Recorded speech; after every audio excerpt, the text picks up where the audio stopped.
Hey guys, welcome to CyberPlatter. I am Navya. This is a full course on Microsoft Sentinel, which was earlier known as Azure Sentinel. So, we will cover all the main topics of Sentinel, explain them in a simple way, and show demos to help you understand how it works.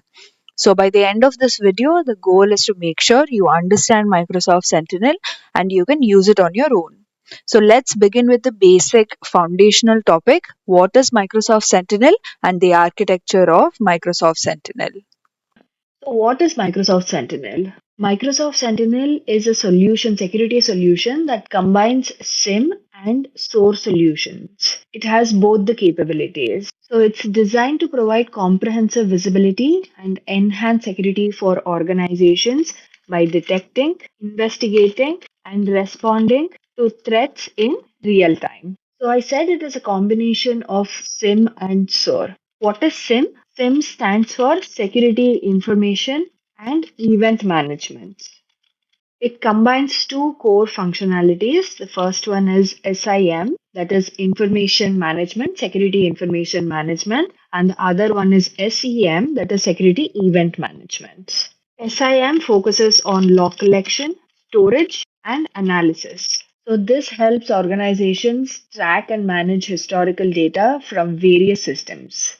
This can be for forensics, compliance, or auditing purposes. The next core functionality of SIM is SEM, that is Security Event Management. This deals with real time monitoring and correlation of events. So, this helps detect suspicious activities or potential threats across an organization's IT infrastructure. Now that we understand what is SIM, we'll see what is SOAR. SOAR stands for Security Orchestration, Automation, and Response. This is a security solution that focuses on improving the efficiency and effectiveness of an organization's security operations. Like the name suggests, it combines automation, incident management, and response orchestration.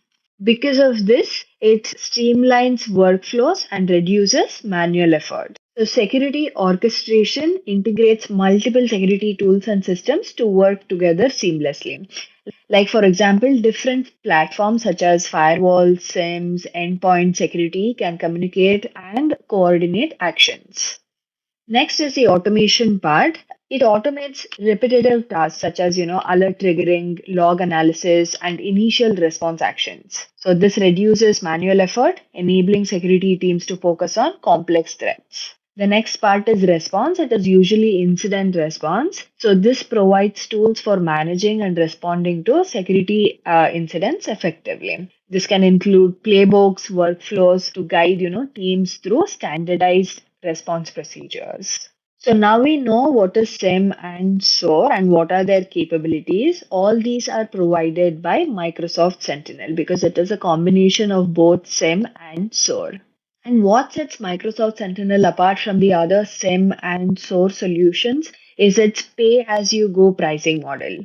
That means you only pay for the data you ingest and store. So, this makes it a cost effective option for businesses of all sizes. It's a very flexible approach and it also ensures that you are not locked into expensive upfront costs or licensing fees. So in the other SIM and source solutions, usually you have to pay an expensive upfront cost or there is licensing that happens. You'll have to pay for that as well. That is not there in Sentinel. Also, Microsoft Sentinel is a fully cloud native solution that is delivered as software as a service solution. That is SaaS solution. This means that you don't have to worry about maintaining infrastructure, deploying hardware, or managing updates. It is all handled by Microsoft. So there are different service models like SaaS, software as a service, platform as a service, PaaS, and IaaS, that is infrastructure as a service, and there is on premises. And Sentinel is SaaS. So if you're using an on-premise SIM, then the customer, that is the organization, will have to manage the entire stack. That is, from starting networking, storage, servers, virtualization, OS, middleware, runtime, application, identities, and data. And then there is IaaS. That is, for example, say you are running a SIM on Azure virtual machines. Then you can see that the cloud provider or any provider will manage the virtualization, servers, storage, and networking, that is the infrastructure part, and the customer is responsible for the rest. So, management overhead in IaaS compared to on premises decreased. Again, if you go to PaaS, it decreases more for the customer because the customer is maintaining only the applications, identity, and data. But then, if you see in SaaS, that is what the Microsoft Sentinel model is. You are maintaining only the data and the identities and accounts part. So the customer, that is the organization, is responsible only for the data that they ingest and store, what kind of configuration that they require, and the identities or accounts that falls under identity and access management. Because Sentinel is provided as a SaaS solution, there is no hardware or software maintenance that the customer will have to do. And also, it automatically scales with the organization's needs. And the team can focus on security. That is, it allows organization to focus on threat detection and response instead of, maintaining infrastructure. And Microsoft Sentinel can be accessed from two places. One is the Microsoft Azure portal. So, like you can see it in this picture, this is in Microsoft Azure. In Microsoft Azure, you search for Microsoft Sentinel. So, Microsoft Azure URL is portal.azure.com. If you log into this, you land on the home page and then you search for Microsoft Sentinel. We'll talk about this more in the next chapters, where I show you how to get a free trial, how you can get your own Microsoft Sentinel. The other way that you can log into Sentinel is from Microsoft Defender portal. Now you can also access it from the Defender portal. So the Defender portal aims to combine all the security capabilities, right? So you can find it there as well. So in this screenshot, it is in Microsoft Defender. And if you see here, there's a separate tab for Microsoft Sentinel, and you can find all the details here. And the URL for this is security.microsoft.com. Now that we know what is Microsoft Sentinel, what are the capabilities, how it can be accessed, let's go to Microsoft Sentinel's architecture. Sentinel integrates with a wide range of data sources to collect mostly security related data, but you can collect other data as well. Like you can see here, Sentinel supports direct integration with major public cloud platforms, like, for example, Azure, obviously, AWS, Google Cloud, and more. So you can collect security logs, events, and telemetry not just from Azure, but also from other public clouds. And then it supports data ingestion from on premises servers and devices, like, for example, you see Windows, Linux, MacBooks. You can do this using agents or custom integrations. It also allows integrations from custom or third party data sources using APIs or custom scripts to expand its capabilities. Not just APIs, you can also use, logic apps or Azure functions to establish custom log ingestion. So the other use cases for, data sources would be, you're sending data from Azure Active Directory, that is now Microsoft Entra ID, then Azure Monitor, Microsoft Defender, or, if you have other security tools, like, for example, ServiceNow, you're getting data from there as well.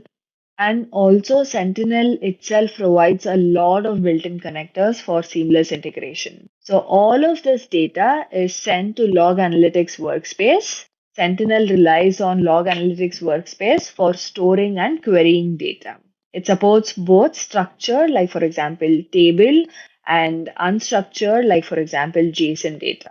So, all of the data is sent to Log Analytics Workspace. This acts as the central repository for logs, metrics, and other security related data. And Sentinel uses KQL to analyze and query this data for insights. And you can also send data from threat intelligence sources. So, Sentinel uses Microsoft's threat intelligence, but you can also get your own threat intelligence sources as well if you have anything in your organization. Threat intelligence is to enrich the collected data, like it identifies non malicious IPs, domains, or file hashes, and it can also correlate data with known threat patterns for faster detection of attacks. And these are some of the core functionalities that Sentinel provides for monitoring and incident response. The first one is incidents. It is for correlation of alerts into actionable incidents for investigation. Next is analytics. This is built in and customizable rules to detect anomalies and suspicious activities. Then there is notebooks. These are interactive Jupyter based notebooks for advanced threat hunting and analysis. Next, we have workbooks. These are pre built and customizable dashboards to visualize and report on security metrics. And then there is hunting. So it is proactive threat hunting using machine learning and KQL queries. And then there are playbooks. These are automated response workflows built using Azure Logic apps to mitigate threats. So this is just an introduction. We will talk about all these capabilities in depth and also, demos for them. For now, just understand that these are some of the core capabilities that are provided by Sentinel. So you can ingest all the data and also threat intelligence and store it in log analytics workspace. And then Sentinel uses KQL to analyze and query this data for insights. And we also saw some of the Sentinel core components. Next is chapter 2, and in this we will go over how to set up Sentinel and manage permissions using RBAC. So let's get started. If you want to follow along with the demos, you can create a free Azure trial account. You can search for Azure free trial. Go to the first link, which is azure.microsoft.com. Create your free account today. Click on it. So here you can create a free Azure account. If I scroll down, it tells you what is this free account for. It is for new Azure customers, and you get $200 credit to use Amazon services within a month. And after that, it is pay as you go pricing. So let's sign up. Click on sign up. Then you create your profile, your country, your first name, last name, email address. Once you enter your phone number, it will ask you to verify your identity. You can get a text or you can ask Azure to call you with a code. Then enter the verification code. Then click on verify code. Then enter your address. Then I'm going to check. I understand that Microsoft may contact me about my free account. I represent that I am the individual identified on this account. I don't want to receive any emails with tips and information and offers from Microsoft, so I'm not going to check that. And then click on next. And then it will ask you to verify your identity by using a credit card or a debit card. I will enter those details now. And then click on sign up once you enter the credit card details. After that, you might be asked to set up MFA. Then it says you are ready to start with Azure. Go to Azure portal. Okay, now my free Azure trial account is ready. Before we start with the Microsoft Sentinel deployment, let's look at some prerequisites for it. First is an Azure tenant. So you need access to Microsoft Entra ID license and tenant. Microsoft Entra ID was formerly called Azure Active Directory. This is an identity and access management service used in Azure. You need access to that. And a tenant is a dedicated instance of Entra ID that manages users, groups, and permissions for an organization.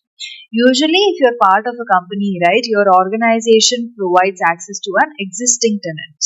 And if you don't have an organization's Entra ID tenant, you can still create an individual Azure account, like just we created a free account, right? You can create that because you need an individual account with a valid payment method. So under this, either you need a Microsoft Entra ID license and tenant or an individual account with a valid payment method. The valid payment method that we entered was a credit card. And this is required to access Azure and to deploy resources. So the next prerequisite is to have an active Azure subscription. So to deploy and use Microsoft Sentinel, you must have an Azure subscription. And this Azure subscription either requires a Microsoft Entra ID tenant, that is for businesses or organizations, or an individual account with payment details. This is for personal or trial use. And an Azure subscription is used to track resource creation and billing.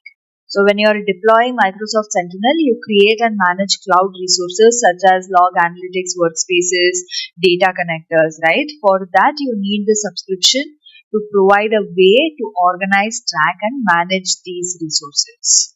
And even if you use a free trial, Azure needs a subscription to associate costs with the resources you deploy. It helps monitor usage and set up budgets, alerts, and cost analysis to avoid unexpected charges. And then you require a log analytics workspace. So, a log analytics workspace is essential for Microsoft Sentinel because it serves as a central location where data is collected, stored, and analyzed.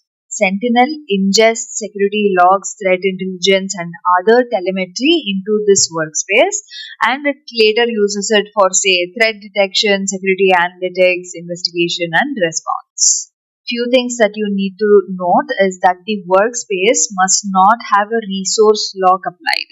Resource locks prevent modifications which can interfere with Sentinel's ability to function properly. And also, the workspace must use a pay as you go or commitment tier pricing model. So, legacy pricing tiers are not supported, and commitment tiers allow cost savings for high volume data ingestions. And usually, commitment tiers allow cost savings for high volume data ingestion if you are doing it for an organization. And then is a dedicated resource group. This is a recommendation to simplify management and security. It is recommended to create a dedicated resource group for your log analytics workspace and other Sentinel resources such as Playbooks, Workbooks, or data connectors. So, why a dedicated resource group is recommended? Because it simplifies permission management. Like, for example, assigning permissions at the resource group level ensures they automatically apply to all included resources. So, this reduces the risk of improper access configurations. And also, you can make sure that only Sentinel related resources are in this resource group, and this makes it easier to enforce least privilege access, right? So, a structured approach to resource grouping enhances security, simplifies administration, and reduces permission complexity, and in turn makes Sentinel's operation secure and efficient. So, this is how it will look like. First, you have your management group, then your subscriptions, then your resource groups. Under that resource group, you will have your resources, for example, log analytics workspace. Now let's see a demo to create these resources in the Azure portal. So in the Azure portal, if you want to look at what subscriptions are available, you can search for subscriptions in this search bar. So when I typed SUBS, it gave me services subscriptions. I'm going to click on that. And here it tells me I have one subscription, that is a default subscription that was created, Azure subscription 1, and my role is owner. And if you want to create more subscriptions, you can click on add and then create another subscription. So I will be using the default one, so I'm not going to create this. Let me go back to home. So if you see here, we have the subscriptions. Now let's create a resource group. Again, in the search bar, I'm going to search for resource groups. Click on resource groups and then click the create button to start the process. It gives a basic description of what a resource group is. It's a container that holds related resources for an Azure solution. The resource group can include all the resources for the solution or only those resources that you want to manage as a group. And there is the subscription. You can select the default one or the subscription that you have created. And then resource group name, I'm going to call it Sentinel RG. A region, it's East US. You can select any other location as well, whichever suits you. I'm gonna go with East US. Then next. Next, it takes me to the tags page. So this is not mandatory, but a tag in Azure is a label that consists of a key value pair. This is used to organize and manage Azure resources. So tags can help categorize resources based on different attributes such as department, cost center, project, groups, and so on. For example, I can create something like, say, cost center, and maybe the cost center number I want to give is 01. I can create another tag saying technical owner and then assign the name. Or you can also say environment is production or development or test. So this will help you group and identify resources across multiple subscriptions. For now, I don't want to create any tags for this resource group. So I'm going to skip this step and click on next. Next is the review and create stage. So in this stage, you validate the settings. If everything looks okay to you, then click create to finalize the resource group. So I'm going to go ahead and click create. And like you can see, the resource group is created, Sentinel RG, that is in the subscription, Azure subscription 1. So I can click on Sentinel RG and it takes me to the resource group. So under this, you can see the overview, activity log. Will get back to this, but for now, understand that the resource group is created. So going back to our PPT, we have the subscription ready, resource group ready. The next step is to create a log analytics workspace. Let's get back to the portal. In the search bar, again, you search for log analytics workspace. So it comes up here. I'm going to click on log analytics workspace. Click create. It tells you a log analytics workspace is the basic management unit of Azure Monitor Logs, and it also gives you a link for more details on Azure Analytics workspace. So it is a logical storage unit where your log data is collected and stored. Subscription is already selected. Then the resource group, I'm going to select Sentinel RG, the one we created just now, or you can create a new one as well here. And then it is asking me for the log analytics workspace name. I'm going to say Sentinel Workspace. And the region, I'm going to leave it as East US. Next, tags. I'm going to skip this. I don't need to tag it. And next is review plus create. Let's validate our settings. It's taking a minute. It's done. Validation passed, and if I scroll down, everything looks good. I'm gonna click on create button, and then it says initializing deployment, initializing template deployment to resource group Sentinel RG. Now the deployment is in progress, and you can click on this notification button to see what you have done. So deployment succeeded. Let me close the notifications. And if I click on this button which says go to resource, this is the Sentinel workspace that we just created. So we are done with all the prerequisites to deploy Sentinel. Let's go back to the portal. Again, in the search bar, I'm going to search for Microsoft Sentinel and then click Microsoft Sentinel. Then I'm going to click create to begin the deployment.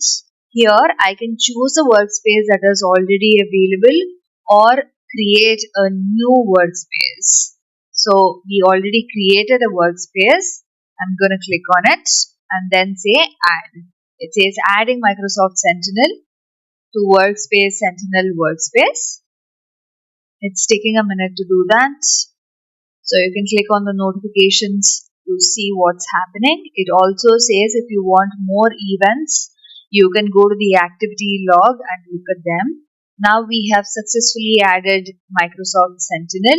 Let me close the notifications. So it also gives you a message that Sentinel free trial is activated. The free trial is active on this workspace from so and so date, that is for a month. And then you can use up to 10 GB per day data, that is free.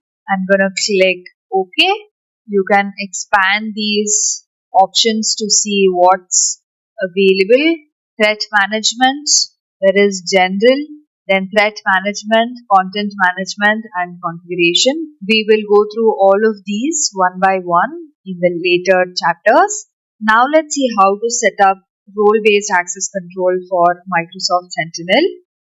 First, what is role-based access control RBAC, right? So it is a security model that restricts access to resources based on a user's role within an organization. So instead of assigning permissions to individual users, Roles are created with specific permissions and users are assigned to those roles.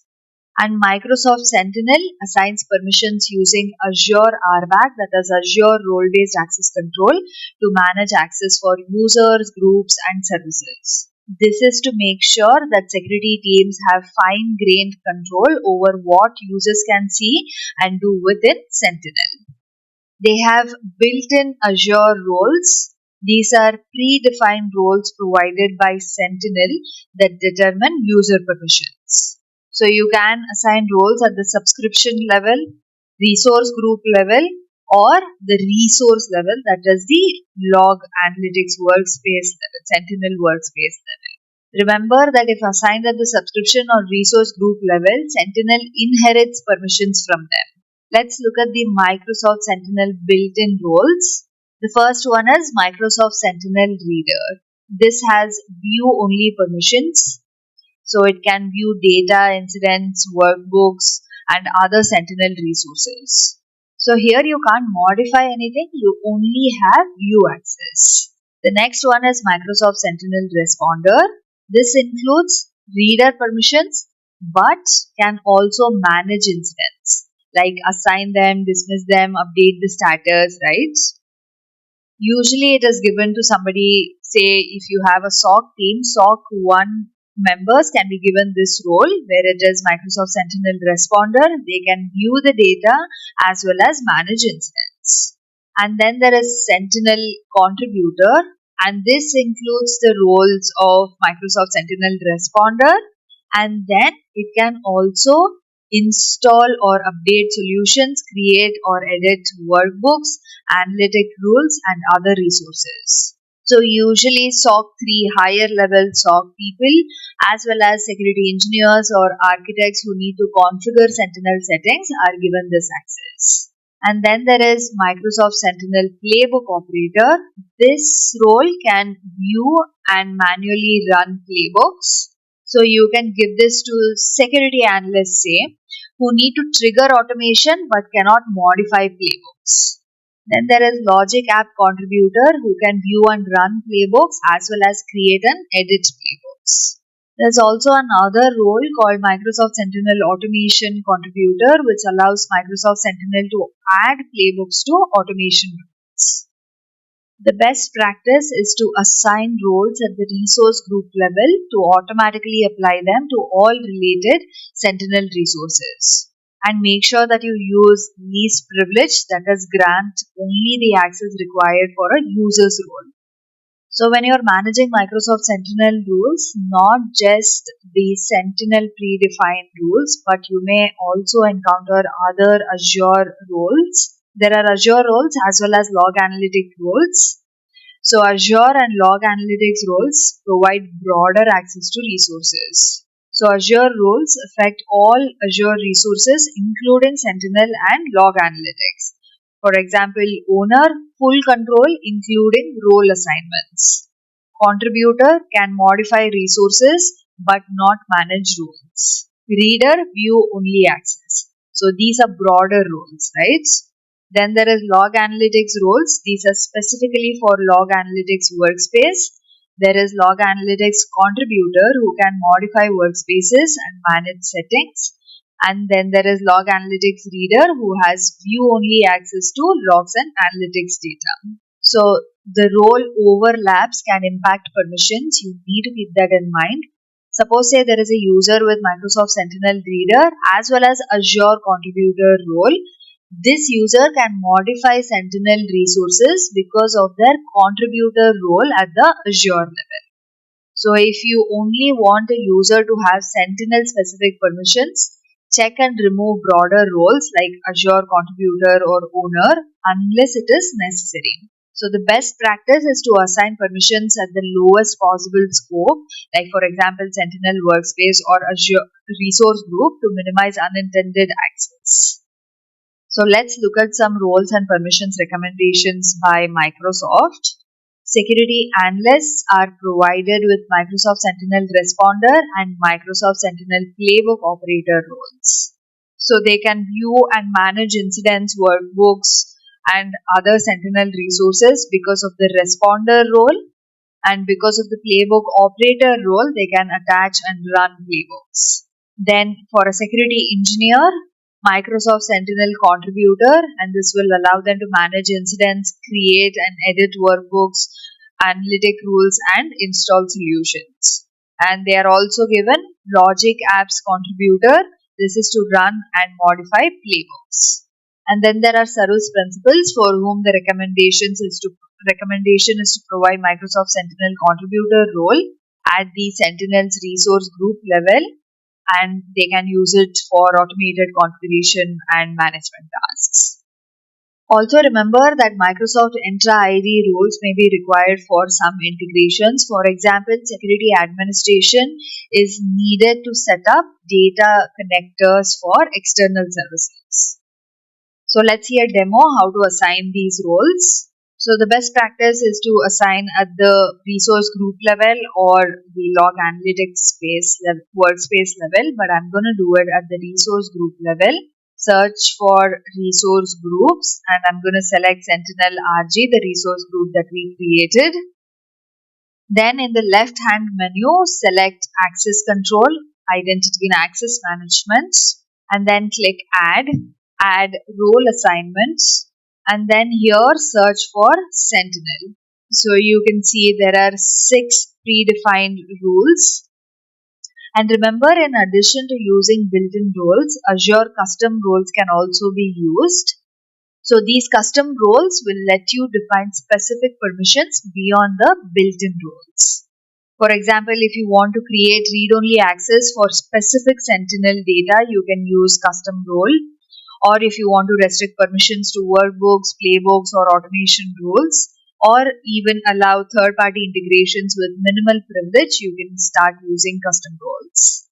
Okay, in the role assignment, maybe I will select Microsoft Sentinel contributor and then click next. Next is the members field. So it's telling us that the selected role is Microsoft Sentinel contributor. Then assign access to user, group, or service principal. This is for individual accounts or groups. So user represents an individual person with an Azure AD account or Entra ID account. Like for example, a security analyst needs read-only access or Microsoft Sentinel contributor role. Next is a group. A group is a collection of users in Entra ID. So assigning roles to a group automatically applies those permissions to all members in that group. Next is a service principal. A service principal is a non-human identity representing an application or service that requires permissions. This is used when an external or custom application interacts with Azure resources, like for example, API access. Use case would be like, a third-party SIEM tool needs access to Microsoft Sentinel. That's about user group or service principal. Next is managed identity. Like you can see, this is for automation or services. Azure managed identities are a special type of service principal managed by Azure. They are used to grant secure automated access to Azure resources without storing credentials. Usually this is the recommended practice. So why do we use managed entities? Because they require no passwords or secrets, like how service principals require them, right? These don't require them. Automatic Entra ID authentication happens with this, and these are more secure than storing credentials in applications. So that's why you use managed identities. There is a separate video explaining everything about managed identity. I will link it in the description box if you want more details. For now, I'm going to select user group or service principal, and then in the members, select members. You usually have a lot of other users, but here I have only my username, so I'm going to select that and then say select, and then scroll down. You can add a description why this access is provided as well, and then click on next.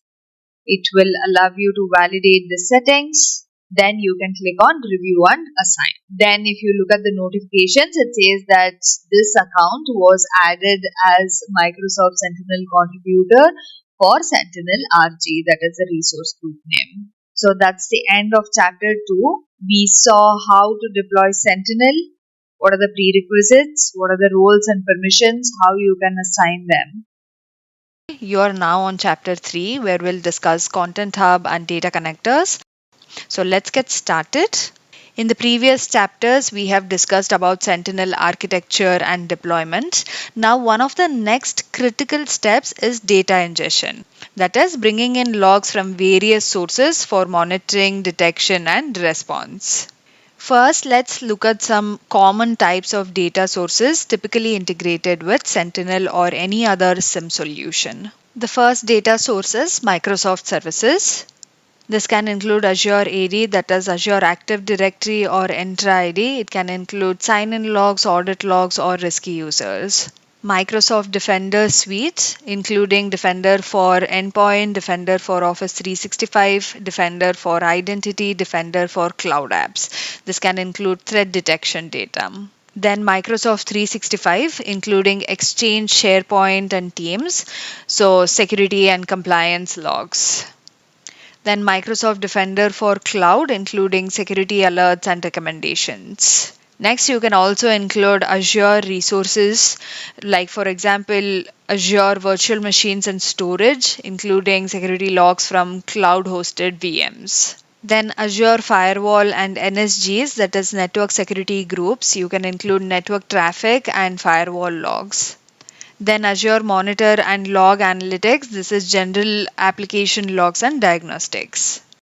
Next data source is from security tools or applications and network devices.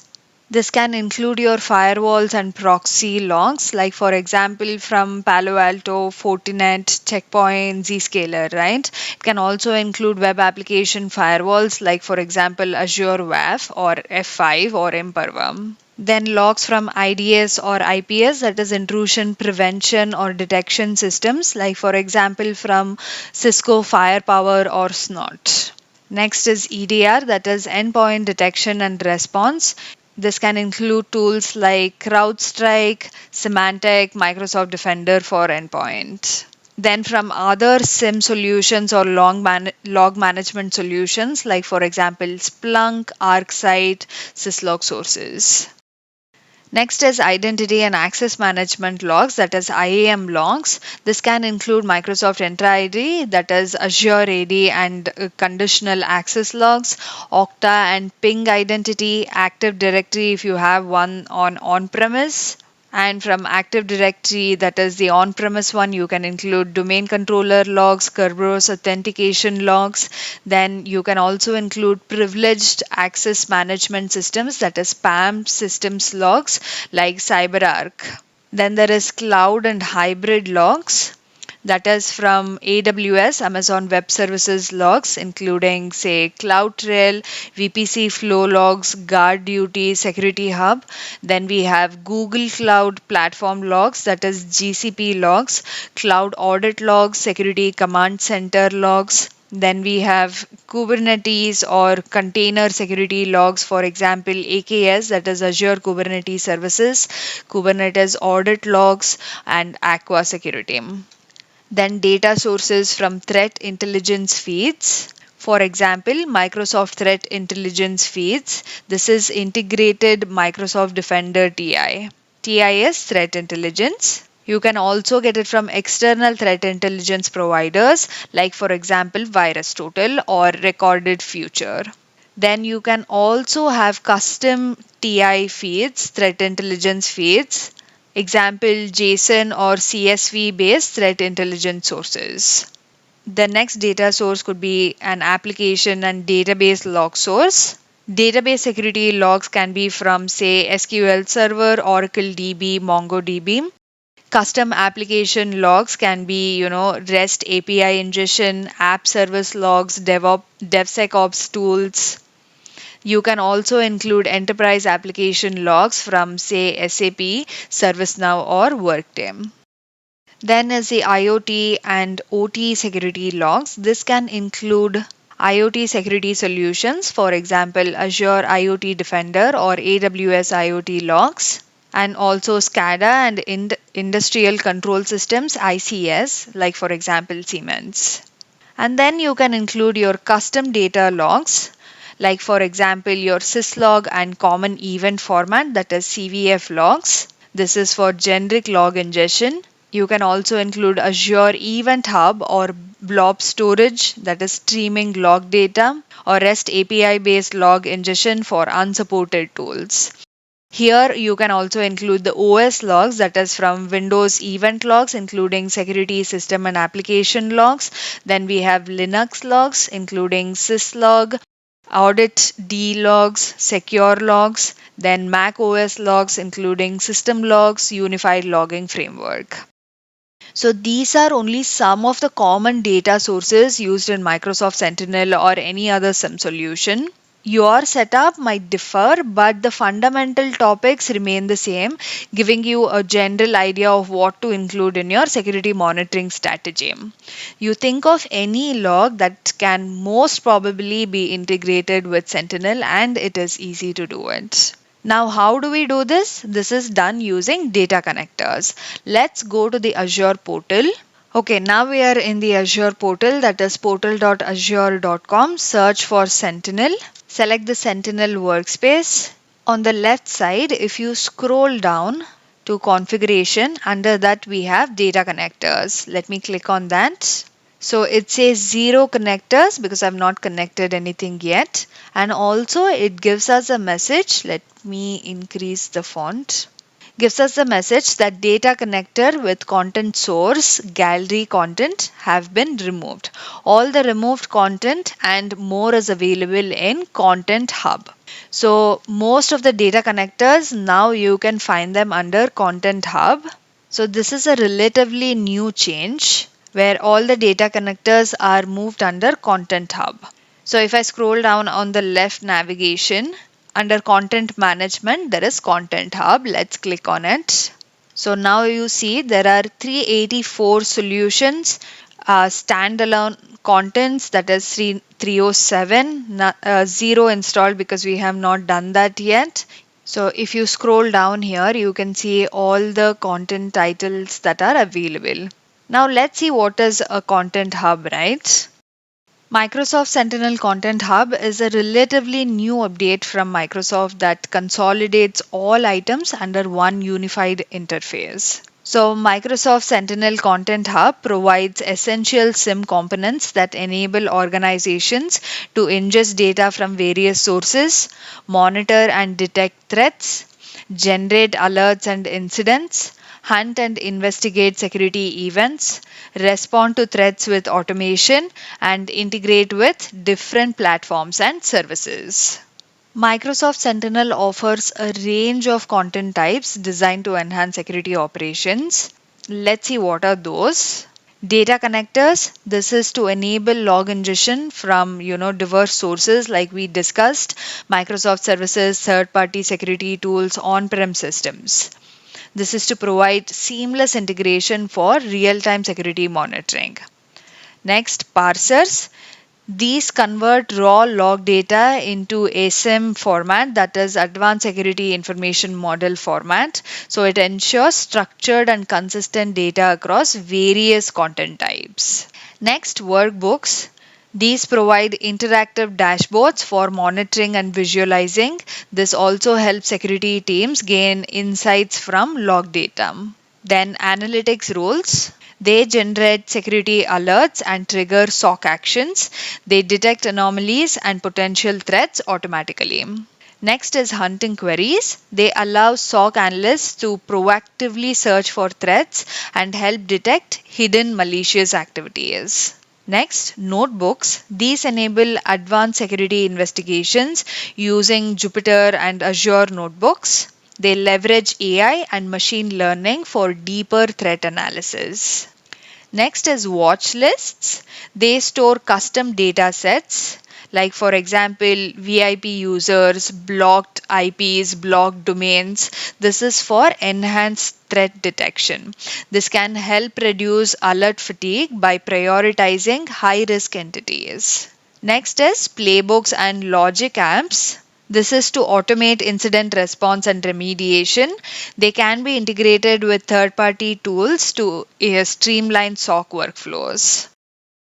Now, if I go back to the Azure portal, In the content type, if I want to filter, you'll see all the content types that are available. We will talk about all these content types in depth in the coming chapters, but for now, in this chapter, we will concentrate on data connectors, how to connect data to Sentinel. There are different types of data connectors that are available in Microsoft Sentinel. So when you're selecting data connectors for your environment, follow a prioritized approach. Like for example, you can start with free data connectors, and these provide immediate value in Microsoft Sentinel while you plan for additional connectors and budgeting. Next, you can review the custom data connectors, like you assess whether custom integrations are necessary for your environment. Next, you evaluate partner data connectors. This is to identify any third-party integrations that align with your security needs. For both custom and partner connectors, the recommendation is to prioritize CEF or syslog connectors, starting with the most critical ones. And then you also include Linux-based devices that require integration. So there is a separate chapter which will talk about how to connect CVF or syslog connectors, Linux-based devices to Sentinel. In that, you will learn what are the best practices related to these connectors. One of the things that Microsoft Sentinel recommends is that if data ingestion costs become excessive, right, you can consider stopping or filtering logs forwarded using the Azure Monitor agent to optimize these costs. That also we will see in the future chapters. As of today, these are the data connectors as well as their data types that are free in Microsoft Sentinel and Log Analytics. Like you can see, there is Azure Activity Logs, Health Monitoring for Microsoft Sentinel, Microsoft Entra ID Protection, that is Azure AD Protection, Office 365, Microsoft Defender for Cloud, IoT, XDR, Endpoint, Identity, and Cloud Apps. Like you can see in this table, there are some Microsoft services, like for example, Defender for Cloud, IoT, XDR, Endpoint, Identity, or Cloud Apps. The free data type is Security Alert. The security alerts are free, but if you are trying to ingest raw logs from these Microsoft services, they may incur charges. So remember that not all logs need to be ingested, so you need to prioritize essential data to control costs. So many of the data connectors, right, they include both free and paid data types. You can customize settings to enable only the necessary data types, reducing unnecessary costs. Let's see how you can customize these settings only to enable the necessary data types in Azure portal. Search for Sentinel. Select Microsoft Sentinel and then Sentinel Workspace. And then under Content Management, select Content Hub. Let's search for Defender for Cloud Apps. Click on Enter. So there it is, Microsoft Defender for Cloud Apps.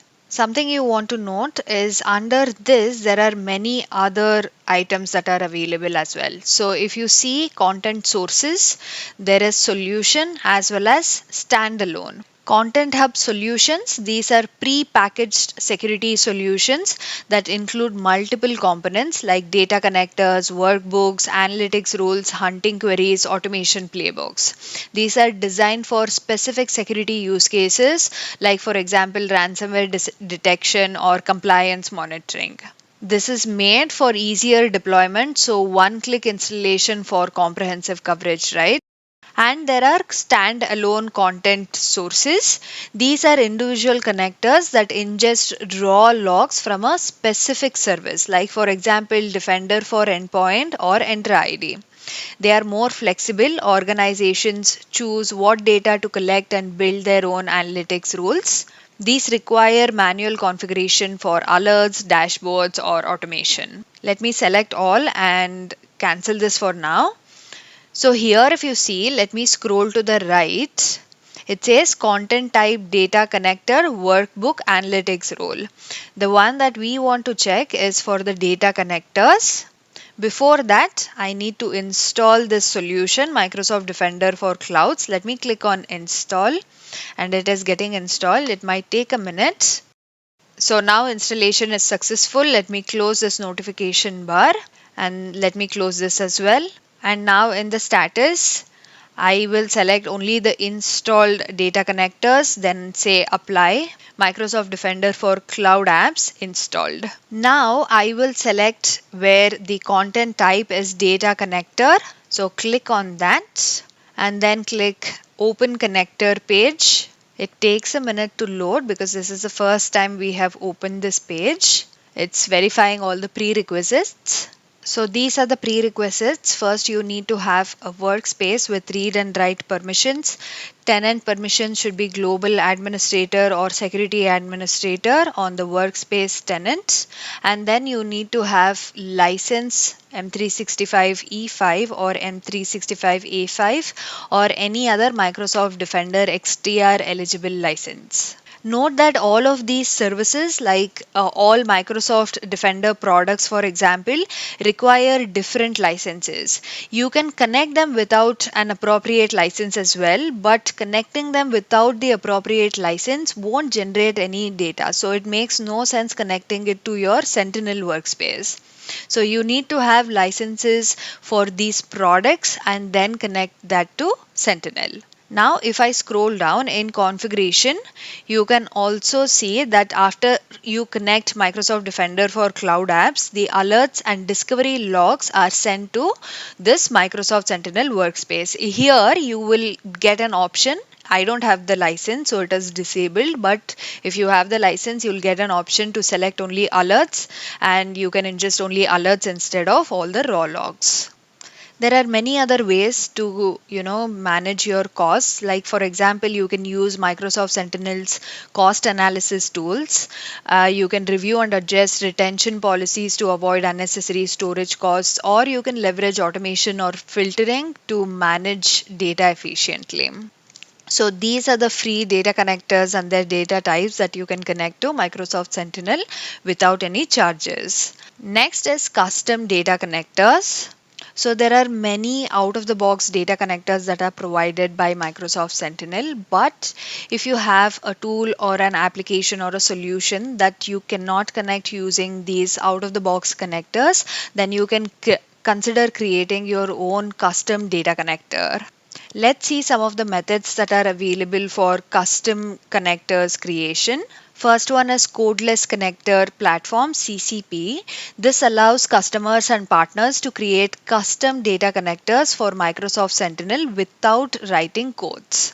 So it uses a configuration file for easy deployment, and it can be deployed to your own workspace or as a solution in Microsoft Sentinel's hub. It is fully SaaS based, no need for any additional service installations. It also includes health monitoring and full Microsoft Sentinel support. Say, for example, a security team wants to ingest logs from a third-party SaaS application that is not natively supported by Sentinel. Instead of building a custom API integration, you can use CCP to configure and deploy a codeless connector. Like the name says, codeless. This reduces development effort and maintenance costs. Next one is connecting with Azure Monitor Agent. AMA allows you to collect and send custom log data from text-based event sources to Microsoft Sentinel. So there'll be separate chapters on all of these connectors, how to connect them, what you can connect them, what are the different use cases, examples, right? For now, this is only a brief introduction to these connectors. So this AMA, that is Azure Monitor Agent, is best for text-based log sources, like for example, application logs or system logs. It is more efficient and secure than legacy agents like Log Analytics Agent. It provides centralized data collection and advanced filtering to optimize log ingestion costs.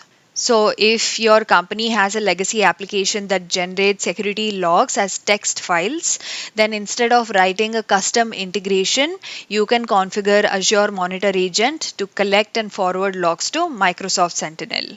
And the next custom data connector is Logstash. Logstash is an open source data processing pipeline that collects, transforms, and routes log data from various sources. It supports a wide range of input sources, for example, files, databases, cloud services, and event hubs. This also allows for advanced filtering like parse logs, remove unnecessary data, and mask sensitive information. This uses Microsoft Sentinel Log Stash output plugin to send transform data directly to Sentinel. This is best for organizations needing flexibility in log processing before ingestion. So you ingest logs from multiple sources using Logstash input plugins, transform and filter data using Logstash filtering plugins, and then send the processed data to Microsoft Sentinel using the Logstash output plugin. Suppose say a company collects AWS CloudTrail logs for threat detection. Instead of sending raw logs, right, you can use Logstash to filter out unnecessary events and mask sensitive data. This is a use case example for Logstash. And then there is Azure Logic Apps. This is a serverless workflow automation service that enables you to create custom connectors for Microsoft Sentinel without managing infrastructure. So it is best for low volume data ingestion or enriching existing data in Sentinel. It automates data retrieval from APIs, databases, and files. It supports event-driven workflows for real-time data streaming. There is no coding required for Azure Logic Apps. It's only drag and drop interface for workflow creation. So something that you should keep in mind is that Logic Apps can become very expensive for high volume data ingestion. It is only best suited for on-demand enrichment or small-scale data collection. For example, you can use it for recurring tasks like, schedule data retrievals from APIs, databases, or files, such as fetch logs from SaaS platform every 15 minutes. You can use it for on-demand triggering like manually trigger workflows for ad hoc data collection or testing. You can also use it for real-time streaming when the source system can push data to Sentinel, like for example, HTTPS endpoint. And the next option for custom data connector is to connect with Log Ingestion API.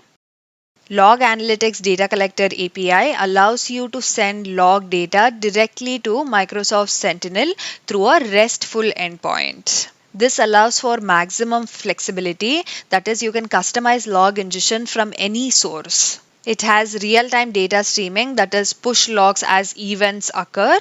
And there is no dependency on other tools. It works independently of Logic Apps or AMA or Logstash. It supports structured data, that is, you need to send JSON formatted logs without modification. Remember, for this, right, you need programming knowledge to implement the API calls. You also need manual log formatting, that is, logs must follow log analytics schema.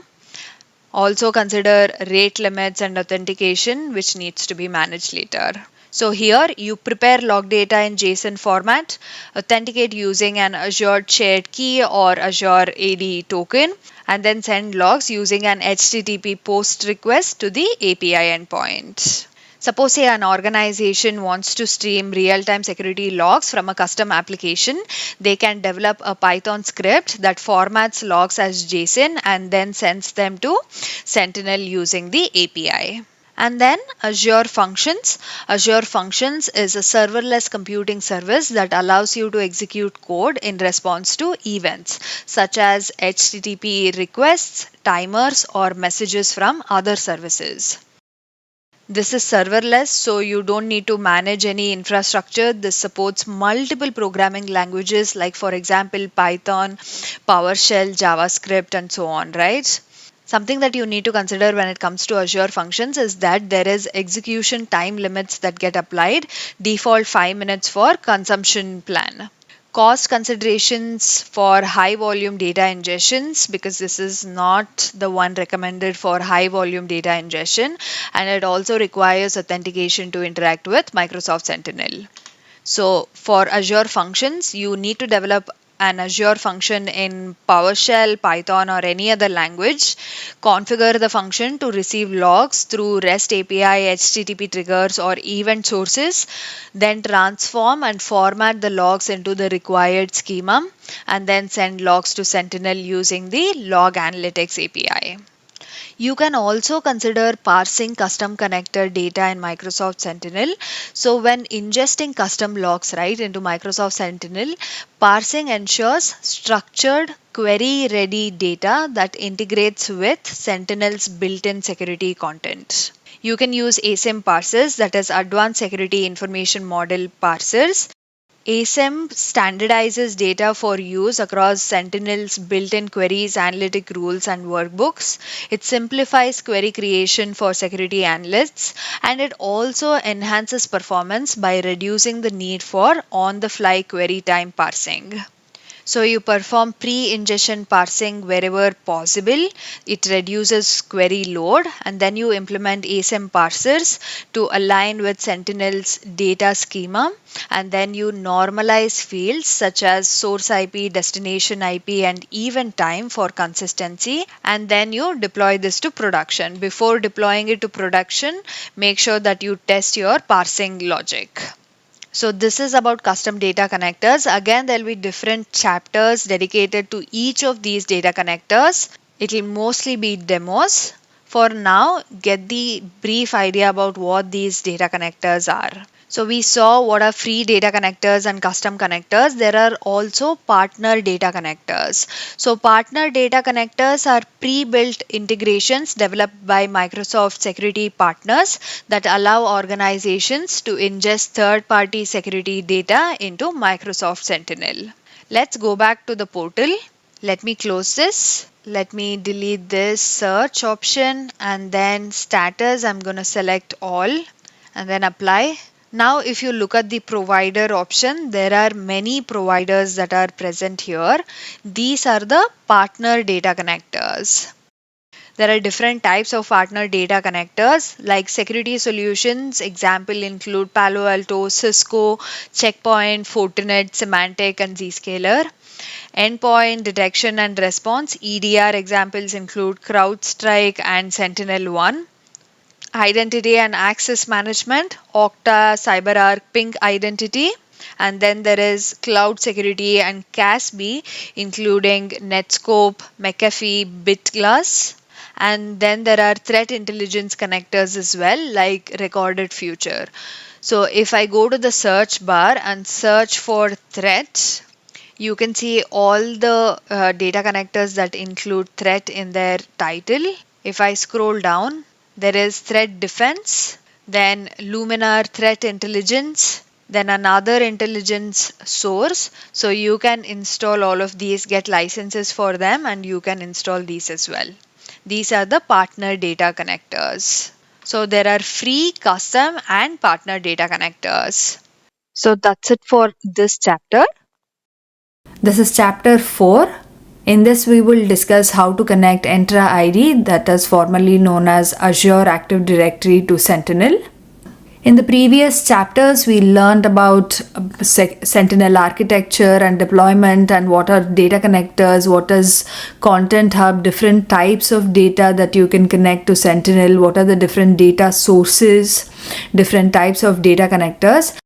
And in this chapter, we will cover one of the data connectors, that is Entra ID. Let's go to the Azure portal. So I've logged into portal.azure.com. Here, let's search for Entra ID. So there it is, Microsoft Entra ID. Let's click on it. So Microsoft Entra ID, formerly known as Azure Active Directory or Azure AD, is Microsoft's cloud-based identity and access management service. It is used to manage user authentication, single sign-on, that is SSO, and access control for Microsoft 365, Azure, and other cloud applications. There is a separate video which talks about Azure Active Directory in depth, covering single sign-on, conditional access, identity protection, privileged identity management. So I will link that in the description box. So if I scroll down here, you can see monitoring, there is sign-in logs, audit logs, provisioning logs. If I click on sign-in logs, you can see who logged in. This is the date, this is a request ID, user name, application was Azure portal, and were they successful in logging in, were they just trying, failed logins, all these details you get in sign-in logs. Similarly, we have audit logs. Audit logs provide a detailed record of activities related to user and admin actions. Now let's see how to connect Entra ID to Microsoft Sentinel. Let's search for Sentinel. Click on Microsoft Sentinel and then the Sentinel Workspace, and then under Content Management, go to Content Hub. You can directly search for Entra ID. There is Entra ID Protection, and then there is Microsoft Entra ID. This is the one we want to install. So suppose say you don't know the name, you can also search with say content type. You need the data connector or it includes analytic rules. Then say apply and then support. It needs to be supported by Microsoft. Provider, I'm gonna uncheck all of these and select only Microsoft and then say apply. And category, I'm gonna uncheck all of these and search for identity. Yeah, identity and access management falls under identity. I'll say apply. So now you can see here that it has only 3 results. Now we have narrowed it to only 3. Microsoft Entra ID, SAP applications and Zero Trust. The one that we want is Microsoft Entra ID. Let's click on it. So it says Microsoft Entra ID solution for Microsoft Sentinel enables you to ingest Microsoft Entra ID audit, sign-in, provisioning, risk events and risky user or service principal logs using diagnostic settings into Microsoft Sentinel. So it has 1 data connector, 2 workbooks, 63 analytics rules, and 11 playbooks in this one solution. I'm gonna say install. Now the installation is in progress. Now it's installed successfully. Let me close this. Let me minimize this as well. Now in the status, if I select for installed, let me select all of these. I'm just resetting the filter. And only status I've selected installed and everything else is all. So now you can see I have only 2 solutions installed, that is Microsoft Entra ID and Microsoft Defender for Cloud Apps, which we did it in the previous chapters. Now if I go to configuration and go to data connectors, here as well I can see that 2 connectors are connected to Microsoft Sentinel. If I click on Microsoft Entra ID and open connector page, okay, first of all, to connect Microsoft Entra ID to Microsoft Sentinel, there are a few prerequisites.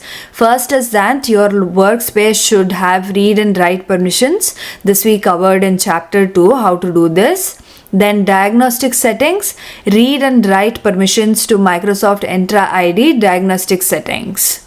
Then we need to have tenant permission, global administrator or security administrator on the workspace tenant. If you have created a free trial using your ID and logged in using the same ID, then you should be a global administrator by default. Let me open Entra ID in a different tab. Search for Entra ID, Microsoft Entra ID. Here I just wanted to show you the diagnostic settings. This will allow you to send audit logs, sign-in logs and provisioning logs to external monitoring tools like Log Analytics, Microsoft Sentinel, Azure Storage and Event Hubs. So if I click on Add Diagnostic Setting, a diagnostic setting specifies a list of categories of platform logs and metrics that you want to collect from a resource and 1 or more destinations that would stream them to. So you can select what logs you want and what is the destination that you want to send to. So if I select send to Log Analytics Workspace, it is telling me this is a subscription and it has selected my Sentinel Workspace. If you have other workspaces, you will get an option to select the other one as well. So I just wanted to show this because we talked about the prerequisite in here, that is diagnostic settings. Okay. Now under configuration, you can actually select what kind of logs you want in Sentinel. For this example, let's connect audit logs and sign-in logs and say apply changes. And then let's go back to the home page. Now let's try to create a user in Entra ID and see if we can see the logs in Sentinel. Let's go back to Entra ID. Under manage, go to users. And here click new user, create new user. And then provide the user principal name. I'll say testing audit logs. I'll provide the same display name and then say review and create. So it's created a user now. If I refresh this page, there's another user called testing audit logs. Now if we go back to the Azure portal, then click on Entra ID in data connectors, click open connector page. If I scroll down on this, you can see that sign-in logs and audit logs are getting ingested. This is one of the ways to verify that the logs are getting ingested to Sentinel. You can also see here that there is a line, right? Audit log 1, sign-in log 1. So we are getting logs. Now let's see if we can see the user that we created, audit logs. For that, you can either go to analytics here. So it takes you to the logs page, or you can go back to Sentinel and then click logs under general. And here I'm going to search for audit logs. There is tab completion, so I can just click tab and it will complete my query to audit logs. And I'm gonna run this. And here I can see the log. There is one log that is generated. It gives you the tenant ID, source system, resource ID, operation name is, let me actually zoom in a little bit. So there is tenant ID, the time, what time it was generated, what time this action was taken, then operation name, add user, we added a user.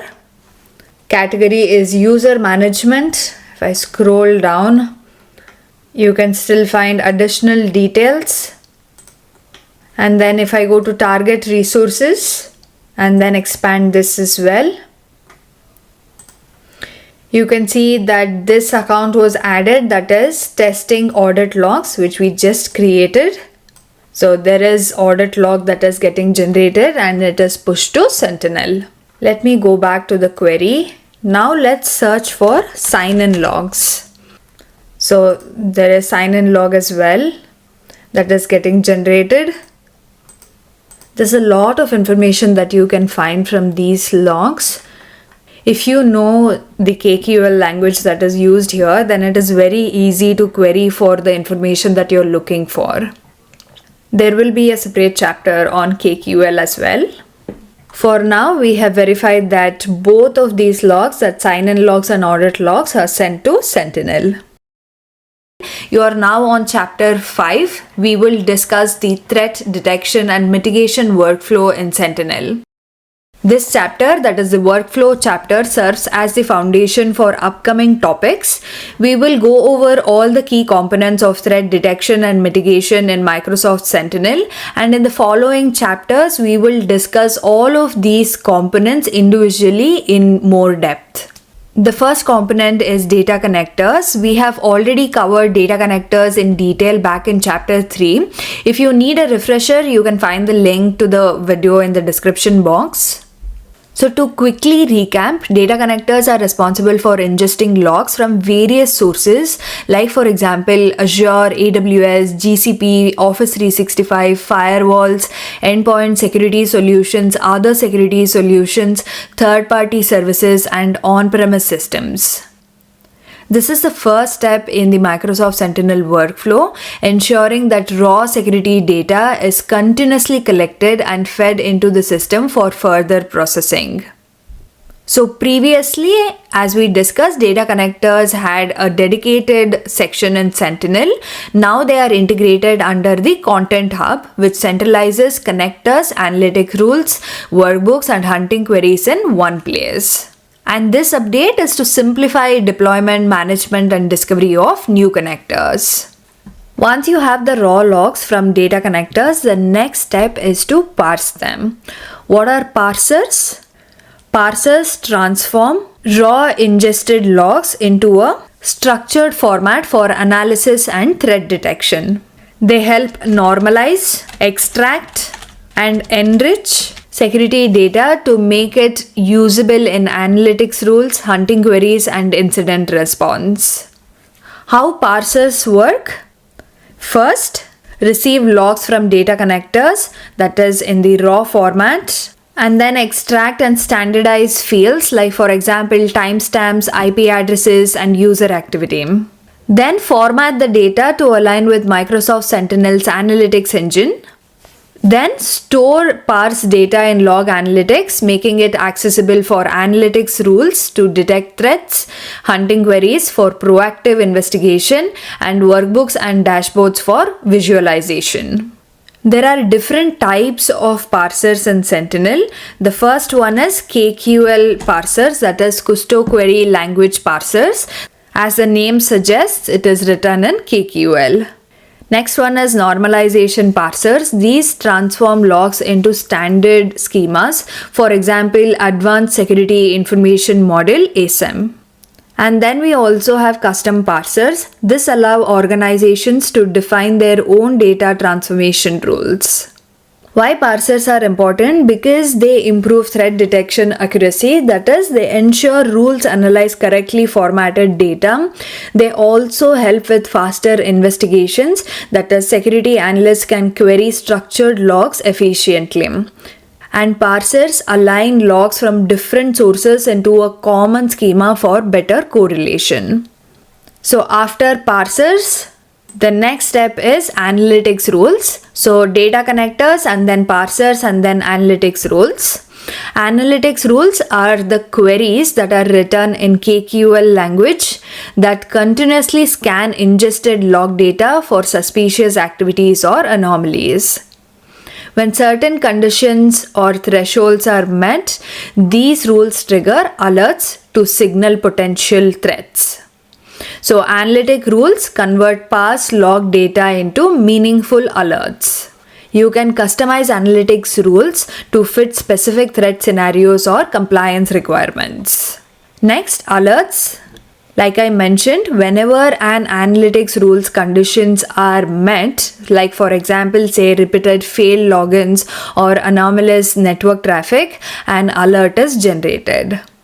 Alerts are individual events indicating something suspicious or malicious might be happening. So these provide initial visibility into potential threats.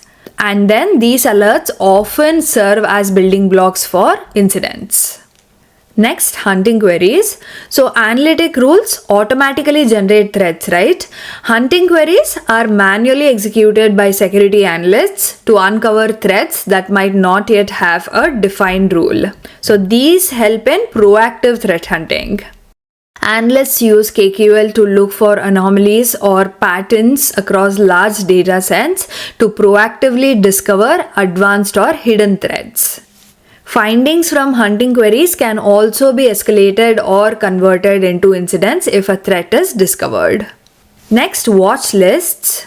Watch lists are usually used to store known indicators of compromise (IOCs) such as malicious IPs, domains, or user accounts. Sentinel automatically checks new events against these watch lists.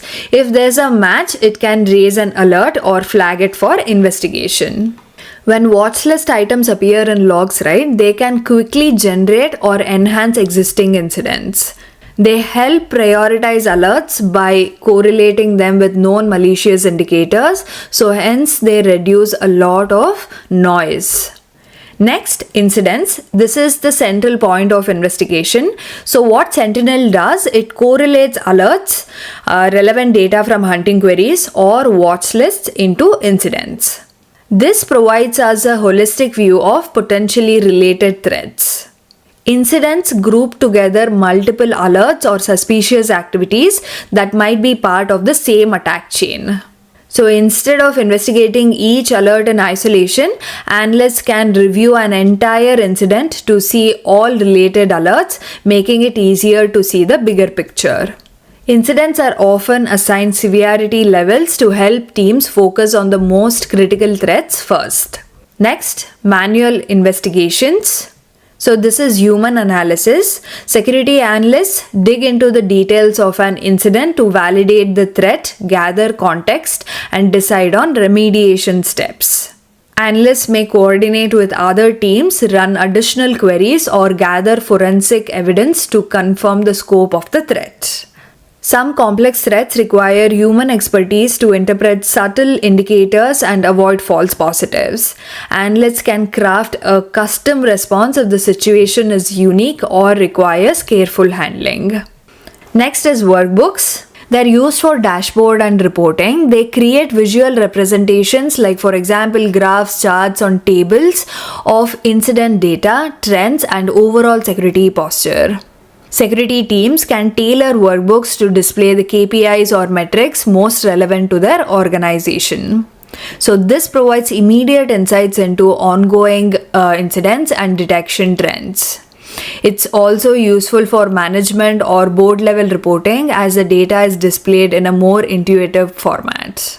Next, automation rules. Automation rules can tag, assign, or prioritize incidents based on predefined criteria. So they help with automatic triage. They also serve as a gateway to run playbooks when certain conditions are met, like for example, high severity incidents. As the volume of alerts grow, automation rules help manage incidents at scale without overwhelming human analysts. They ensure that standard procedures are followed every time a certain type of threat is detected. Next, Playbooks. This is the source solution.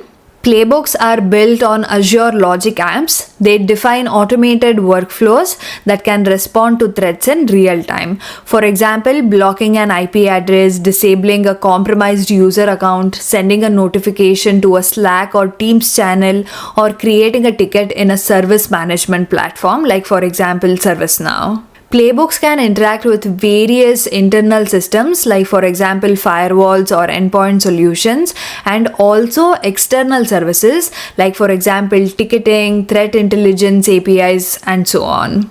These automated responses reduce incident resolution time significantly. Predefined workflows ensure consistent and correct actions, minimizing mistakes during high-pressure situations. Automation rules and playbooks work together. Automation rules, you can use it for handling the initial triage. For example, the tagging or assigning an incident to somebody or closing an incident if it's a known false positive. And playbooks handle the complex or external facing actions like I mentioned, blocking an IP, disabling an account, integrating with ticketing systems. Then we have notebooks. These are often Jupyter notebooks. They allow deeper forensic analysis, machine learning, and data correlation beyond standard dashboards. Analysts can document their workflow in a notebook, share it with team members, and iterate quickly on queries or scripts. So when the investigation requires advanced techniques such as behavioral analysis or machine learning, notebooks provide the necessary flexibility and power. Notebooks maintain a clear step-by-step record of the investigation, which is invaluable for auditing or knowledge sharing. So putting it all together, analytics rules scan data from data connectors and trigger alerts upon detecting suspicious activities. Hunting queries and watch lists provide parallel ways to uncover and correlate additional threats. Alerts and any data from hunting queries or watch lists are grouped into incidents for a holistic investigation. From an incident, security teams can launch manual investigations, use notebooks for deeper analysis, or consult workbooks for visual summaries. Automation rules categorize and manage incidents, triggering playbooks that enact automated responses. So this is the workflow that is followed in Sentinel for threat detection and mitigation. I hope this detailed walkthrough clarifies how each component in the Microsoft Sentinel workflow fits together, starting with data connectors and continuing through alerts, incidents, and response mechanisms. Let's go to the next chapter. In this chapter, we will discuss threat intelligence in Sentinel, what options are available for threat intelligence, what is threat intelligence, how to use them, how can we integrate them with Sentinel, what are the different options, and why they matter. First, what is threat intelligence? Threat intelligence has three key components. First one is data collection. Organizations gather raw data from multiple sources such as open source intelligence, commercial feeds, internal logs, and information sharing communities. The next key component is analysis.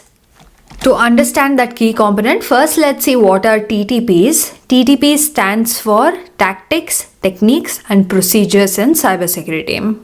These describe how threat actors operate.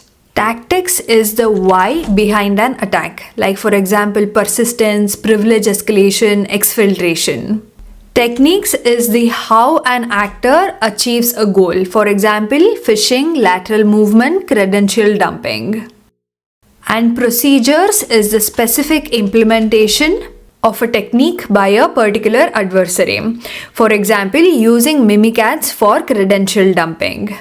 So analysis is where the collected data is processed and analyzed to uncover patterns, TTPs, used by threat actors. The result is actionable intelligence that informs security measures.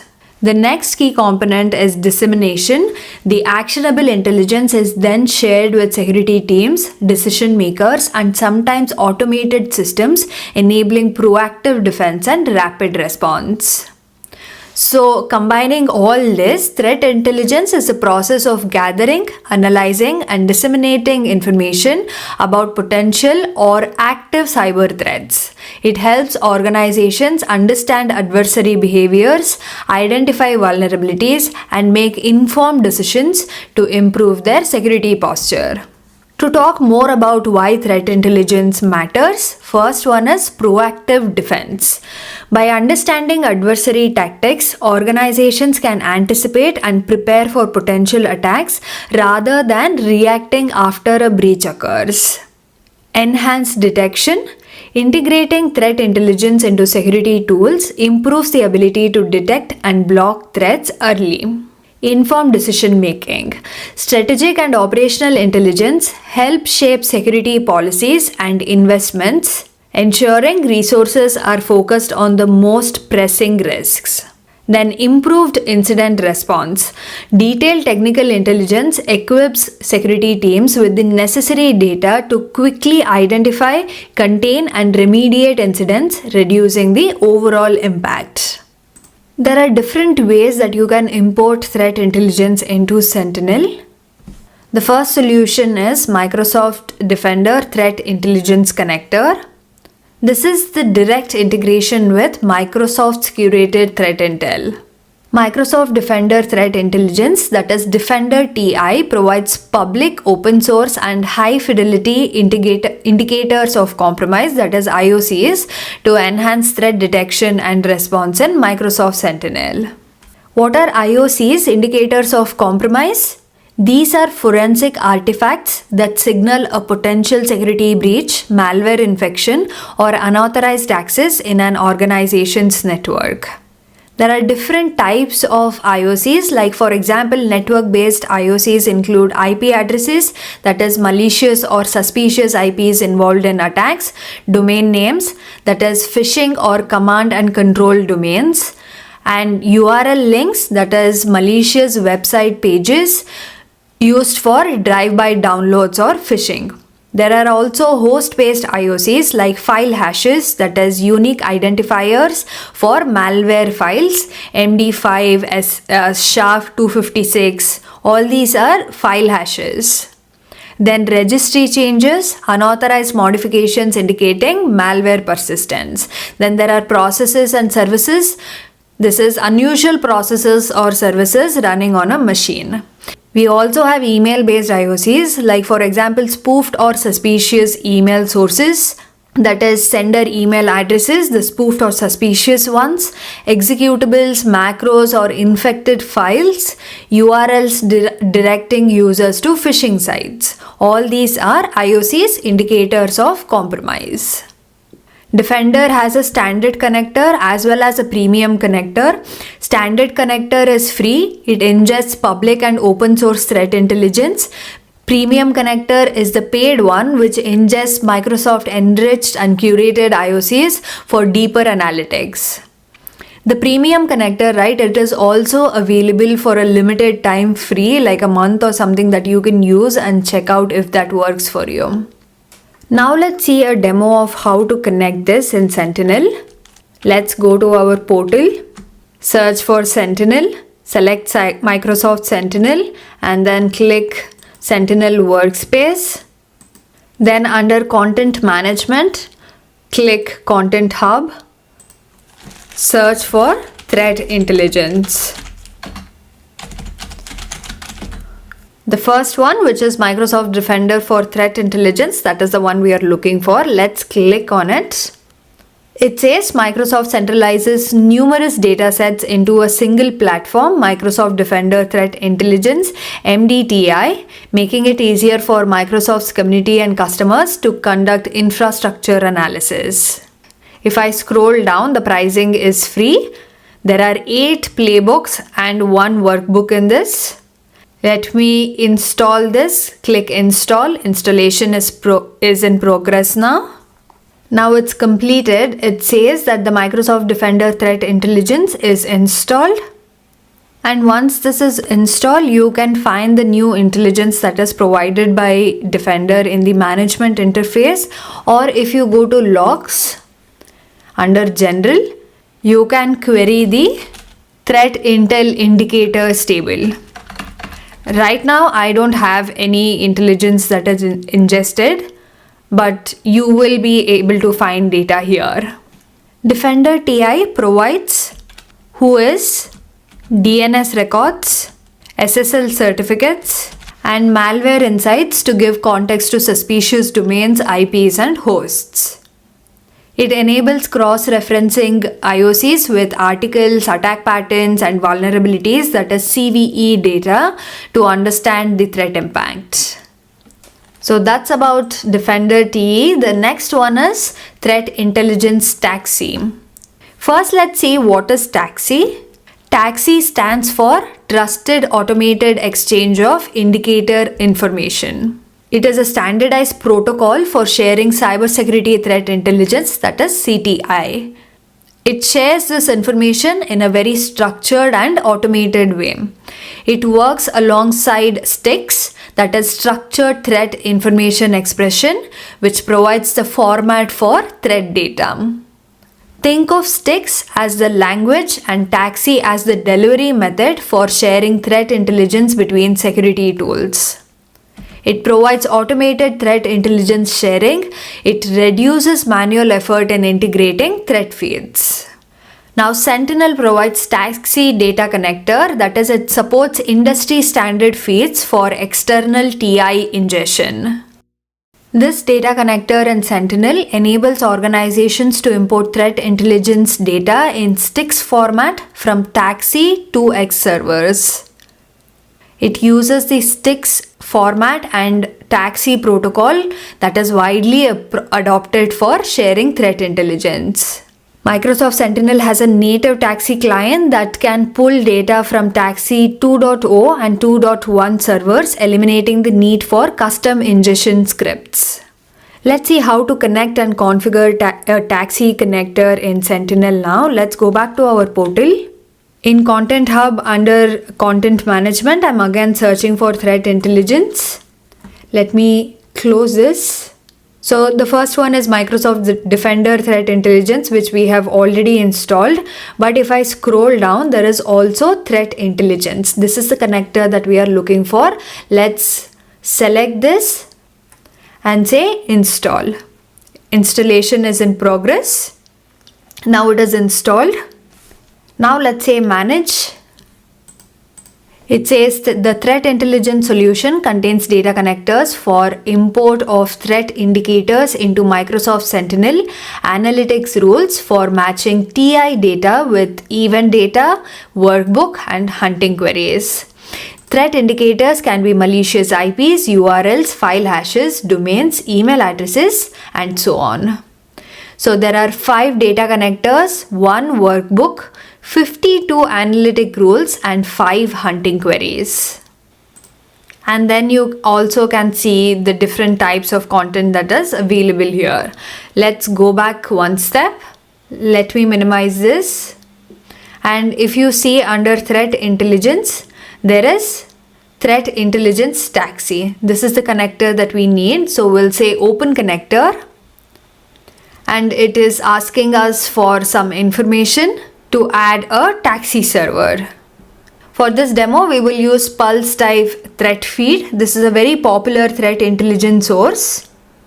Let's sign up and then register. Provide your email address. Registration link is sent to your email address. And then here we need to provide a username. I'll say Sentinel Taxi Demo. Once you fill this information, you can continue to the next page. Okay, now I'm registered and logged in. Here you can see your account and then select account here. This is the API key that we need. Let's go back to our Sentinel portal. Friendly name, I'm providing it as Pulse type taxi. And then it is asking for API root URL that is provided in the documentation. I just searched for Pulse type API root URL. If I scroll down, there is API root URL. I'm going to copy this, paste it in API root URL. Then there is collection ID. And collection ID is also provided in their documentation. If I scroll down, there is collections. There are 3 types of collections: pulse type indicator data, threat data, and test data. We will connect the test data. This is a test collection containing live sample indicator objects. It is available to anyone for free for the purposes of testing, debugging, or even just learning about sticks and taxi. So I'm going to copy this. Go back to Sentinel and provide this. And then provide a username. I'll say taxi test. And the password is from Pulse type. You see your API key here under your account. Copy that. Paste it in the password field. Import indicators all available, at most 1 day old, 1 week. I'm going to say all available. It also gives you polling frequency. How many types it has to poll with pulse type. I'm going to say once an hour and then say add. And then once it is connected, it might take some time for it to reflect data. You can query for it using the threat intelligence indicator table, and then where provider name is equal to taxi, and then where source system contains pulse type. That's how you connect a taxi threat intelligence data connector. The next option is threat intelligence upload API. Many organizations rely on threat intelligence platforms, that is TIPs, to aggregate threat indicator feeds from multiple sources. A threat intelligence platform is a security solution designed to aggregate, analyze, and operationalize threat intelligence from various sources. It collects threat intelligence from open source, commercial, and threat intel sources, converts raw data into a structured format, that is sticks or taxi, and enhances it with contextual information. And then it identifies patterns, relationships, and trends in threat data, and then shares intelligence with SIEMs. For example, in this case, Microsoft Sentinel, EDR, XDR, firewalls, and SOAR tools for automated security actions. The Threat Intelligence Upload API enables organizations to import STIX objects directly into Microsoft Sentinel, streamlining the integration of structured threat intelligence into security operations. This does not require any data connector, so it simplifies the integration process. It uses the widely adopted STIX format for better interoperability. It requires the Microsoft Sentinel contributor role for the Microsoft Entra application. We'll have to create a Microsoft Entra application for this. And then API permissions allow fine-grained control over threat intelligence ingestion at the workspace level. For this, the first step is to register a Microsoft Entra application. For that, first sign into Microsoft Entra Admin Center, that is entra.microsoft.com. Then under Identity, go to Applications and then App Registrations. In this new registration, provide a name. I'll say Sentinel Upload API Test and then register. It's created my application now. This is the app ID that we need later. So let's keep this tab open. Once that is done, the next step is to assign a role to the application. Let's go back to the Azure portal. Let's go to the Log Analytics workspace. I selected Sentinel Workspace. In this, go to Access Control and then add role assignment. In the Role tab, search for Microsoft Sentinel Contributor. Select it. Next, click Select Members. Search for the app that we created, Sentinel Upload Test API. Select that application, then say Select, and then Review and Assign. So the role is getting added to the app registration that we just created. And once you're done with this, we need to submit the threat intelligence to the Upload API. For that, you need the application client ID, Microsoft Entra Access Token with OAuth 2.0 authentication, and Microsoft Sentinel Workspace ID.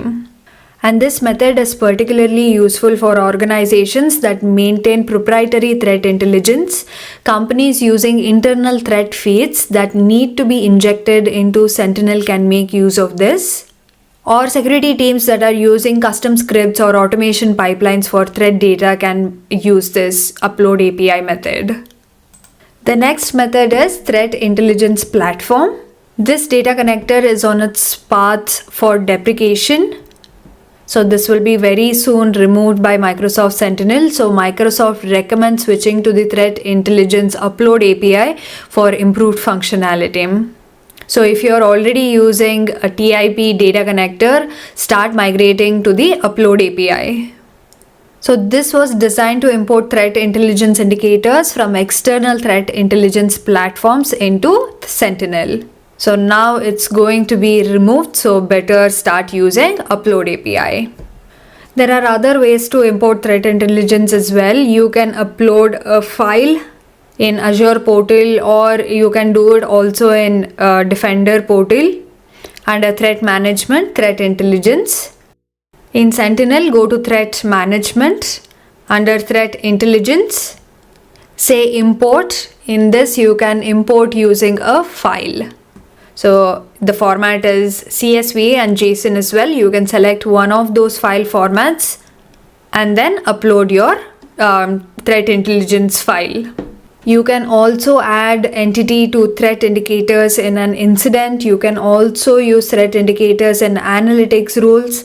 You can use matching analytics to detect threats. All of this we'll see in the later chapters. So that is it about threat intelligence. Now we'll move on to the next chapter.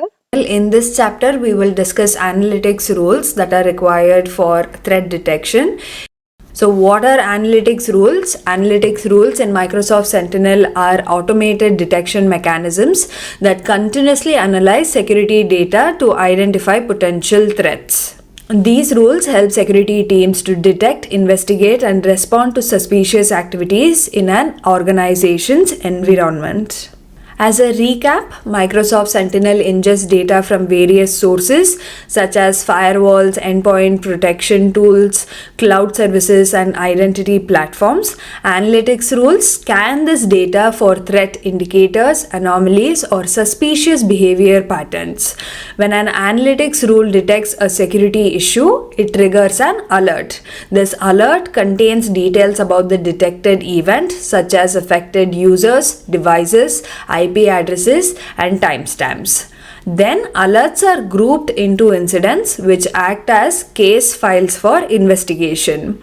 This helps analysts see the bigger picture and determine if multiple alerts are related to a coordinated attack.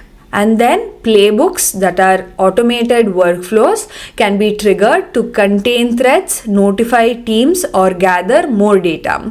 Security analysts can also manually investigate incidents and take necessary actions to mitigate risks. There are different types of analytics rules. Let's look at the main ones first. Schedule rules.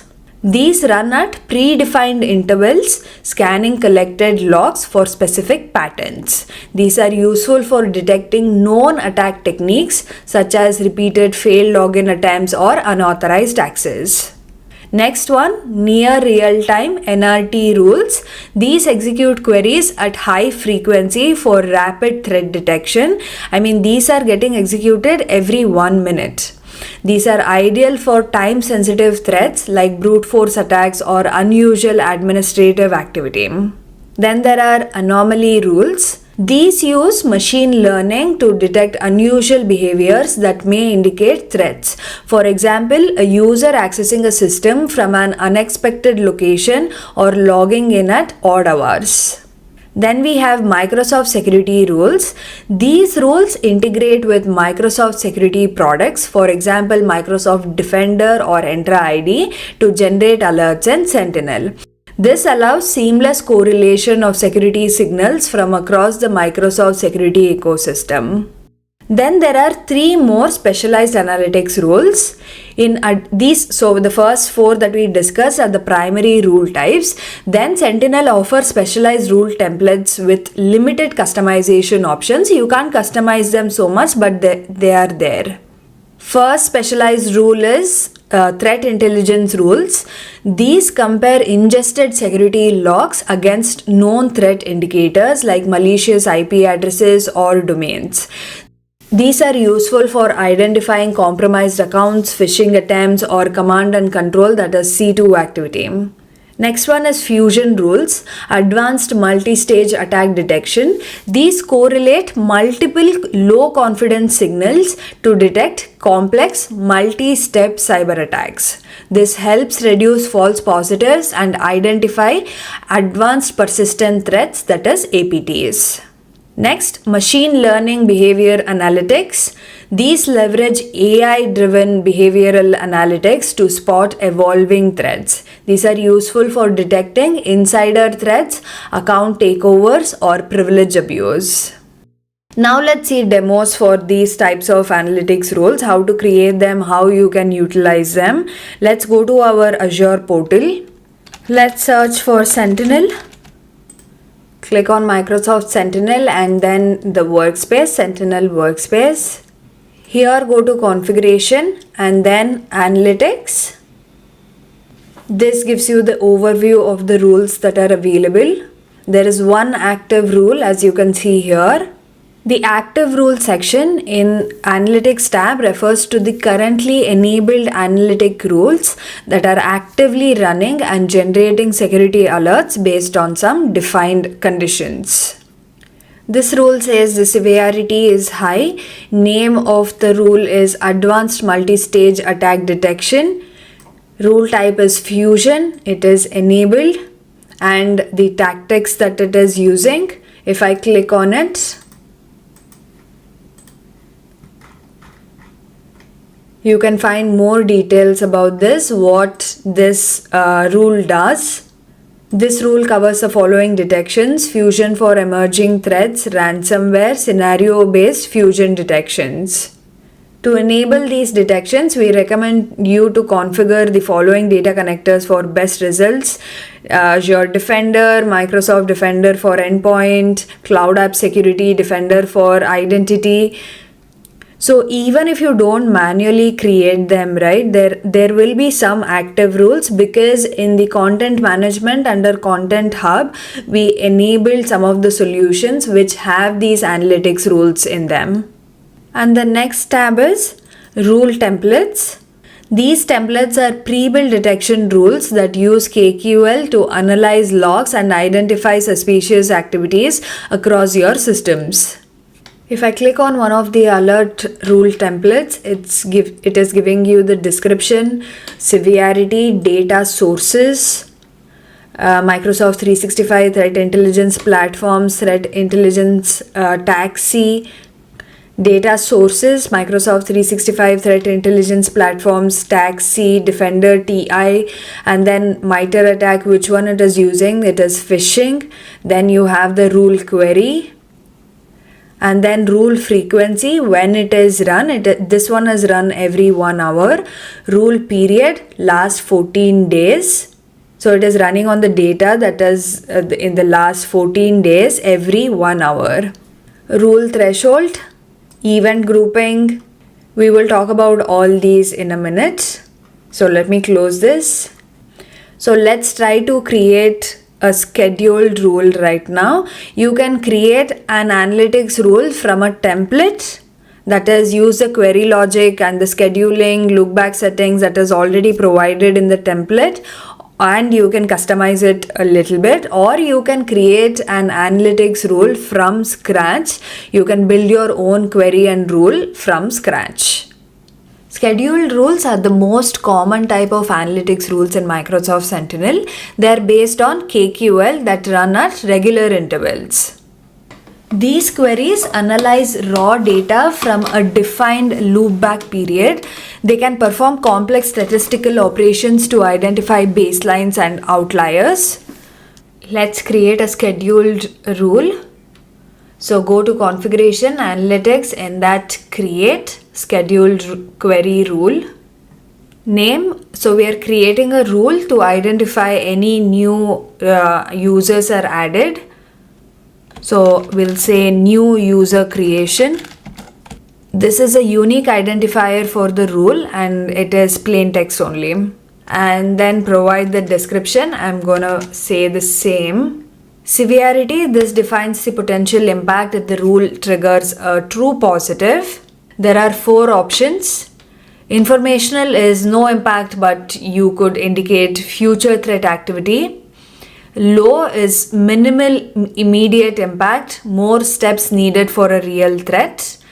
Medium, some impact but limited in scope or requires additional actions. High is significant impact, allowing threat actors broad access.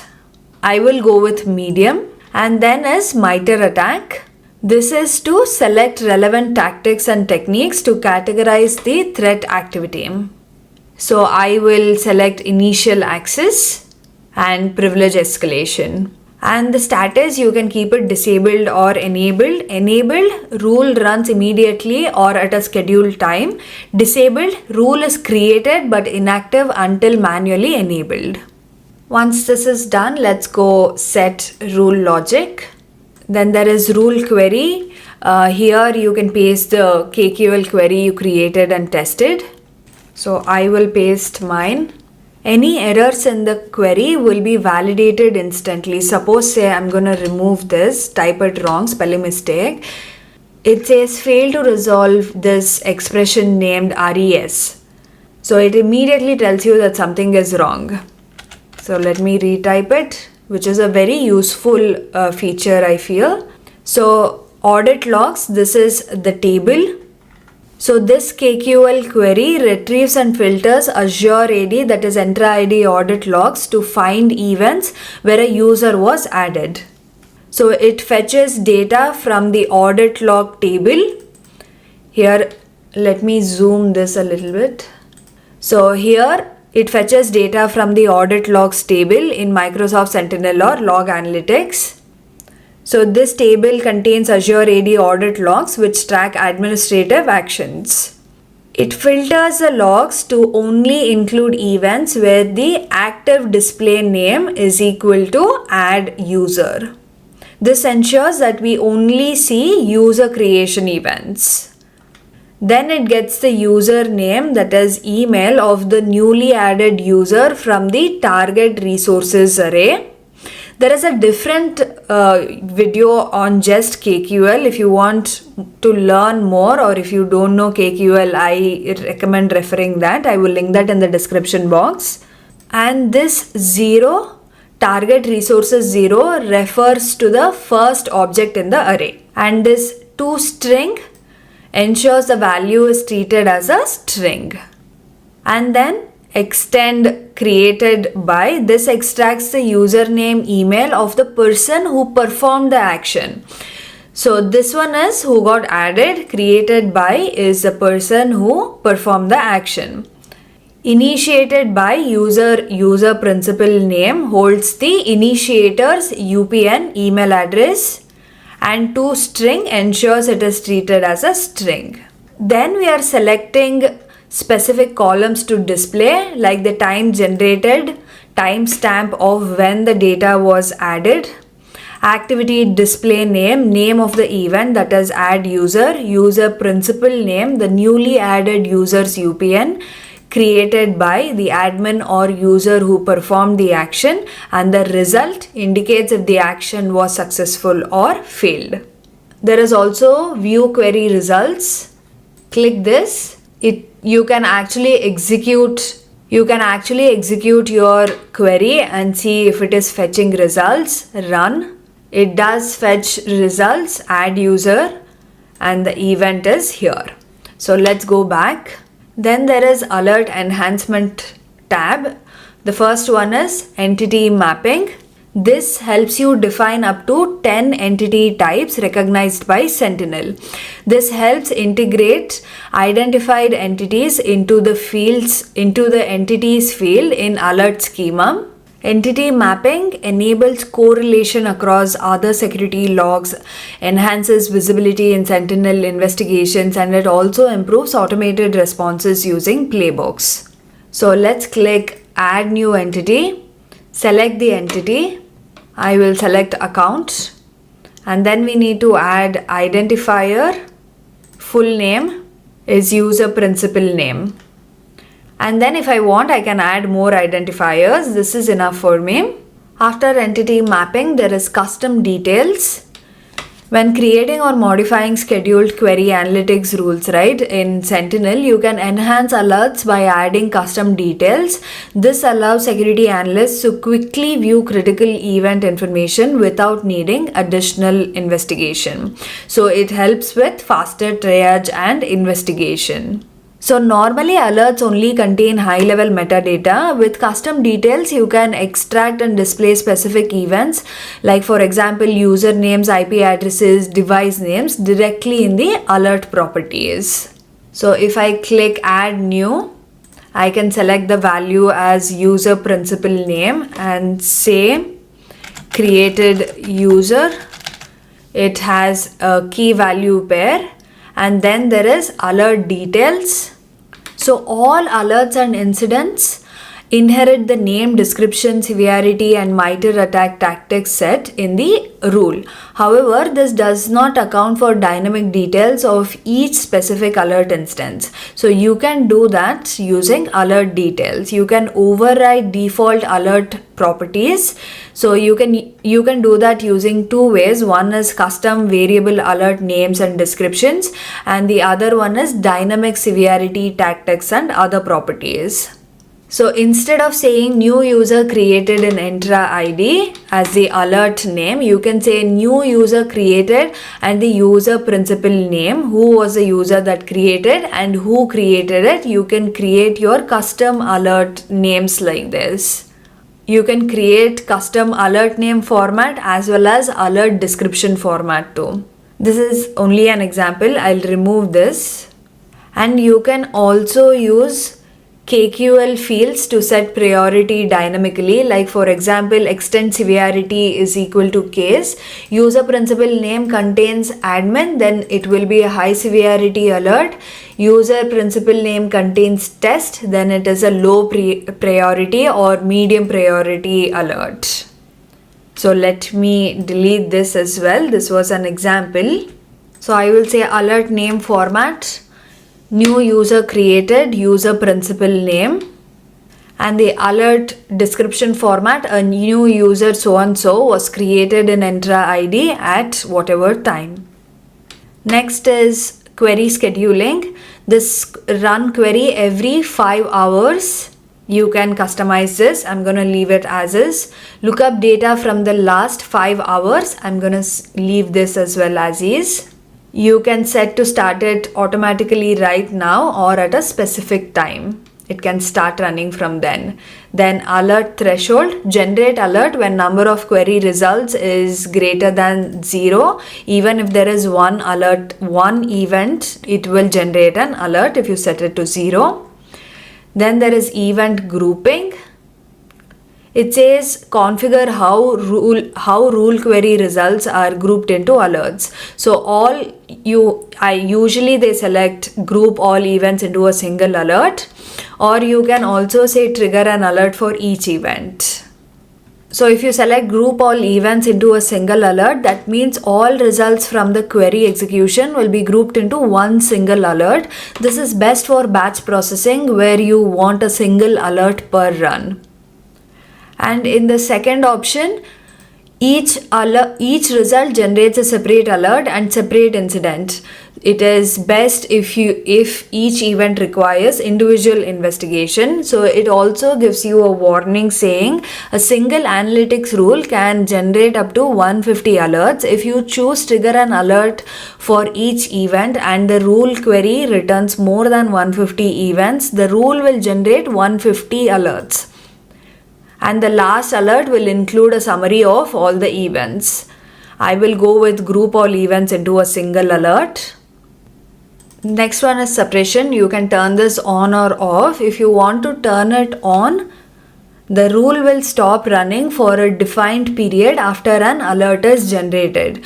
Once the suppression period expires, the rule will resume execution at the scheduled interval. This is useful for reducing noise from repeated detections of the same activity. I will have to set this to 5 hours or greater than 5 hours, not less than 5. So if I set this to 4, it says suppression must be equal to or greater than the frequency. So I will not turn this on for now. I'll switch it off. And then there is result simulation feature. This allows you to test and validate your analytics rule before fully deploying it. It helps ensure that your KQL query works as expected and generates meaningful results. Let me go to the incident settings now. So it is asking Microsoft Sentinel alerts can be grouped together into an incident. So I'm going to enable this saying create incidents from alerts triggered by this analytic rules. And then there is alert grouping. So if you want multiple related alerts to be grouped into a single incident, enable this group related alerts. So you see this, it limits the group to alerts created within the selected time frame. You can select that as well. And then there is group alerts triggered by this analytics rule into a single incident. There are 3 options. By grouping alerts into a single incident, if all entities match, this is the recommended one.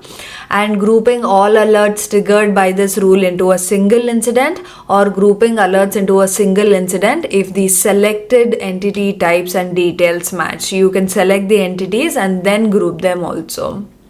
There is also an option to reopen closed matching incidents. Okay. Next we'll go to automated response. So if I click add, so this will help you create an automation rule. We will cover this in the later chapters. So for now, I will not create this. The next step is to review and create the alert. So this is how you create a scheduled query rule. Now let's create another rule, which is near real-time query rule. select create and NRT query rule. We will use the same example, new user creation, but this is for near real time. I will paste the same description. Keep the severity medium. MITRE technique, I'm gonna say initial access, status enabled, then go to set rule logic.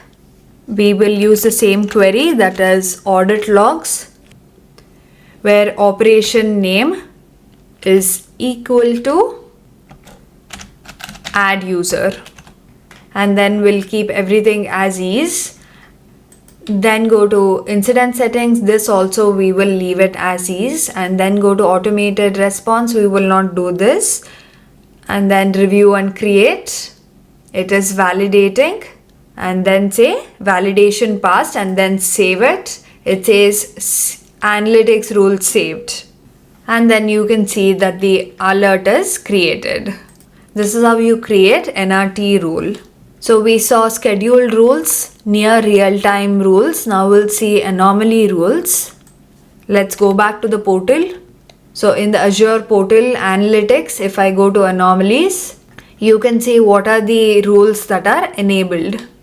All of these are an enabled status. So if I right click on one of these alerts, I can edit them, duplicate them, or disable them. So I can say edit, and I can edit them, either disable them or enable them. You can use, if you want to search for these in KQL, that is logs, you can search for anomalies. So if I go back to logs, so here under general, if I go to analytics, close this, let me delete this, search for anomalies. This is the table. And the next rule is Microsoft security rules. Let's go back to the portal, click create, Microsoft incident creation rule, rule name, I'll say defender, same description, status enabled, analytics rule logic. You just need to select the Microsoft security service, that is Microsoft Defender for cloud apps. Let's actually make this Defender for cloud apps, and then scroll down, filter by severity, any. So all the alerts from cloud apps will be forwarded to Sentinel. Include any specific alerts or exclude any specific alerts, you can do both. And then automated response, I don't want to create this here now. Then review and create, save. So if I go to this, the rule is created. Let me go back to anomalies once. So if I want to search for this rule ID, right, all I have to do is copy this rule ID, go to general, go to logs, cancel this, look for anomalies,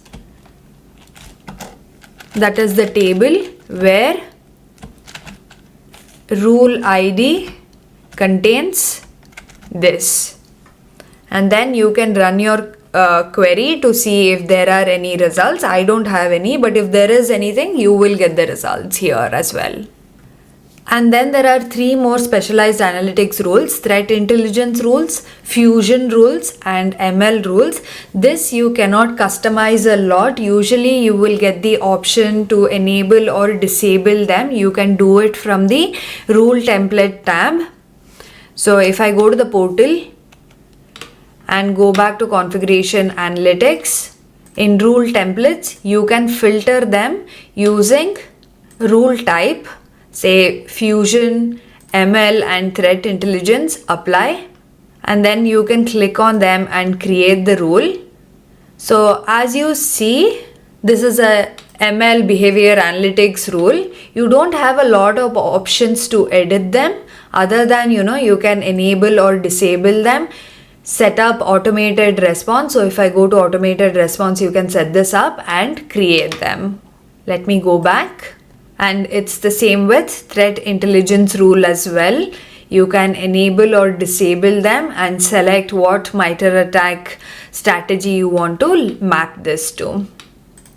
Let me go back. fusion rule is already in use here. That is, it is an active rule which you can find it here. So not a lot of customization in the last three, that is the specialized analytics rules that you can do. So that is all about analytics rules, guys. In this next chapter, We will discuss UEBA, User and Entity Behavior Analytics. What is UEBA? How it can be used in Microsoft Sentinel? What are the benefits of UEBA and how to configure UEBA in Sentinel? First, let's learn what is UEBA, User and Entity Behavior Analytics, and how UEBA works in Microsoft Sentinel. UEBA in Microsoft Sentinel is a security feature. It detects suspicious activities by analyzing user and entity behaviors over time. Instead of relying solely on static rules or signatures, UEBA uses machine learning and anomaly detection to identify potential threats. Now let's see how actually UEBA works. First one is builds baselines, that is, learns the normal behavior of users, hosts, IP addresses and applications over time. Suppose say there is a user name called John. He is from the finance department and typically logs in from New York between 9 a.m. to 5 p.m. and he does that only on weekdays. So now Sentinel recognizes this as John's normal behavior and creates a pattern.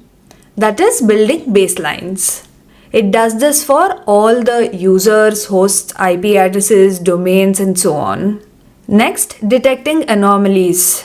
That is, it identifies deviations from this normal behavior using machine learning techniques. Suppose say now John suddenly logs in at 2 a.m. from Russia and then downloads a large number of sensitive files. This will be detected by UEBM. It can also detect deviations at a broader level. For example, John is a finance user, right? Suddenly if he starts performing IT admin tasks, that will also be detected. So this deviates from usual activity, triggering an anomaly alert. Next, correlating events. That is, it connects unusual activities across multiple data sources for better threat detection. Say John attempts multiple failed logins and all of these logins are from a new location. And after successful login, his account creates new administrator accounts in Azure Active Directory or Entra ID. And a new device is enrolled under his credentials. So individually, these actions may not seem suspicious, but correlating them reveals a potential account takeover attack. Next is assessing sensitivity and impact. This evaluates the relative importance of an asset, its peer group, and its blast radius. What is blast radius? Blast radius refers to the potential impact of a compromised asset in a security incident. So it helps security analysts understand how far an attack can spread, what other assets could be affected, and how critical the compromised asset is within the organization. Let's see some of the key aspects of blast radius analysis. First one is asset sensitivity. It determines the criticality of an asset based on its function, access level, and importance.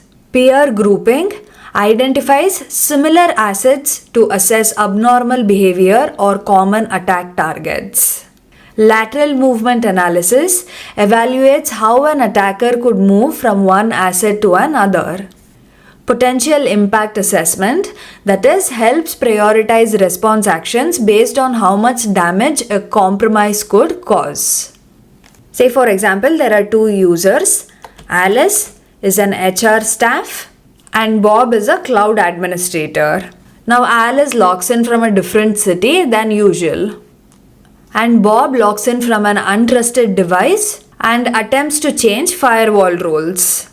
Now what UEBA does, it prioritizes the risk. Bob's role has higher privileges, so the blast radius is larger if compromised. So Sentinel prioritizes Bob's alert as a higher risk than Alice's. This is how assessing sensitivity and impact works in UEBM. This is a picture from Microsoft documentation. It represents how UEBA process is in Microsoft Sentinel and how it gradually reduces the volume of raw events by applying intelligence and analytics. So first here is the ingestion, that is all security related logs and events are ingested from various sources like endpoints, networks and cloud services. This stage collects all the raw data without filtering. So it is 100% of raw events. Next, security's research-based filtering is eliminating irrelevant data and only 30% of raw events are left. That is, only events that have potential security significance are retained. Then events are enhanced with additional context such as user behavior, geolocation, device attributes and historical patterns. This helps in identifying abnormal behavior.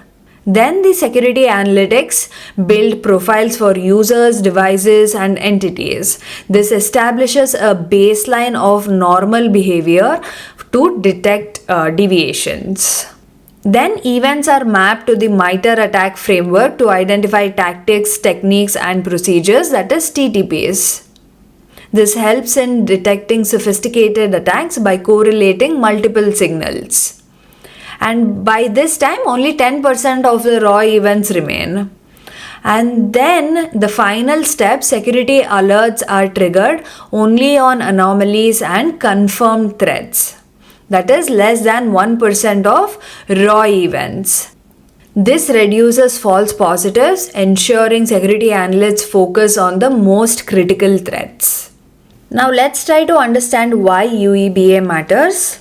First is that it reduces false positives. So traditional rules may flag all failed logins as threats, but UEBA understands context, like for example, a traveling employee. So Microsoft Sentinel provides security analysts with artifacts and insights to understand anomalous activities in context. Actions performed by a user, host or IP address are evaluated contextually, where a true anomaly is identified based on a few key factors. First one, geographical locations, devices and environments, that is, detects suspicious logins from unexpected places, devices or environments. And then time and frequency, that is, it compares current actions to the user's past behavior, for example, logging in at unusual hours. Then there is peer behavior comparisons, that is, it identifies anomalies by comparing actions to others in the same department or role. And then organization-wide behavior, that is, it detects deviations at a broader level, like for example, as we discussed, a finance user suddenly performing IT admin tasks. Like you can see in this small picture, there is the context, user, then peer, then organization. All of this will be compared. So it reduces false positives and then it detects advanced threats, that is, identifies insider threats, compromised accounts and lateral movement by attackers. And then it also enhances response prioritization, that is, helps security teams focused on critical threats first, and this reduces alert fatigue. So all in all, UEBA goes beyond rule-based detection by learning behaviors, detecting anomalies and correlating security events. So this explains the UEBA architecture in Microsoft Sentinel. So it is showing how data flows from customer sources, that is, for example, SaaS applications and on-premises environments, to Sentinel for analysis. So first, the customer data sources, SaaS applications, for example, say Microsoft 365 or third-party cloud apps. And then there is on-premise infrastructure as well, like servers, network devices, security appliance. So from this, raw data is ingested, like for logs, events and alerts are ingested from this customer data to Microsoft Sentinel. And then Microsoft Sentinel onboards data sources to analyze user and entity behaviors. It performs behavior analytics, identity analytics, user peer analytics, and access analytics. And it performs behavior analytics, identity analytics, user peer analytics, user access analytics. And then it detects anomalies and security threats. There is also Active Directory, that is Entra ID integration with Sentinel. So this provides user and group information to enhance identity-based threat detection. It helps detect privileged account misuse, unauthorized access attempts, and lateral movement. This entire integration allows proactive threat detection by identifying deviations from normal behavior. Now let's see how to configure UEBA in Microsoft Sentinel. Let's go to the portal. Let's search for Sentinel. Select Microsoft Sentinel. Select the workspace. Here go to Threat Management. Under Threat Management there is Entity Behavior. And then you can click on Set UEBA. That is, enable UEBA to benefit from a much richer set of entities, profiles, insights into the behavior of your users, hosts, and more. So you can click Set UEBA, or if you don't get this pop-up, close this and go to Entity Behavior Settings. And then here it says what is it, that is what is UEBA, and then how to enable it. Let's click Set UEBA. Here it says turn on the UEBA feature. You must complete step 2 for UEBA functionalities to start. So this is step 1. It also gives you a prompt saying only a global administrator or a security administrator in Microsoft Entra ID can turn this feature on or off. This is the permissions that you need. So I'm going to turn it on. And then it says sync Microsoft Sentinel with at least one of the following directories. This will create profiles for the users and entities in your organizations and also create data stores in Microsoft Sentinel.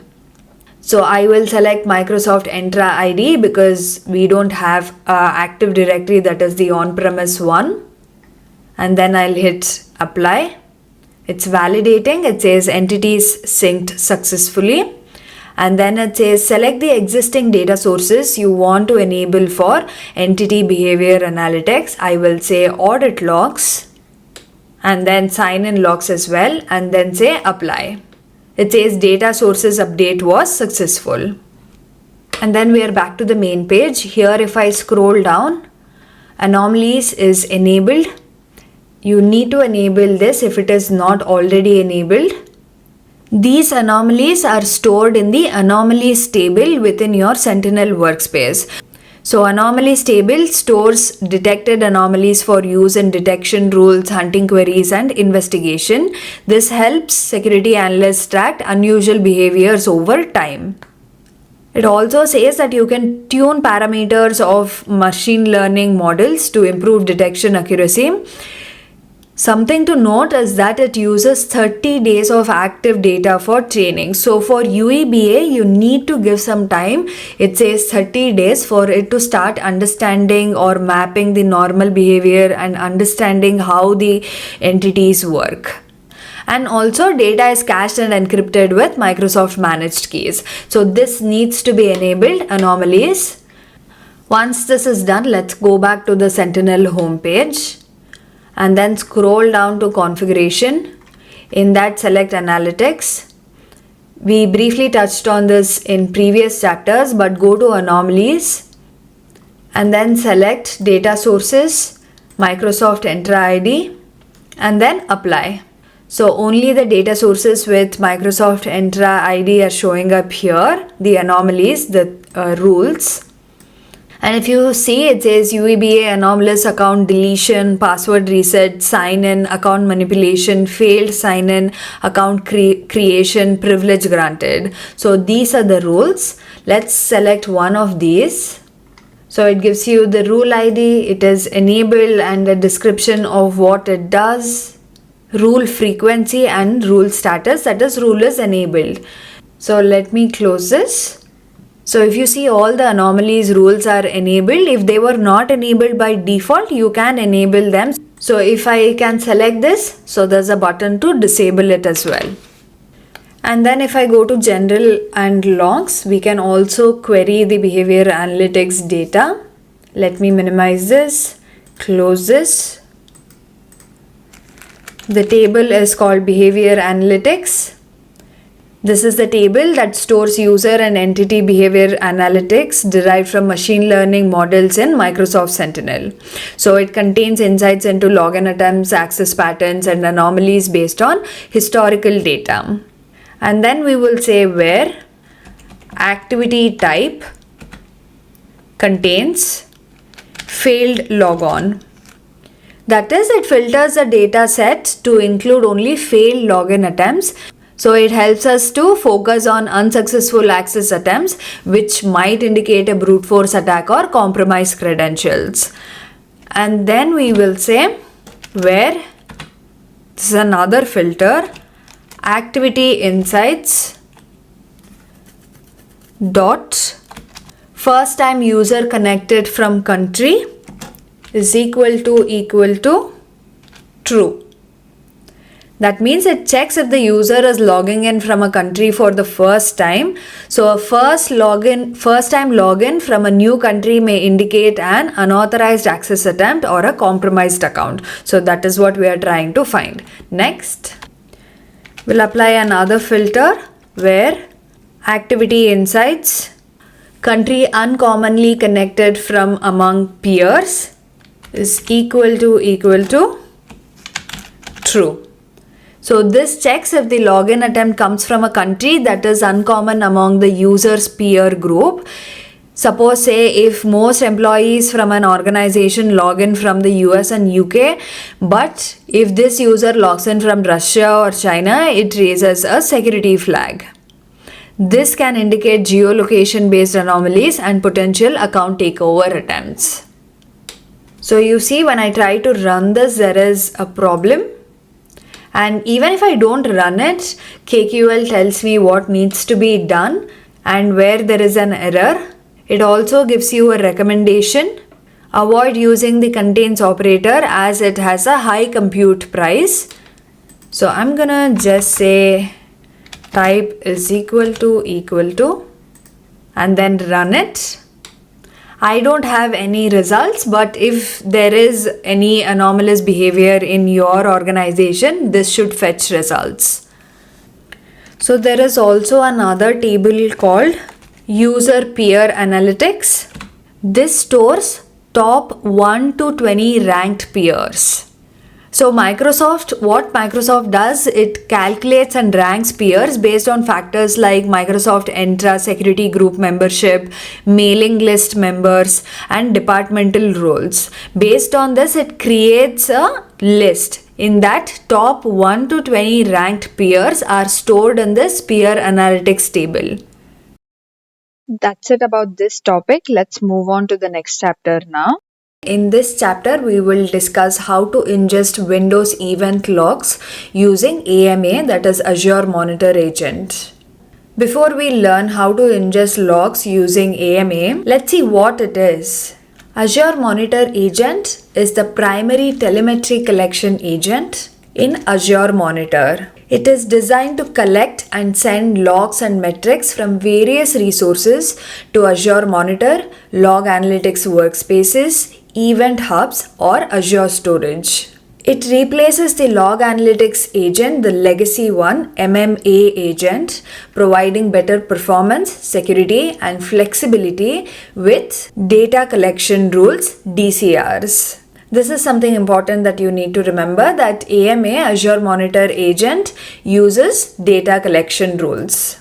So DCRs define what to collect, like specify log types like event logs, syslog, or performance counters.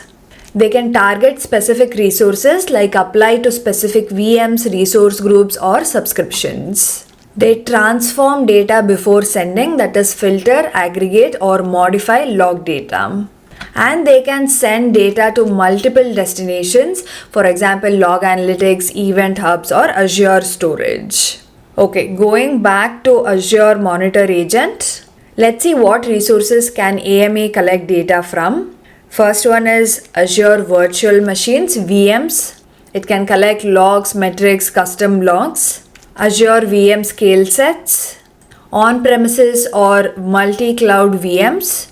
For this, you need to have Azure Arc enabled servers and Azure Kubernetes Service, AKS, also Azure Functions and App Services. Now let's see what data can AMA collect. Windows event logs, for this we'll see the demo. Syslog, that is Linux logs, performance metrics, Azure monitor logs, and container logs, AKS. So this picture is from Microsoft documentation. This shows how Azure Monitor processes incoming data from clients through a cloud pipeline before storing it in designated destinations. To break it down, the data is ingested from different sources using direct ingest or an agent. These clients send raw data to Azure Monitor for processing. And then data flows into a transformation process within the pipeline. So Cloud Pipeline is one of the core components of Azure Monitor Pipeline. It has two components, Cloud Pipeline and Edge Pipeline. We will talk about Cloud Pipeline now. Cloud Pipeline provides a standardized way to process and route incoming data within Azure Monitor. And then a DCR is applied to specify what data is collected, define the schema of the incoming stream, apply transformations such as filtering or manipulation, and then determine the destination for the processed data. Once the data is transformed by DCR, it is sent either to Log Analytics Workspace, that is used for querying and analyzing logs, or it is sent to Azure Monitor Workspace. This stores and manages monitoring data. Now let's see a demo of how to ingest Windows event logs from a VM using AMA to Sentinel, that is Log Analytics Workspace. Let's go to the portal. First, we need to create a virtual machine. Let's do that. Search for virtual machines. Select virtual machines, then click create Azure virtual machine. Create a virtual machine hosted by Azure. Click that. Then it asks you for details. Subscription, the same subscription. I will select the resource group as the same one that is existing. Virtual machine name. I'll say Windows Logs Demo. I'll keep the region same, availability zone. I'm going to go with all the default options. It's asking for zone options, self-selected zone, availability zone, zone 1. I'm going to keep everything the same. I have to select the image. I will select Windows Server 2019 data center.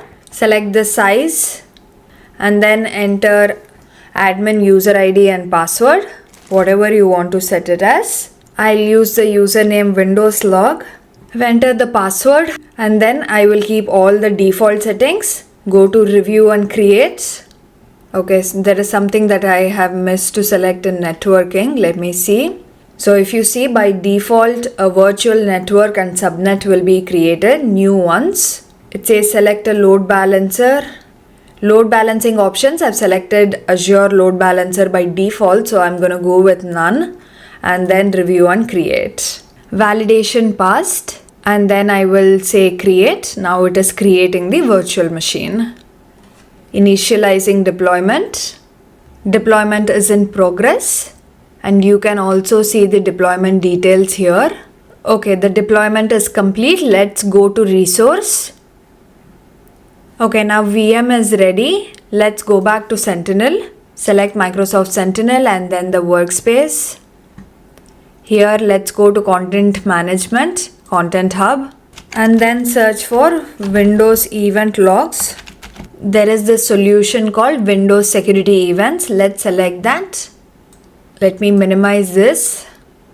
So it says The Windows Security Event solution for Microsoft Sentinel allows you to ingest security events from your Windows machines using the Windows agent into Microsoft Sentinel.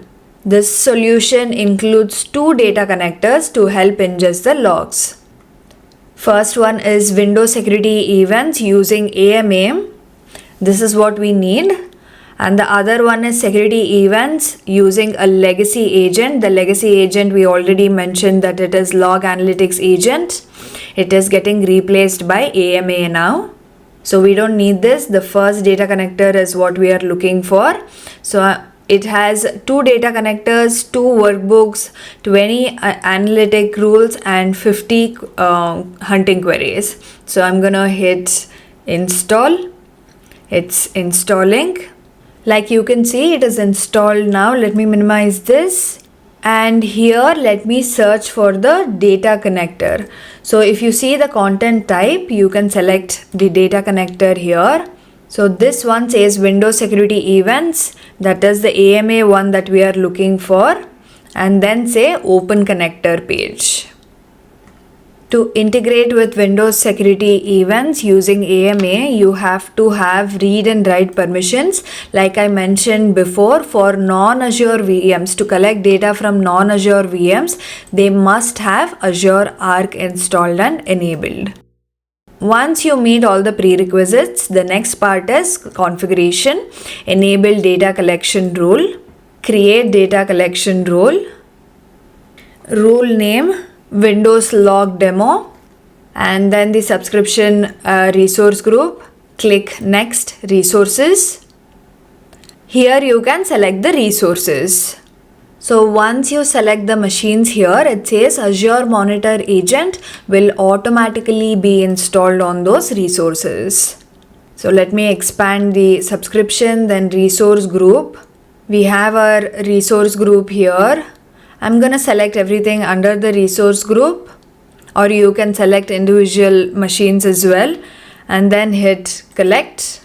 You can either collect all security events or the common ones, minimal or custom. So if you hover over this, it says all events, all Windows security and app locker events. Common means a standard set of events for auditing purposes.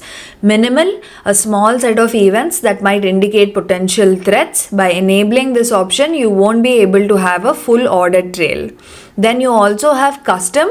This allows you to filter and select the security events to stream by using XPath queries. Okay. So if I say custom, here you can choose to stream specific custom events instead of selecting all security events, common ones or minimal ones. So I can add something like this for RDP and select add. For now, I will select all security events and then create and review. Validation is passed. I'm gonna say create. It says successfully installed extension. Create data collection rule association succeeded, and then installation of the agent is also successful. Let me close these notifications. Let me close this as well. And that is how you ingest Windows security events using AMA, Azure Monitor Agent, to Sentinel. To look at the logs, I think we'll have to wait for some time. And after that, you will see an increase in this graph. You can also go to logs and search for security events to see if the logs are getting ingested. It's been like 5 minutes and I can already see that the security event logs are getting accumulated here. This is one way to see it. Also, you can go to configuration, data connectors. This might be easier to find for it. And then scroll down to Windows security events. And then here as well, there is an increase in the graph. So there are logs getting ingested. Another way to check is go to logs. Under general, close this and then query for the table security event, run, and then here as well you can see the security events. You can expand them to see what exactly has happened. That's it about this topic. Let's move on to the next chapter now. In this chapter, we'll discuss how to automate threat responses in Sentinel. So Microsoft Sentinel is not only a SIEM system but also serves as a platform for SOAR, that is security orchestration, automation and response. One of its main function is to streamline and automate security operations. First, let's see why do we need to automate responses to threats. First one is it reduces alert fatigue. So automation helps to prioritize and filter alerts, right? So this reduces the noise and false positives that overwhelm analysts. So by automating the triage process, only critical threats are escalated. Next, it improves incident response time. Automating response actions like blocking IP addresses or isolating affected systems speeds up containment and remediation. This allows organizations to respond more swiftly, limiting the damage caused by incidents and reducing recovery time. So next is to free up analysts for threat hunting and investigations. So when you automate routine tasks, right, analysts can focus on more strategic activities like investigating sophisticated threats or proactively hunting for potential vulnerabilities. This enhances the effectiveness of the security team and improves overall threat detection capabilities. Now let's see what are the options to automate responses in Sentinel. The first one is using automation rules. The second one is Playbooks, Azure Logic Amps. This is the actual source solution. With automation rules, you can manage incident handling centrally. For example, using Microsoft Sentinel's centralized dashboard, all alerts related to a potential phishing attack are automatically collected, categorized and prioritized. This ensures that analysts handle them efficiently and in a consistent manner. Then you can use it to assign playbooks to incidents and alerts. Suppose say if a ransomware alert is triggered, an automated playbook is assigned to the incident that includes steps for isolating affected systems, notifying the team and blocking malicious IP addresses. So this ensures a quick response. You can also use automation rules to automatically tag, assign or close incidents.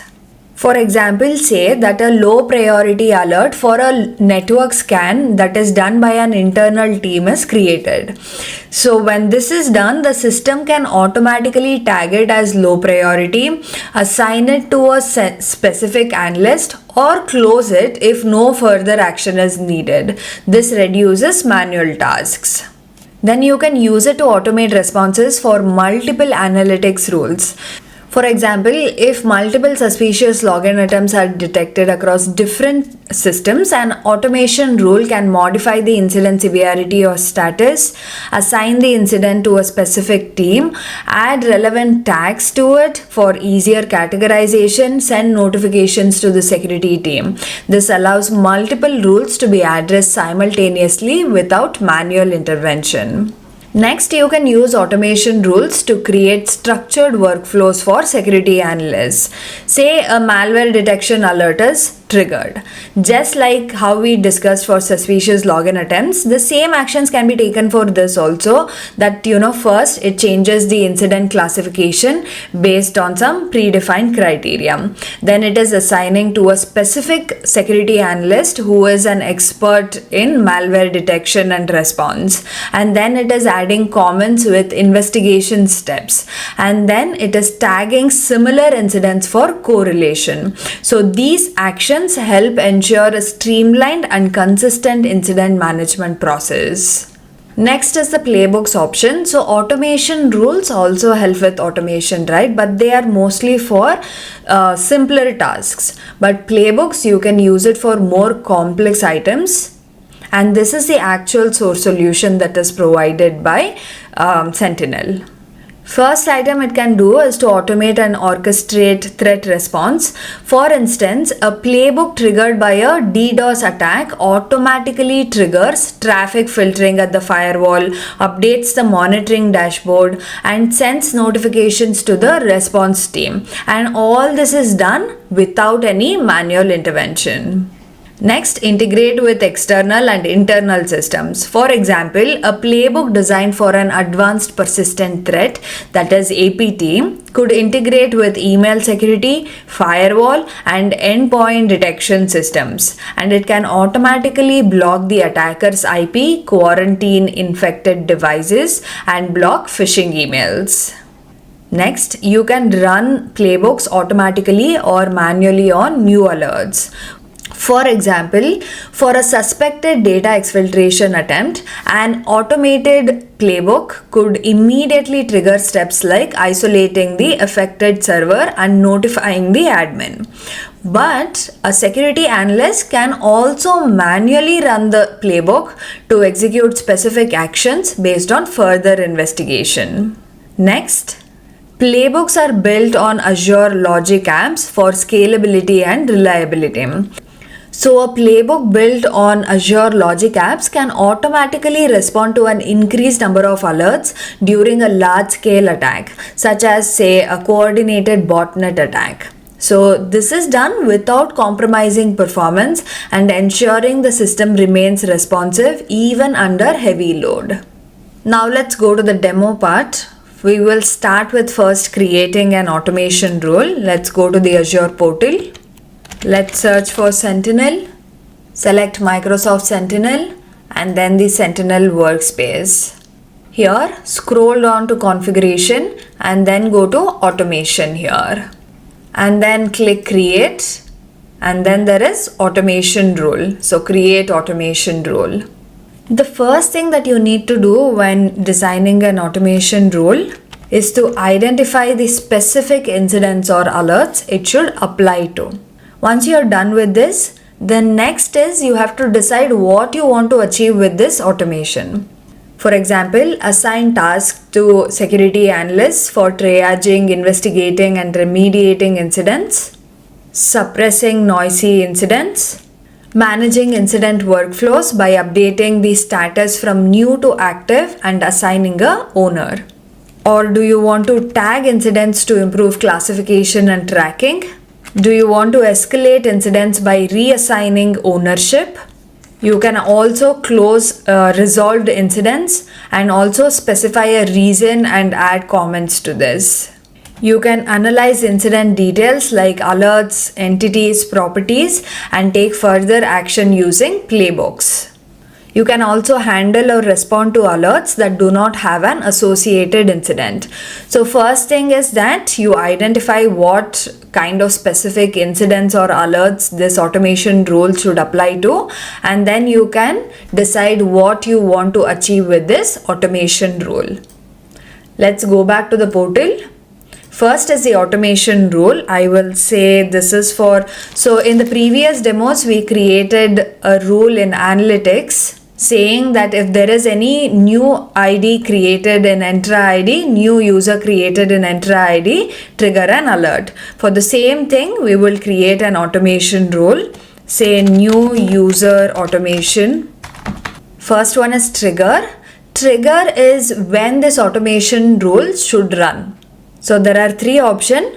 When an incident is created, so a new incident created within the Defender portal or Microsoft Sentinel, and then when an incident is updated, so you can run an automation rule when incident status changes like closed, reopened or triaged, incident ownership is assigned or updated, incident severity is modified, new alerts are added to an existing incident, or comments, tags or tactics are added to a new incident. And then when an alert is created, this is generally done by using Microsoft Sentinel scheduled or near real-time NRT analytics roles. For this, we will select when incident is created. Next one is conditions. So you can also specify conditions to determine when a rule should execute. These conditions are case sensitive and they also change based on the trigger. So if I select something else in the trigger when incident is updated, this also changes.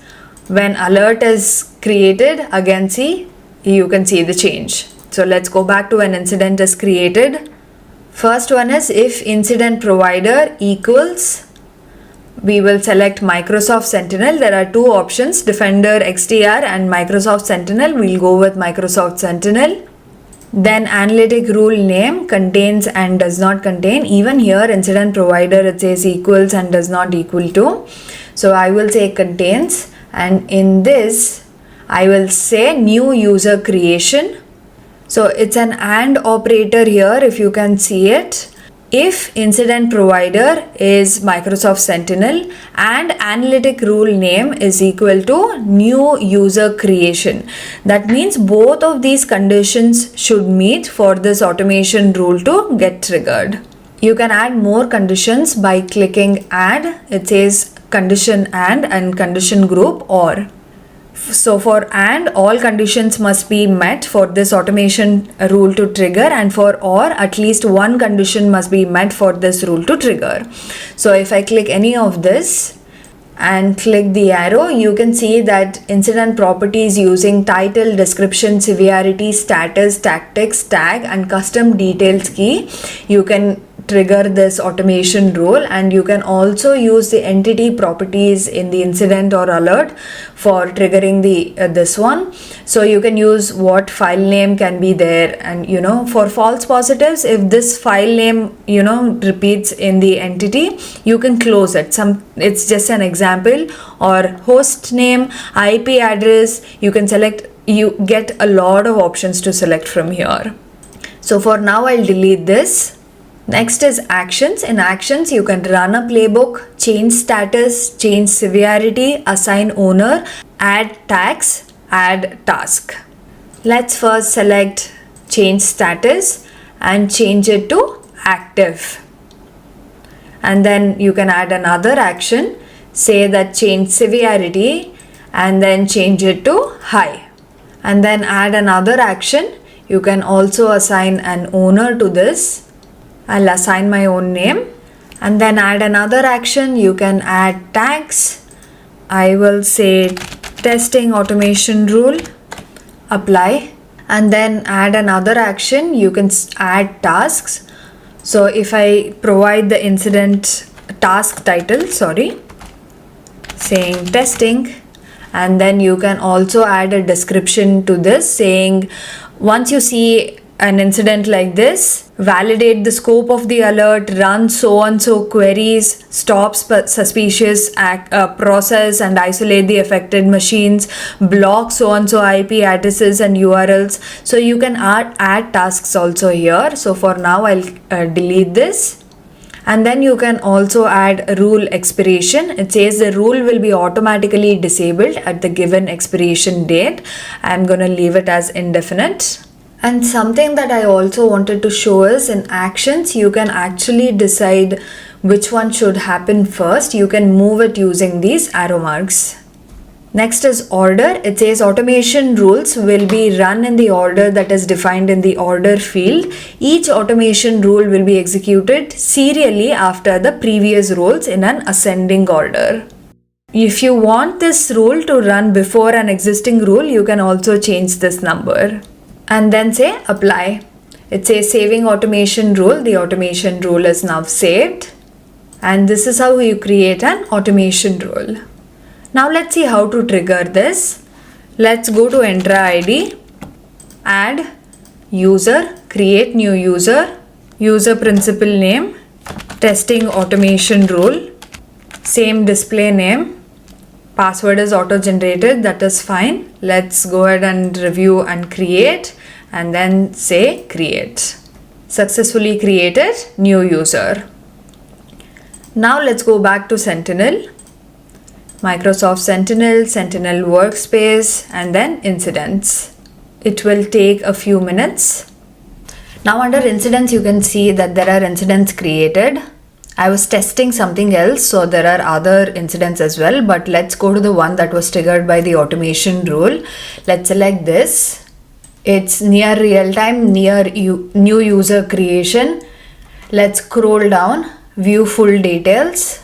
So if you see, what we did in the automation rule was to change the severity to high. This has happened.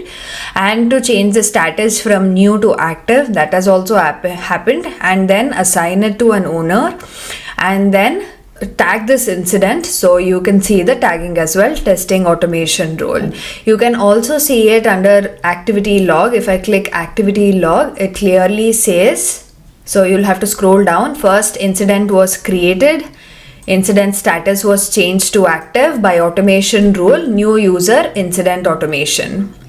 And then severity was changed to high, again by the automation rule. And the owner was changed to Navya by automation rule. And then there was also a tag that was attached to this incident.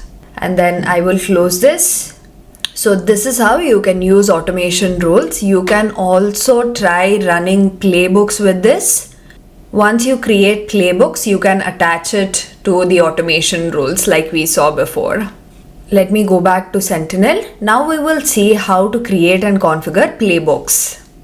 Before we start with creating playbooks, let's see what are some of the recommended use cases for Microsoft Sentinel playbooks. First one is enrichment. Playbooks can collect additional data and attach it to an incident, helping security teams make better informed decisions. For example, a playbook automatically enriches an alert about a suspicious IP by querying external threat intelligence sources and then appends the reputation score to the incident. External threat intelligence sources like VirusTotal, Microsoft Defender Threat Intelligence, you can get data from these. Next use case is bidirectional sync. So playbooks help synchronize Microsoft Sentinel incidents with external ticketing systems to ensure incidents are tracked properly. For example, when an incident is created in Microsoft Sentinel, a playbook automatically opens a corresponding ticket in ServiceNow, Jira, or other IT service management tool. And when an incident is updated or resolved in ServiceNow, the same update is reflected back in Microsoft Sentinel. The next one is orchestration. Playbooks facilitate better coordination and communication among security teams by integrating with collaboration tools. For example, a playbook detects a high severity security alert. Then it sends an automated message to the SOC teams, Microsoft Teams or Slack channel, ensuring analysts are immediately informed. The playbook assigns incidents to specific analysts based on predefined criteria, ensuring an efficient workflow. The next recommended use case is response. Playbooks enable automatic or semi-automatic responses to mitigate threats quickly.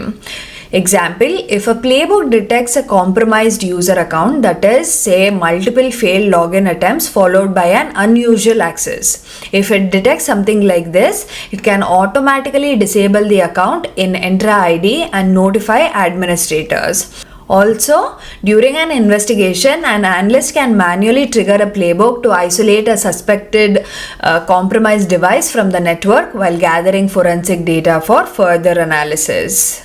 So these are the recommended use cases of Sentinel playbooks.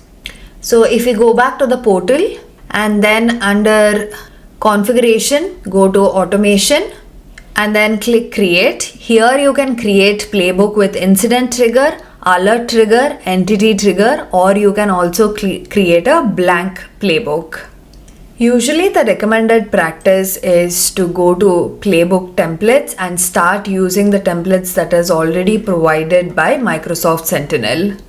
For example, like the use case that we discussed, let's search for VirusTotal.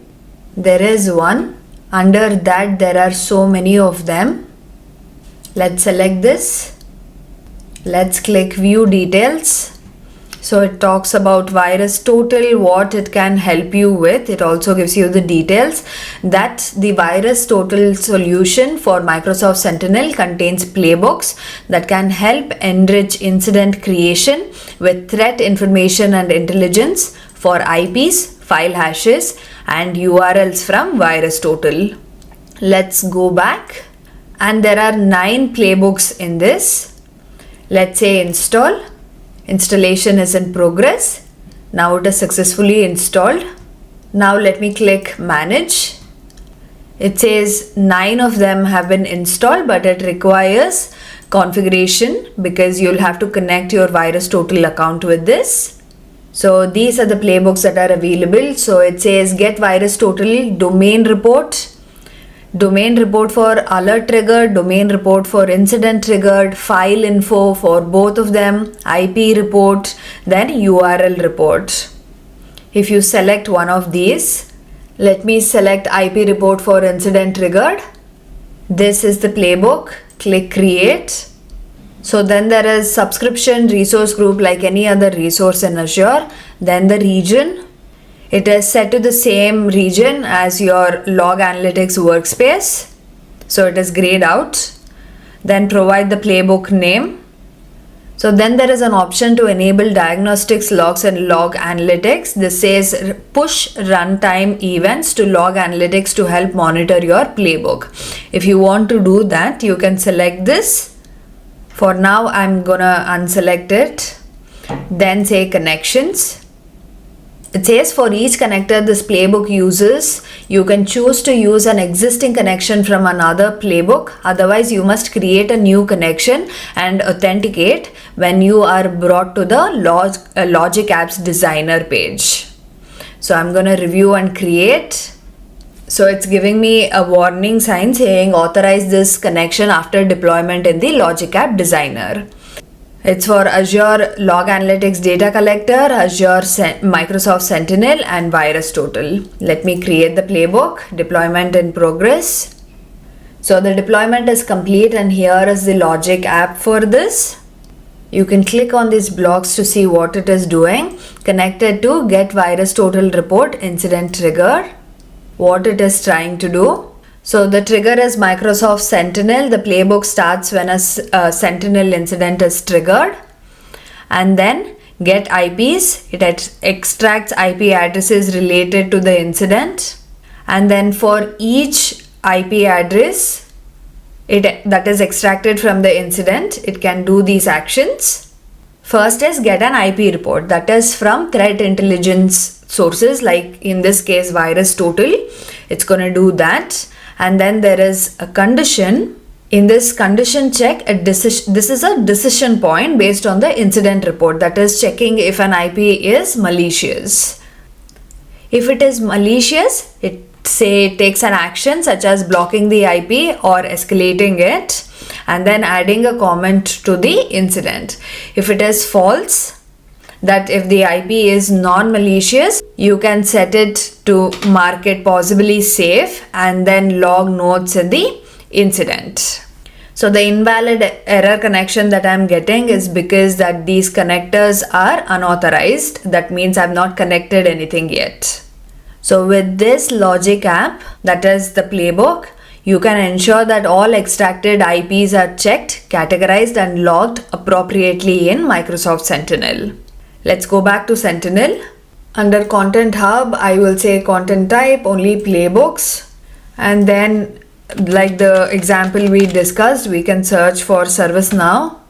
There is one for ServiceNow as well. So create ServiceNow record, alert triggered, and then create an update ServiceNow record. Let me click ServiceNow. It also tells us what are the things that it can do. The ServiceNow ITSM solution for Microsoft Sentinel makes it easy to synchronize incidents between Microsoft Sentinel and ServiceNow. So there are two options that it provides to do this. The first option is the recommended one where bidirectional incident sync happens. That is, retrieve Microsoft Sentinel incidents and automate the creation of incidents in ServiceNow. Bidirectional sync of status, severity, owner, comments, work notes, entities and alerts. Details of alerts and entities added to work notes. Filtering of Microsoft Sentinel incidents based on tags or custom filters. So this is the playbook that you see in most of the organizations that you use, because it's very easy to maintain incidents with this bidirectional sync. And then there is also another option which you can do, unidirectional sync from Microsoft Sentinel to ServiceNow. Only from Sentinel to ServiceNow, not the other way around. There are 3 playbooks for this, like you can see here. Let me say install and then click view details and then click manage. Again the same error because we have not configured it, ServiceNow details. There's one saying create and update ServiceNow record, create snow record, alert trigger, create snow record, incident trigger. Let me click create snow record incident trigger. Select this and say create playbook. Again, you get the subscription and resource group, playbook name. Go to connections. You will have to connect ServiceNow here. For now, we'll say review and create. We do have the warning signs. For now, we'll just go ahead and say create playbook. The deployment is successful. So Microsoft Sentinel incident is the trigger. You're initializing variable and then switch case severity high, case severity medium. You can add more as well. And then you can create the records. This is done in ServiceNow. For that, you need to enter the details. You can also run any of the playbooks manually as well. You can try testing the connection using run. This is a logic app, so you can try running it manually as well. Let's go back. So here, if you see in the prerequisites, right, it also says you need existing Snow instance and also Snow credentials, username and password for this. Let me close this. Let me go to the Content Hub. There are other useful playbook templates as well, like for example, Entra ID. See this? Let's select this. Let's click Manage. It's already installed for one of the previous chapters, so you don't have to do it again. So if you see here, there are 11 playbooks in this solution. Let me go next. Yeah, here we do have the playbook. So block Entra ID alert, block Entra ID user entity trigger, prompt user alert, prompt user incident, reset Entra ID password. So there are so many playbooks available here as well, and you can click on it to see what is the description, how you can do it. So for block Microsoft Entra ID user, it says for each account entity included in the alert, this playbook will disable the user in Microsoft Entra ID, add a comment to the incident that contains this alert, and then notify manager if available. It also gives you a note saying this playbook will not disable admin user. And then if you go back to the Content Hub and search for SOAR, there is Sentinel SOAR Essentials. This is a solution. Let's install this. It's in progress. Okay, it got installed. Let me go back to it. It says the Microsoft Sentinel SOAR Essential solution for Microsoft Sentinel contains playbooks that can help you get started with basic notification and orchestration scenarios for common use cases. These include playbooks for sending notifications over email, collaboration platforms such as Microsoft Teams, and so on. It has 18 playbooks. Let's hit manage. So first one is create incident from Microsoft Forms response. What this will do, it will create a Microsoft Sentinel incident when Microsoft Forms response is submitted. This is a very common use case. Usually the customers of your organization might be using a form to create their complaints, or something is not working, and that you can use that form to create Sentinel alerts or incidents. And then there is a playbook to create a new incident when a new email arrives. So you can send an email to a shared mailbox, and that will create a Microsoft Sentinel incident. But you have to send an email with incident keyword in the subject. So there are also playbooks like this, which will give you instructions of what to do when there is a ransomware attack.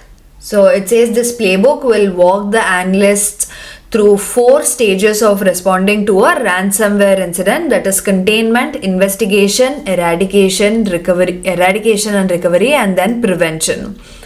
So when you're giving step-by-step instructions to the analysts, you're making them more efficient and use their time more wisely. And then there are notifications that you can send when an incident is closed. So this playbook is utilizing new update trigger to notify person or group on Microsoft Teams or Outlook when incident is closed. or incident is reopened, incident severity is changed notification, and then you can post message on Slack. Whenever there is an incident created, you can post it on Slack channel. Same for an alert, and then post messages on Teams for incident as well as an alert. There is also a playbook that looks for other alerts with the same IP as the triggered incident. When such an alert is found, this playbook will add the alert to the incident. And this will do it only if that incident is not already related to that alert is not already related to another incident. There's also, you can send emails when an incident is created with basic details like incident title, severity, tactics, what is the link. There is another one which says incident assignment shift. This is interesting because this playbook will assign an incident to an owner based on the shift scheduled in Microsoft Teams.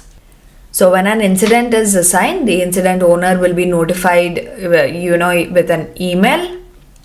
And then there is update trigger notify owner. This playbook sends a team message to the new incident owner. Let's go back to the home page.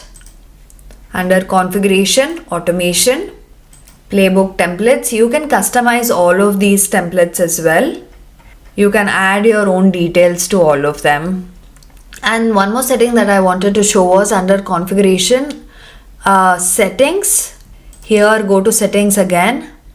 And then if you scroll down, there is playbook permissions. This controls who and what can execute and modify logic app playbooks in Microsoft Sentinel. So these permissions ensure secure automation and integration with external services. So Microsoft Sentinel automation rules can trigger logic app playbooks, right, for incident response. But for a playbook to be used, specific permissions must be granted to the appropriate users or services. So if I click configure permissions, it says choose the resource groups that contain the playbooks you want to give Microsoft Sentinel permissions to run. So I'm going to choose Sentinel RG and then say apply. It is adding permissions, says finished adding permissions. That is one thing you need to set. If at all you're having permissions problems, maybe this is the place that you want to check once. So that's it for this chapter, guys. In this chapter, we discussed what are automated responses to threats in Sentinel, how you can configure them, why do you need them, what are the different ways, that is automation rules, and playbook using Azure Logic Apps, that is the source solution of Sentinel, how to create automation rules, how to create playbooks, what are the usually used recommended use cases for both of these. Let's move on to the next topic now. In this chapter, we will discuss Microsoft Sentinel Workbooks. What are workbooks? How are they used? What are the use cases? How to create them? How to customize them? We'll learn all of this in this chapter. So what are Microsoft Sentinel Workbooks? Workbooks are a powerful tool within Microsoft Sentinel. They offer interactive and customizable dashboards, and organizations can visualize and analyze security data from various sources using these dashboards. So these workbooks provide security teams with real-time insights and hence improve their ability to detect and respond to threats efficiently. So by integrating many different data sets and fostering collaboration, Microsoft Sentinel Workbooks play a crucial role in strengthening an organization's security posture. Now let's see some of the key use cases for Microsoft Sentinel Workbooks. First one is SOC monitoring. So Security Operations Centers, that is SOCs, rely on Microsoft Sentinel Workbooks to track security events in real time. Analysts can monitor key performance indicators, that is KPIs, such as incident response times, alert volumes, and threat detection rates. Workbooks provide a centralized view of security metrics, optimizing workflows and improving incident management. Next use case is compliance and audit reporting. So organizations must comply with regulatory standards and audit requirements, right? So Sentinel Workbooks help generate compliance reports by visualizing data on security controls, user activities, and policy enforcement. Then these reports can be customized to align with specific frameworks, making it easier to demonstrate compliance during audits. Next use case is threat hunting. So workbooks support proactive threat hunting by visualizing anomalous behaviors, attack patterns, and indicators of compromise, that is IOCs. Security teams can leverage these insights to uncover hidden threats, investigate suspicious activities, and take preventive actions before an incident escalates. So these are some of the key use cases of Sentinel workbooks. Now let's see how to create a workbook. Let's go to our Sentinel portal. In Sentinel, go to Threat Management. Actually, let me minimize this first and then go to Workbooks.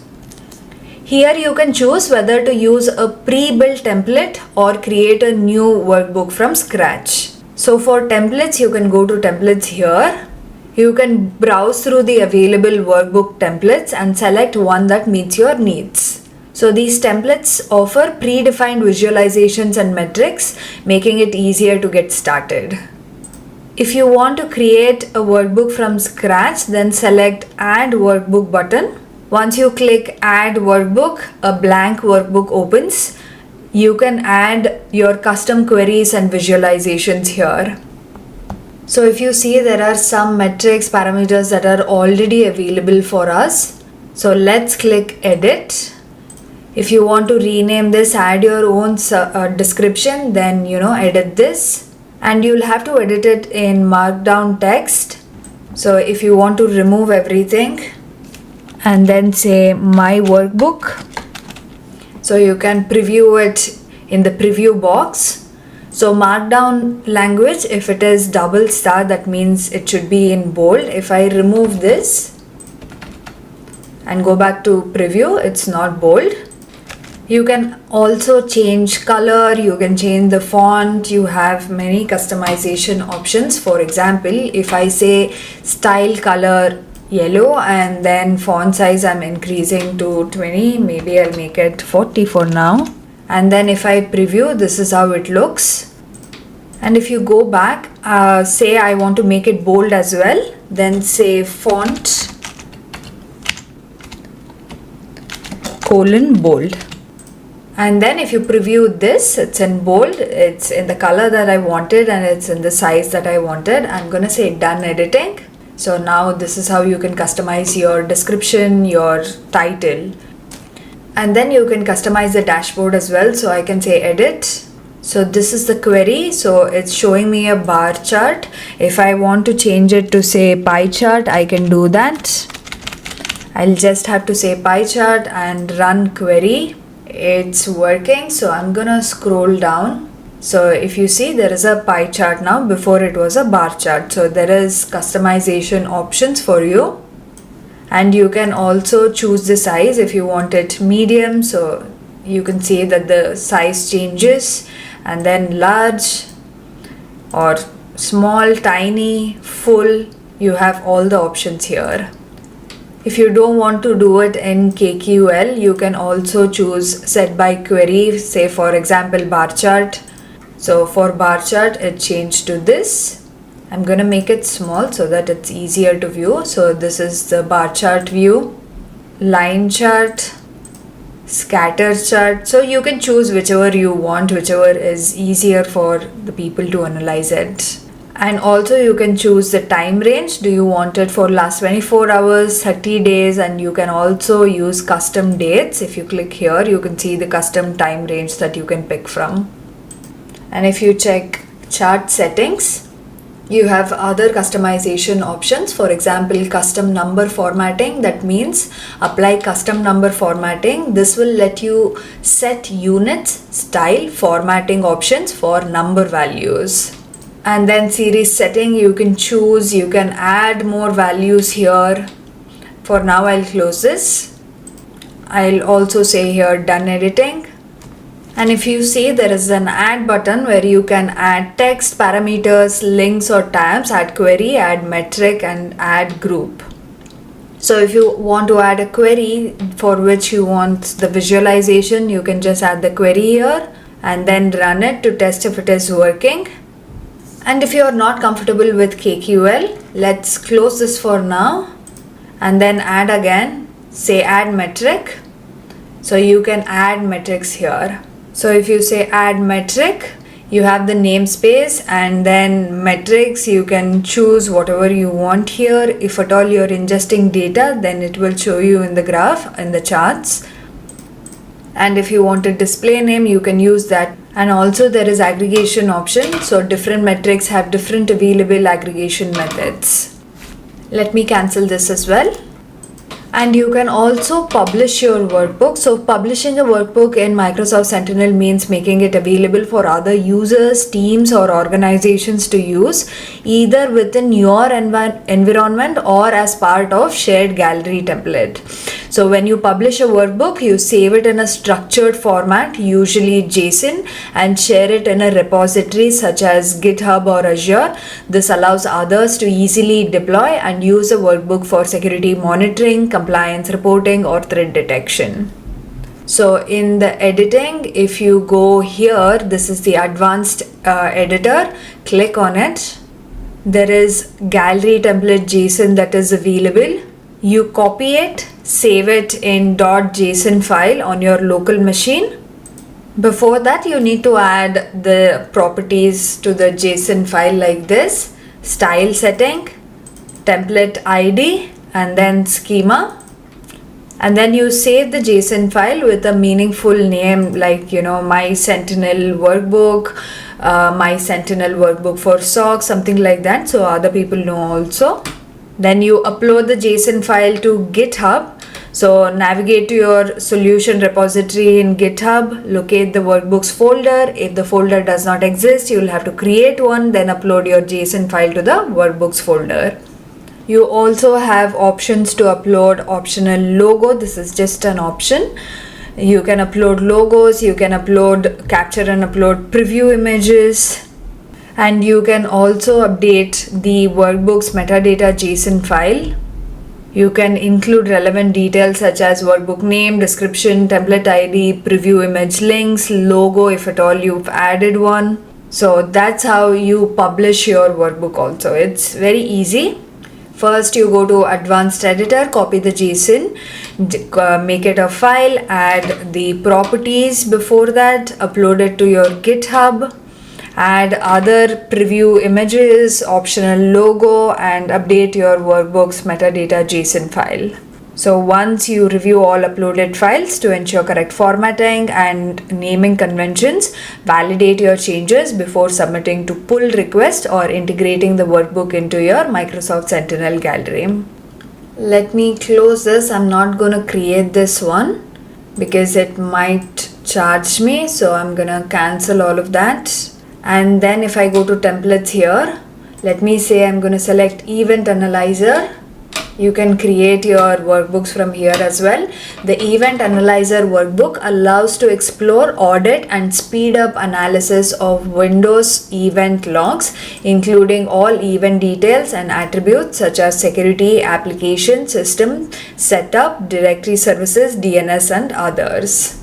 It also tells you content source, Windows security events.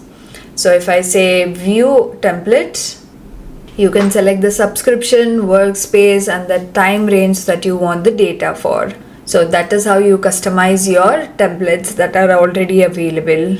And if you say save, it will ask you to set a location where you want to save this. Say East US, yes.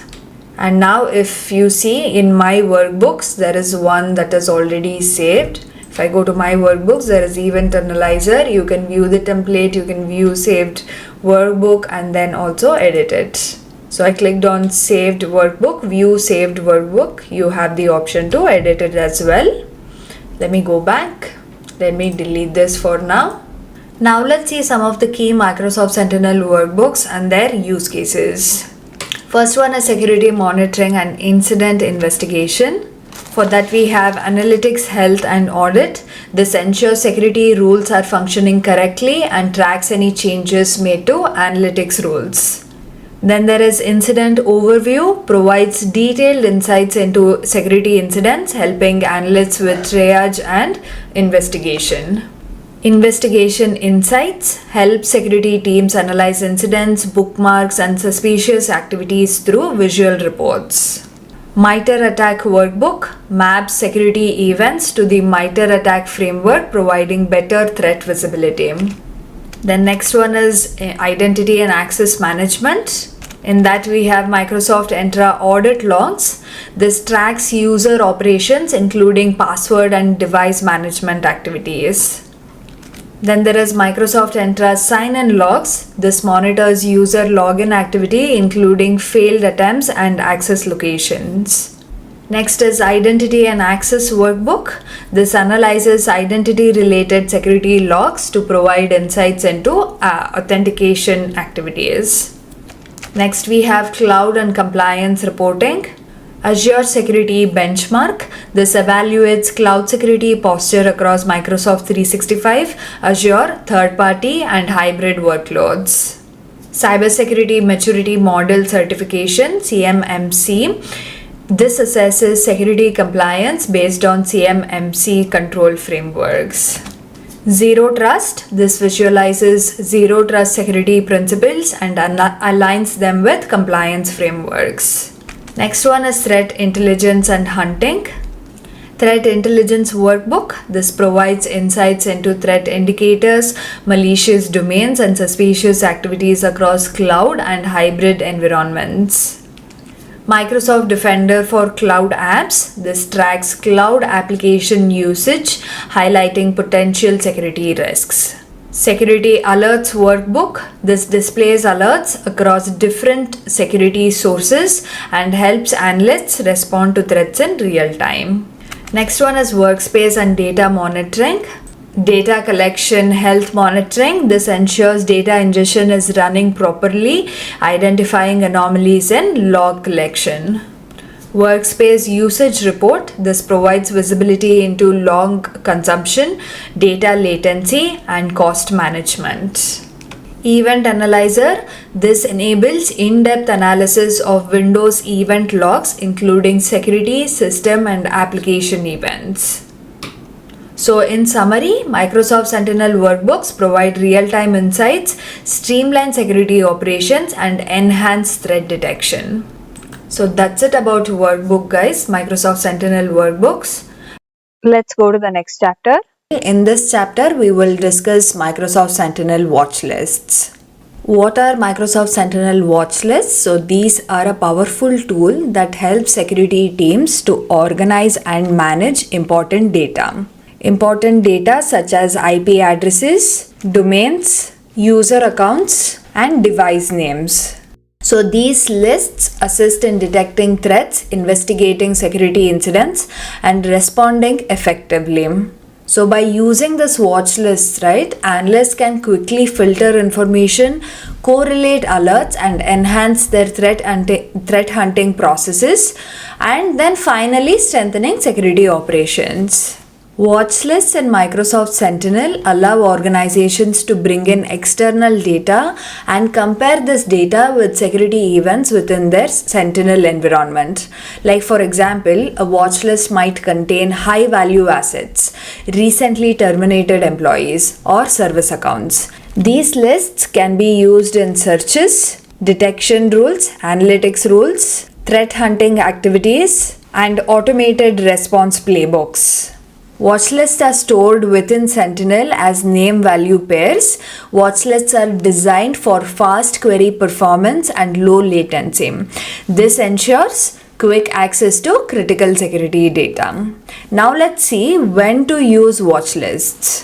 First, in rapid threat investigation and response. Security teams can quickly import important data from CVS files and use them in alert rules, hunting queries, workbooks, and notebooks to detect and respond to threats more efficiently. So, important data such as IP addresses or file hashes. For example, a company identifies a list of malicious IPs from an external threat intelligence feed. By adding these IPs to a watch list, Sentinel can automatically flag any network traffic from these sources for further investigation. Next use case is to manage business data. Organizations can import data like lists of privileged users or former employees to track potential risks. This allows for the creation of allow lists and block lists to control access and detect unauthorized login attempts. For example, a company creates a watch list of employees who recently left the organization. If any of these accounts show activity in security logs, Sentinel triggers an alert to investigate potential unauthorized access.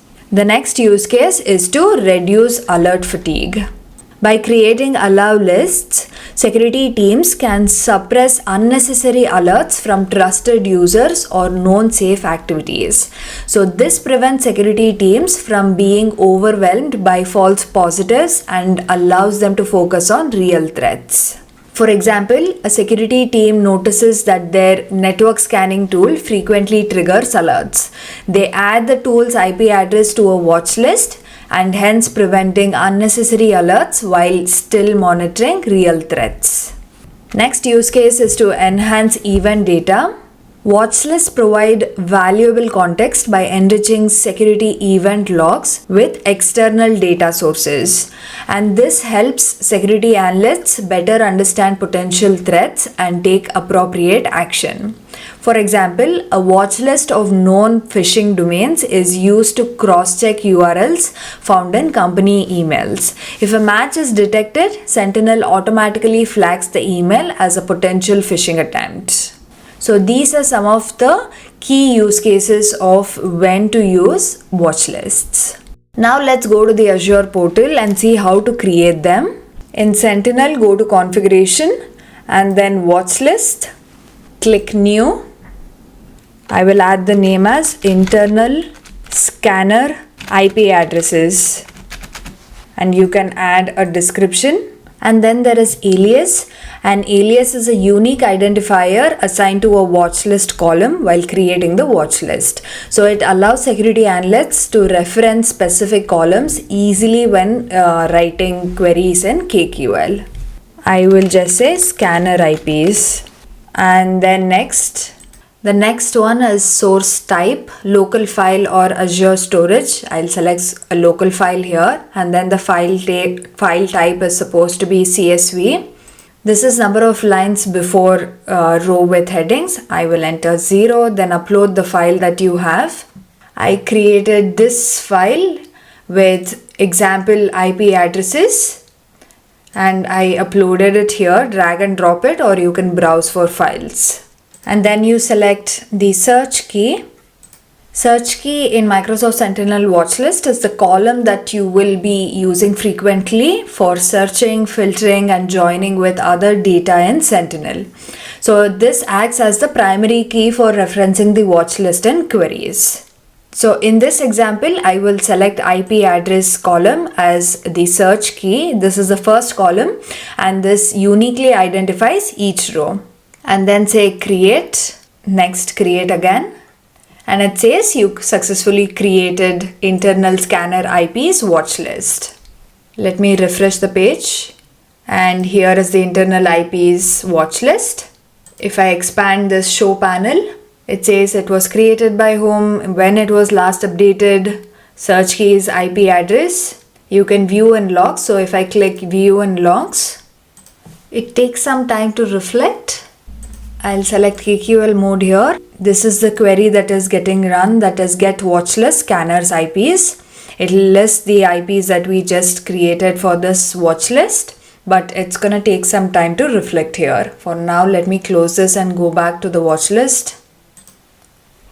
And then again show panel. I can also update this watchlist, either edit watchlist items or bulk update. So if I click edit watchlist items, it will let me add new rows, or you can also delete them. If I select one of these IP addresses, I can either delete them or I can add new ones with the new button.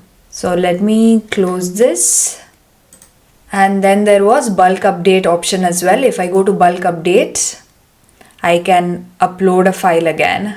So it also gives me a message saying the updated watch list data will be appended to the existing list of items.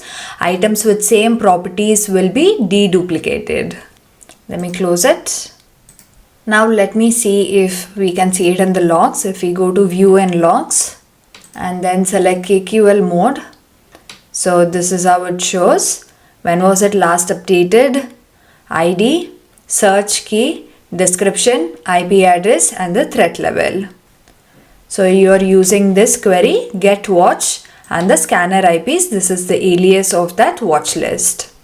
And if you want to see all the aliases of watch lists, you can just say get watch list alias and run.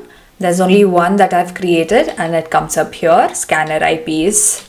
Now let's see how to use watch lists in analytic rules. So if you go to configuration and then analytics, or either you can go to content hub and search for high count, and then content type, I'm going to select only analytics rules, and then select high counts of connections by client IP on many ports.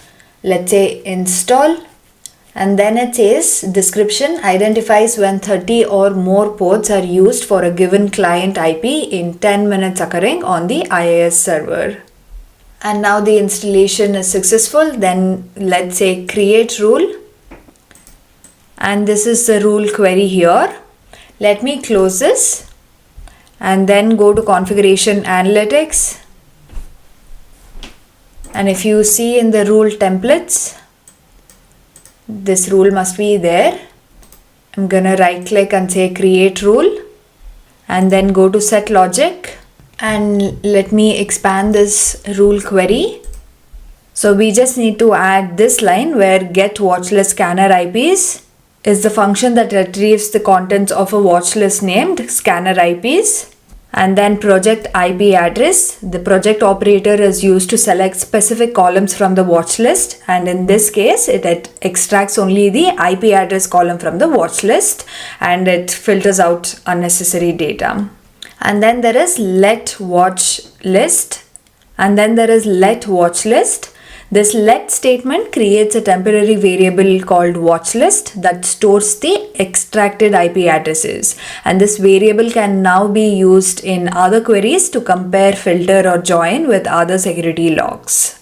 And that's it. You don't have to do anything else. I just changed the project IP address to project IP space address because that is how I have given it in my watch list.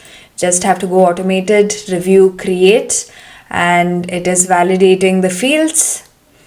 Now it says validation passed, and you can save the analytics role, and in the active rules you can see that it is already saved. And that's it about watch list, guys. Let's go to the next chapter. In this chapter we will discuss Microsoft Sentinel Notebooks. Let's get started. What are Microsoft Sentinel Notebooks? Notebooks are a powerful tool in Microsoft Sentinel that helps security teams analyze and investigate threats using code, data visualization, and machine learning. They allow analysts to write and run scripts for threat hunting, deep data analysis, and automation.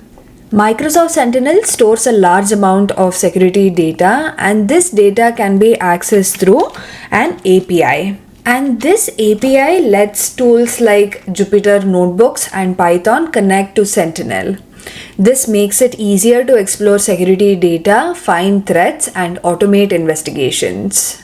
What are Jupyter Notebooks? Jupyter Notebooks is an open source tool that allows users to create and share documents that contain live code, visualizations, and text explanations.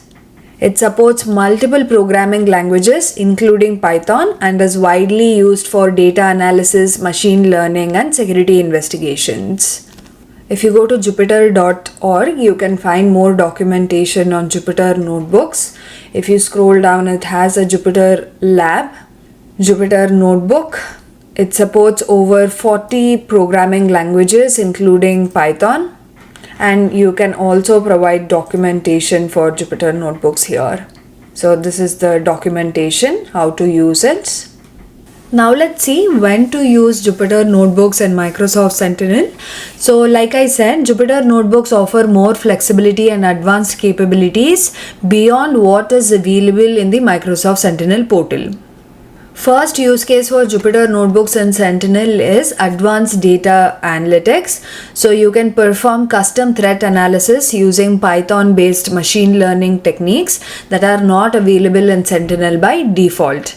You can detect anomalies in security logs with AI driven models. Next use case is custom data visualizations. So you can create interactive timelines and process trees to analyze security incidents more effectively. You can build custom dashboards with unique visual elements not provided in Sentinel by default. Then the third key use case of Jupyter Notebooks is integrating external data sources. So you can correlate on-premises security data with cloud-based Sentinel logs. You can also analyze third-party threat intelligence feeds alongside Microsoft Sentinel alerts. So Microsoft Sentinel seamlessly integrates Jupyter Notebooks into the Azure portal, and this allows security analysts to query, analyze and visualize data directly within a notebook environment. The KQL Magic Library enables KQL queries from Sentinel to run inside Jupyter Notebooks. We will see that in the demo zone. Like any other module, if I go to the Azure portal and then go to Threat Management, Notebooks, you have ready to use notebooks that are created by security experts. If you go to Templates, so some notebooks are scenario specific and can be used immediately, but others are templates demonstrating useful techniques that analysts can modify and customize for their needs. So if you go to templates, there are templates that are available. It says notebook types, investigation and hunting. You can filter it here as well. Configuration, getting started, hunting, investigation. Let's close this for now. Also, right, if you go to this github.com, Azure Sentinel Notebooks, you can import notebooks from this repository as well. So you can use Jupyter Notebooks functions using browser-based interface or kernel, that is execution engine. Browser-based interface, this is where you write and run code such as Python and KQL queries, and the results including text, output, tables and visualizations are displayed on the browser. And in the kernel execution engine, the kernel processes the code and returns results. And in Microsoft Sentinel, the kernel runs on an Azure virtual machine, that is VM.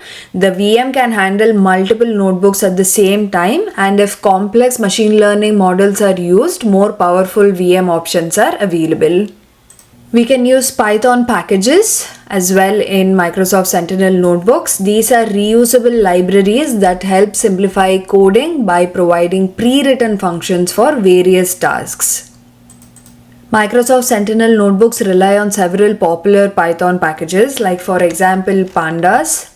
These are used for data processing and manipulation.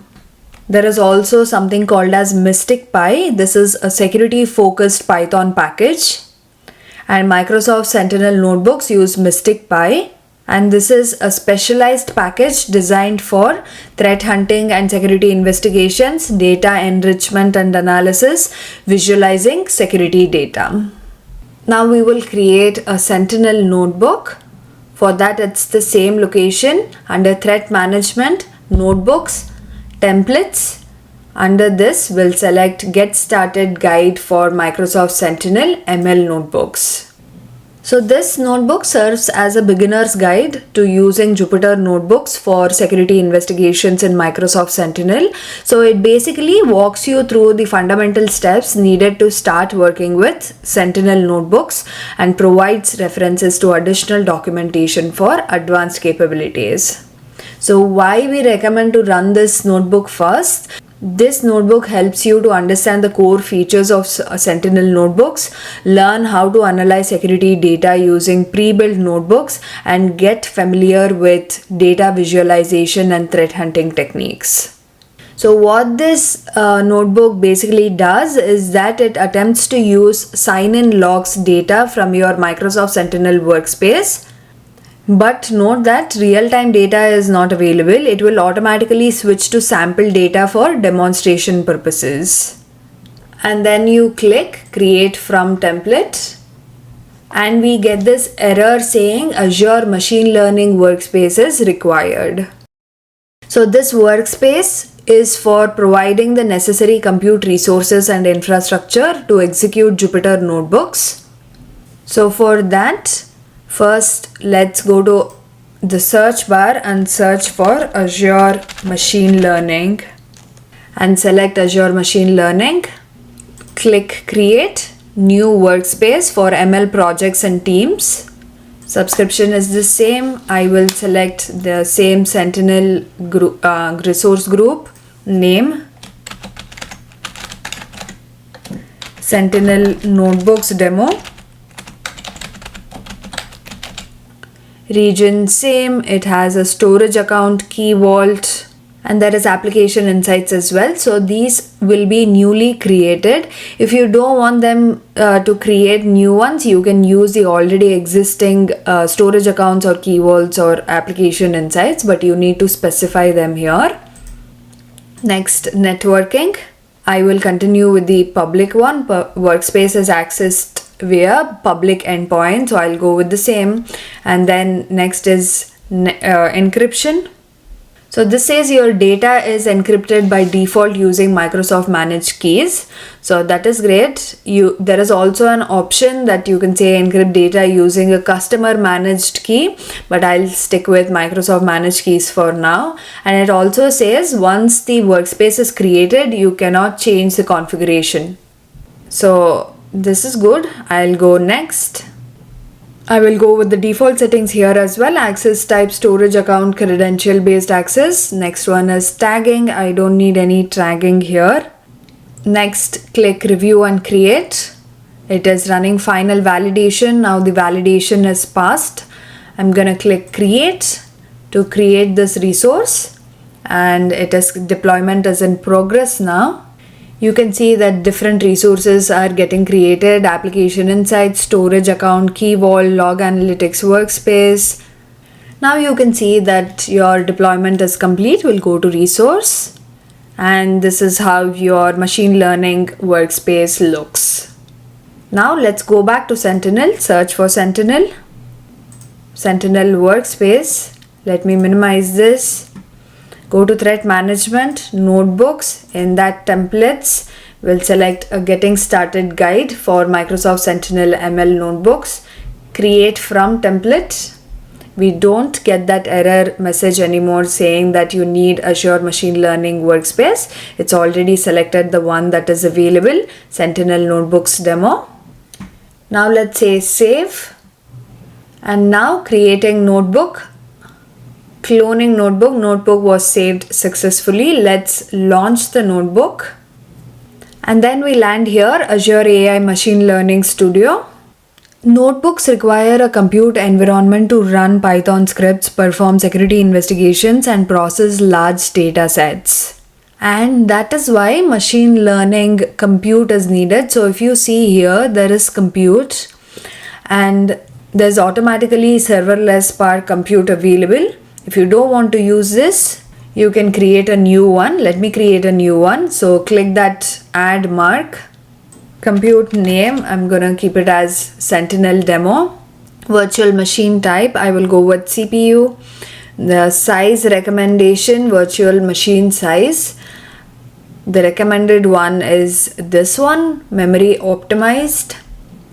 But you can select any other one as well. I'll go with the cheaper one for now. And then say review and create. It'll ask you to review it. And then you can click create.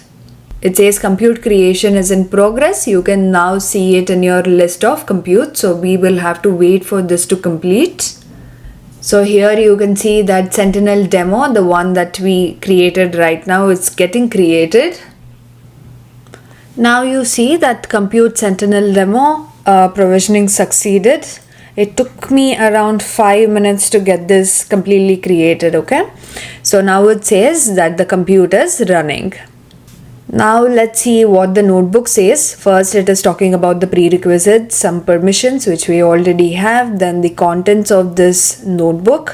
What is Jupyter Notebook? We went through it, and then running code in notebooks. We'll see that in a minute. Let me minimize this so that it's easier to read. And then we initialize the notebook and Mystic Pi, query data from Microsoft Sentinel. We also configure and test external data providers. We connect to VirusTotal and GeoLite too. This is only an introduction. What is a notebook? Jupyter Notebooks. We already went through it, so I'm gonna skip this part. What is Jupyter Notebook? Then the next part is running code in notebooks. This part explains how Markdown and code cells work in Jupyter Notebooks, particularly in Azure ML Notebooks and VS Code. So if I scroll down, you see add code cell as well as add markdown cell. Markdown cells, it is used for writing text, explanations, documentation, and even HTML formatting. It does not execute code but helps organize and explain notebook content. And then there is code cells that contain Python or KQL code for execution, and you can run queries, calculations, machine learning models, and visualizations. And there is a run button, that is play button here. If you want to run this code, you can just say run cell and it says congratulations. You just ran this code cell. 2 plus 2 is equal to 4. You can also edit this. Suppose say I'm gonna say 2 plus 22, and also in the print statement I'll make it 22. If I run this, it says 2 plus 22 is 24.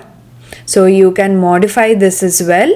And there are other options as well available here. You can say clear output. If I click on clear output, the output that we got is cleared. And the output, so let me run this again. Then the output 2 plus 22 is stored in this variable y now. So next, if I scroll down, so in Jupyter Notebooks, variable set within a code cell persist across other cells as well, meaning you can use and modify them throughout your notebook. So this allows you to chain cells together and build on previous computation. So this value y, the variable y, is carried on to the next cell, and if I say y plus 2, run this, it becomes 26. 24 is taken from here, 26. 26 at the bottom. Next one is initializing the notebook and Mystic Pi. And the next step is initializing notebooks. So initializing the notebook and Mystic Pi. So let me scroll down. For this, we will have to run this code. I'm gonna hit run. It says checking upgrade to latest Mystic Pi version. And in the notes, you already see that don't be alarmed if you see configuration warnings such as missing Mystic Pi config YAML. So this is completely fine if you get errors like this. So let me scroll down. It is still checking upgrade to latest Mystic Pi version. It says starting AML notebook pre-checks. Azure CLI authentication recommended. Okay, we'll look into it. Notebook pre-checks complete. Once this is done, next scroll down again and see, you can see the warning could not find Mystic Pi config YAML. That is fine. So after initializing notebooks, we are getting this error, and the note says you may need to restart the kernel to use updated packages. So let me restart it. So if you see here at the top, there is restart kernel and run all cells. And there is interrupt kernel, then restart kernel. Let's do restart kernel. It says, do you want to restart the current kernel? All variables will be lost. That is fine. Let's restart it. I will also authenticate here because we changed the compute. It asked me to authenticate. Let me authenticate there as well. It takes me to the another window. Now it says successfully authenticated to the compute. You can now use any Azure SDK. Now we will verify Microsoft Sentinel settings. For this, scroll down and run this query. And it is giving us a lot of errors. And it says the error is here where it is printing json.dumps. If I go back, that line is here. mpconfig.settings is not a standard dictionary that can be converted to JSON. So instead, it is likely a custom object that needs to be converted before using JSON dump. So let's try doing that. So I'm gonna use this with this function, an additional one. So I'm gonna comment the previous one and let's see if that works. Let me run this. Yes, now the sample data is changed to the data that I have, that is Sentinel RG is my resource group, my subscription ID, tenant ID, workspace ID and the workspace name. So this is working well. Let's scroll down. The next one is to configure your Azure cloud. This is optional. And this needs to be done only if you're running in government cloud. So most of the times it is not true. So we will skip this section. And the next part is load a query provider for Microsoft Sentinel. So it says the query provider is the object you use to querying data from Microsoft Sentinel and make it available to view and analyze in the notebook. So for that you need to run this query. And the next part is to authenticate to the Microsoft Sentinel workspace. Let's execute this code. Now it says connected. And remember, we authenticated here before. We had this authentication label or error message or warning message and we clicked authenticate. It is exact. If you have not done that, then you'll get an error message here. We did that previously. So it says connected now.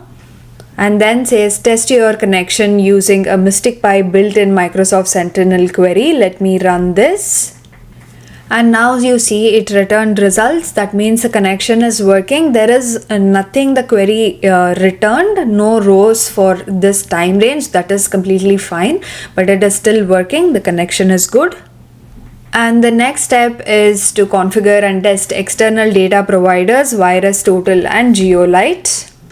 In that, the first option is to configure Azure Key Vault to store secrets. This is an optional thing. I would recommend doing it if you're doing it in the production environment. For now, we will not. We will skip this section. And then it says configure and test VirusTotal. It also gives you a link to VirusTotal. Let's open this in a new tab. It goes to virustotal.com. And then this is a powerful threat intelligence source. So to connect this, you need a VirusTotal account and an API key. To sign up, there is another link. Let's go open that to VirusTotal and let's create an account. Oh, okay. This is just a documentation. We don't need this. Let's just go to VirusTotal homepage and then say sign up, enter your name. And then say join us. It's creating my account. I am not a robot. Signed up successfully. So let's go back. Sign in. So now I have signed up and signed in to VirusTotal. And then if you click on your profile, there is API key. This is the API key that we need later. Let's go back to notebooks now and let's run this. It is just initializing. And here select TI providers. It says loading. And then here add provider. I'm going to select VirusTotal and then add. And this is the place where you provide your API key. Let's go back to VirusTotal. Copy the API key. Go back. Add the value here. And then if you scroll down, there is update. And then say save settings and then scroll down and run this again. And then here we go to Geo IP providers. It's loading. Let's give it a minute. Here you select GeoIP Lite, and this is the GeoLite to sign up page. You need to sign up here, provide your name, your company name. Once you select GeoIP Lite, click add, and it's loading now. You provide the API key now once you sign up and create your account in GeoLite 2. And then once that is done, it is the same thing. You'll have to run these cells, and then you can test a virus total lookup by running this. And this is a sample data that is run. There is an IP address that is selected, it is running, and it gives you the data from virus total. It's the same thing for test geolocation as well. So you get all the details here. You can also see the raw details of that IP address. And then if you scroll down, there is test IP geolocation lookup. I have not added the geolocation API key and the account details, but you can do that for GeoLite 2 as well. And you will get similar results. It will fetch the data. And that's it about Microsoft Sentinel notebooks, guys. Let's go to the next chapter. In this chapter, we will discuss incident response in Microsoft Sentinel. This is a critical aspect of security operations. What is incident response? Incident response is a structured approach that organizations take to detect, investigate, and respond to cybersecurity threats and security breaches. The goal of the incident response is to minimize damage, recover quickly, and prevent future incidents. Now let's look at some of the key phases of incident response. First phase is preparation. So before any incident occurs, right, organizations must be ready to handle potential threats. So this involves developing an incident response plan, defining roles and responsibilities of the IR team. Next, setting up security tools, for example, SIEM solutions, EDR solutions, and firewalls. And then conducting training and running tabletop exercises. And then creating playbooks for automated responses. So these are some of the key steps in preparation. Next phase is detection and identification. So this phase focuses on identifying suspicious activities that could indicate an attack. Security tools, logs, and monitoring systems play a crucial role in this step. So this basically includes threat detection, that is using SIEMs like Microsoft Sentinel, Splunk to analyze logs and alerts. Next one is incident triage. So this is classifying incidents based on severity and impact. So in the previous chapters, we saw that we can use automation rules in Microsoft Sentinel to do this. Next is verification, that is determining whether it is a false positive or an actual threat. So an example for this phase would be, say, Sentinel detects multiple failed login attempts from an unusual location and then triggers an alert for potential credential theft. Next phase is containment. So once an incident is confirmed, the goal is to prevent it from spreading and limit damage. So this can include short-term containment, that is isolating affected systems or accounts, and forensic analysis, like collecting evidence before making changes. Like for example, if ransomware is detected, the affected machine is quarantined to stop further encryption. Next step is eradication. After containment, the root cause of the incident must be removed. So this can involve items like removing malware or backdoors, that is cleaning the infected systems, patching vulnerabilities like fixing security gaps that allowed the attack, updating security policies, for example, adjusting firewall rules or access controls. An example would be if an attacker exploited a vulnerability in outdated software, the software is patched and all affected endpoints are scanned for residual threats. Next phase of incident response is recovery. So the focus here is to restore normal operations while ensuring no threats remain. This includes system restoration, that is bringing cleaned and secured systems back online. monitoring for reoccurrence, that is watching for signs of reinfection, credential rotation, that is resetting passwords and strengthening access controls. An example of recovery stage would be that after removing malware, all business applications are restored from backups and logs are closely monitored for anomalies. The next key phase is lessons learned. So once the incident is fully resolved, a post-incident review is conducted to improve future responses. So this includes incident report, that is documenting what happened, impact and response steps. Next, process improvement, that is updating policies and security tools. Next, training and awareness, educating employees on how to prevent similar incidents. So an example of lessons learned phase would be that if an attack occurred due to phishing, organizations implement stronger email security filters and conduct employee training on recognizing phishing emails. So these are the key phases of incident response. Now we'll go to the Azure portal to see how we can do this in Microsoft Sentinel tool. So we have already discussed threat detection. I'm not going to go in depth on that. So as soon as you log into Microsoft Sentinel, in the overview tab, you already see how many incidents are available. How many incidents are open, they are active, or they are closed in the past 24 hours. So you can get that information here as well. So if you want to check more data on incidents, you go to threat management under that incidents. Let me minimize this and close this too. So here it gives you a basic information saying there are 4 open incidents. There is 1 new incident, 3 active incidents. So new, active, closed, all these are the statuses. So here if you see, the status of an incident can be new, active or closed. Let me close this for now. So you can see this from here. And it also tells you the severity of those incidents. There are 3 high incidents and 1 medium severity incident. There are 0 low ones and 0 informational. So that also, if you go to this any incident for that matter, you can see here high, that is the severity, high, medium, low and informational.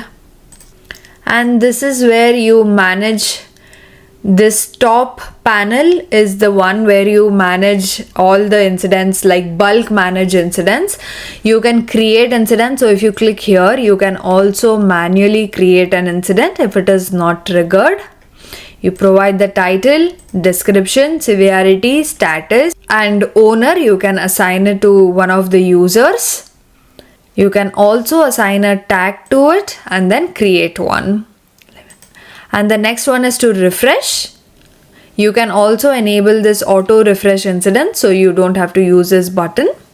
And then there is this time where you can say last 30 days, 14 days, 7 days, or you can also use custom range to check your incidents if you're looking for something particular.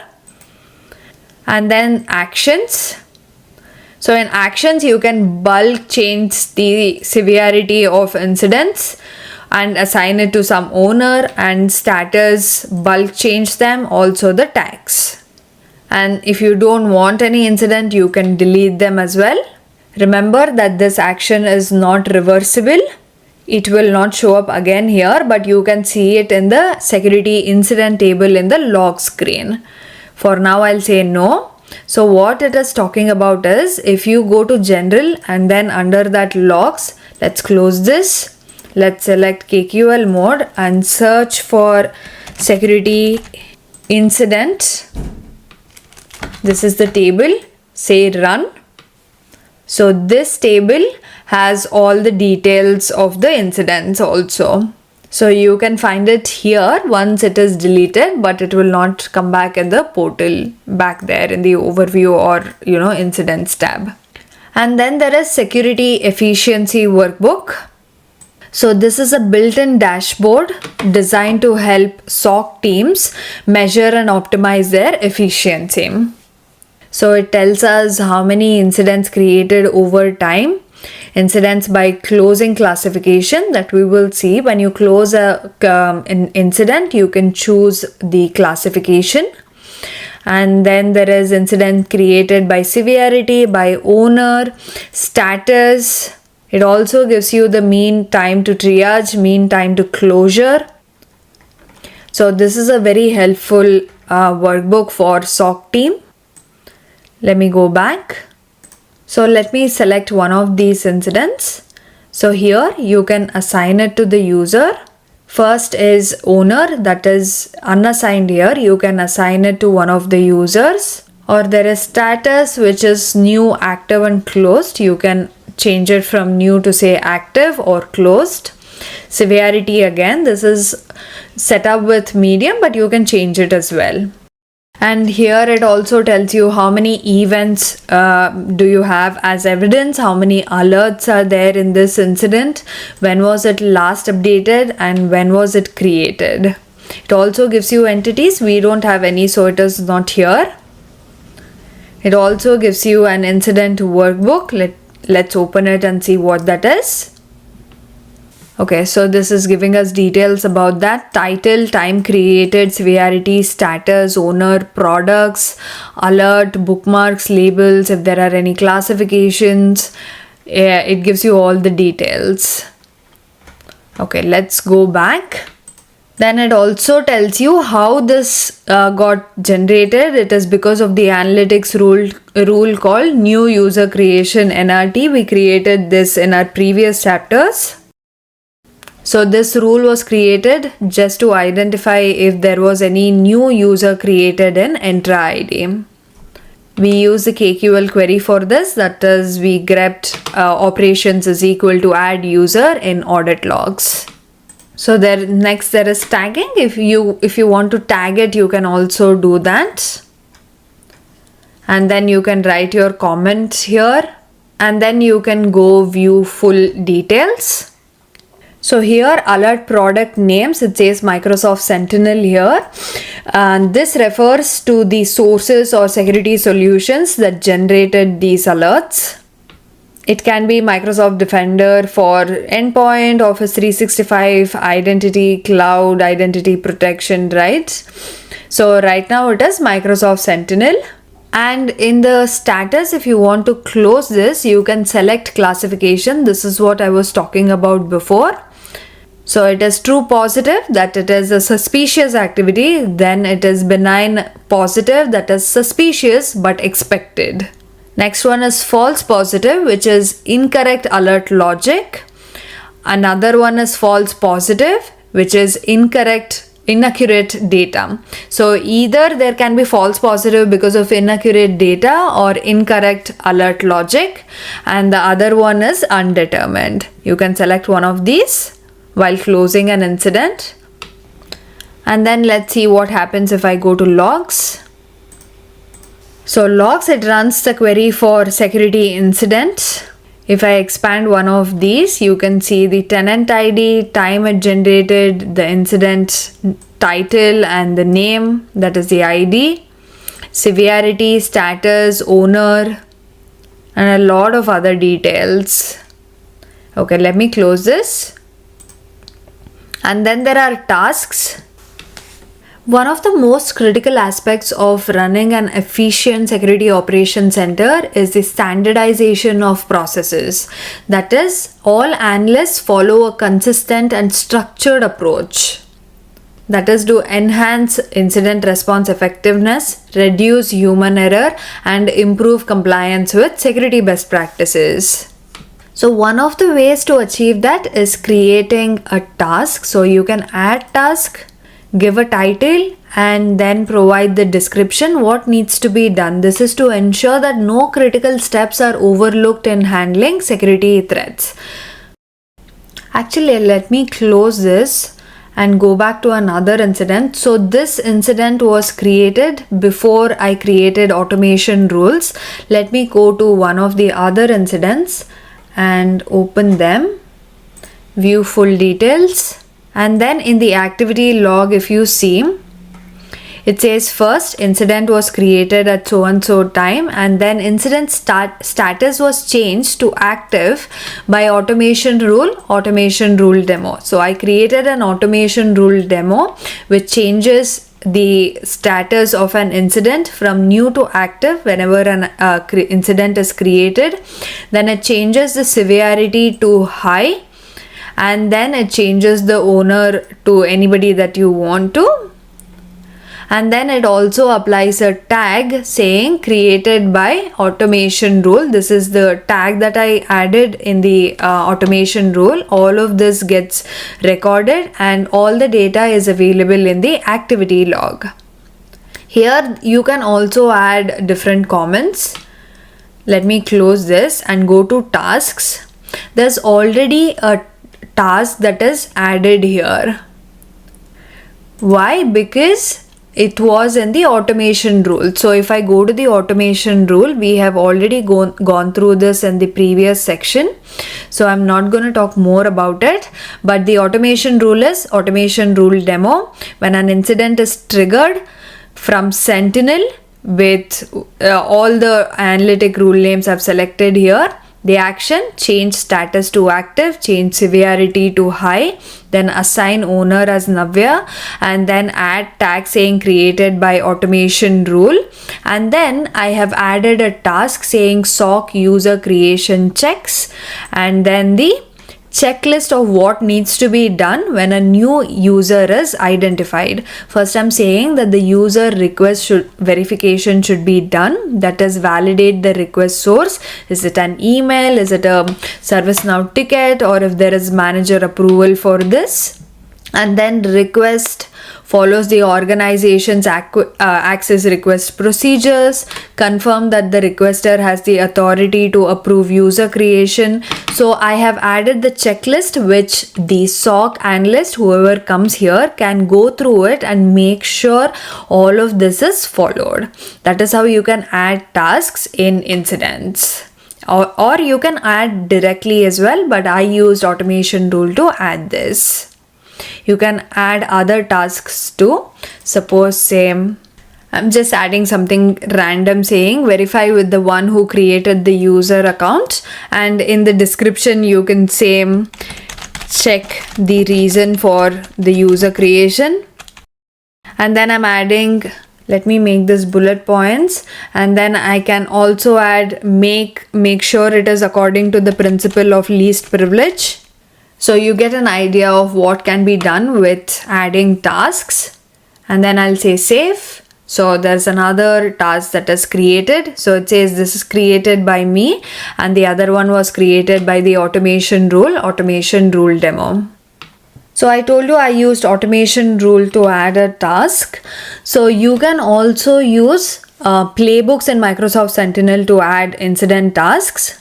You'll have to select add task action in the Microsoft Sentinel connector, and this automatically attaches a task to the incident that get triggered because of that playbook. So how do you decide if you want to use automation rule or playbooks to add tasks to incidents? So for automation rules, right, it is recommended for simple static tasks that don't require external conditions or automated actions. So it is best for predefined steps that apply to all incidents of a certain type. It is faster and more efficient as they are built in and require no additional configurations. Like for example, you can say automatically add a review incident details task to all high severity incidents, or you can add a check affected users activity logs. This is also a task to an incident tagged as identity compromise that you can do using automation rule. And when you want to use playbooks, you can use that for advanced scenarios where tasks depend on conditions or external system responses. And also the playbooks support dynamic decision making, such as evaluating an incident's context before assigning tasks. So for example, a playbook queries a threat intelligence source to check an IP reputation. Then if it is malicious, it adds a task saying block the IP address, but if it is not, it takes no action on it. So that's how you can use playbooks and automation rules to create tasks for incidents. And if you go to logs and go to KQL mode, search for security incidents, run. Oh, sorry, I need to remove the pipe. Run. And then if I scroll more to the right, there is this field called tasks. There is a column under this which there is tasks. And if you want to search only for the incidents that have tasks assigned to them, so if I scroll to the right again to the tasks column, you see it is showing me only the incidents that have tasks assigned to them. So how to read this KQL query? Security incident. This is the table that contains incident data in Microsoft Sentinel. And then there is extent. This creates a new column called task count without modifying the original data. To dynamic tasks, this converts the tasks field into a dynamic JSON-like array. And this one, array length to dynamic tasks, counts the number of tasks within the tasks array. And then it is storing this data in task count. So next is where task count is greater than 0. This filters incidents where the task count is greater than 0. That is incidents that contain at least one task. If an incident has no tasks, it will be excluded from the results. So if you want to know more about KQL, there is a separate chapter on it, big video, so I will link that in the description box. Let me close this now. Okay, and then there is incident actions. You can either run playbook, create automation rule, or create team. Actually, let me close this and go back to the incidents. Here also there is actions where there is investigation, run playbook, create automation rule, and create team. In investigate, this is actually the investigation graph that provides a visual approach to analyzing incidents. So we don't have it for our incidents because this is a simple analytics rule that is creating these incidents. For the default incidents that are created in Sentinel or the analytics rules where you have provided all the entities, how it needs to be projected, you will get the incident investigate option. For now, let's use the images provided by Microsoft to see how it works.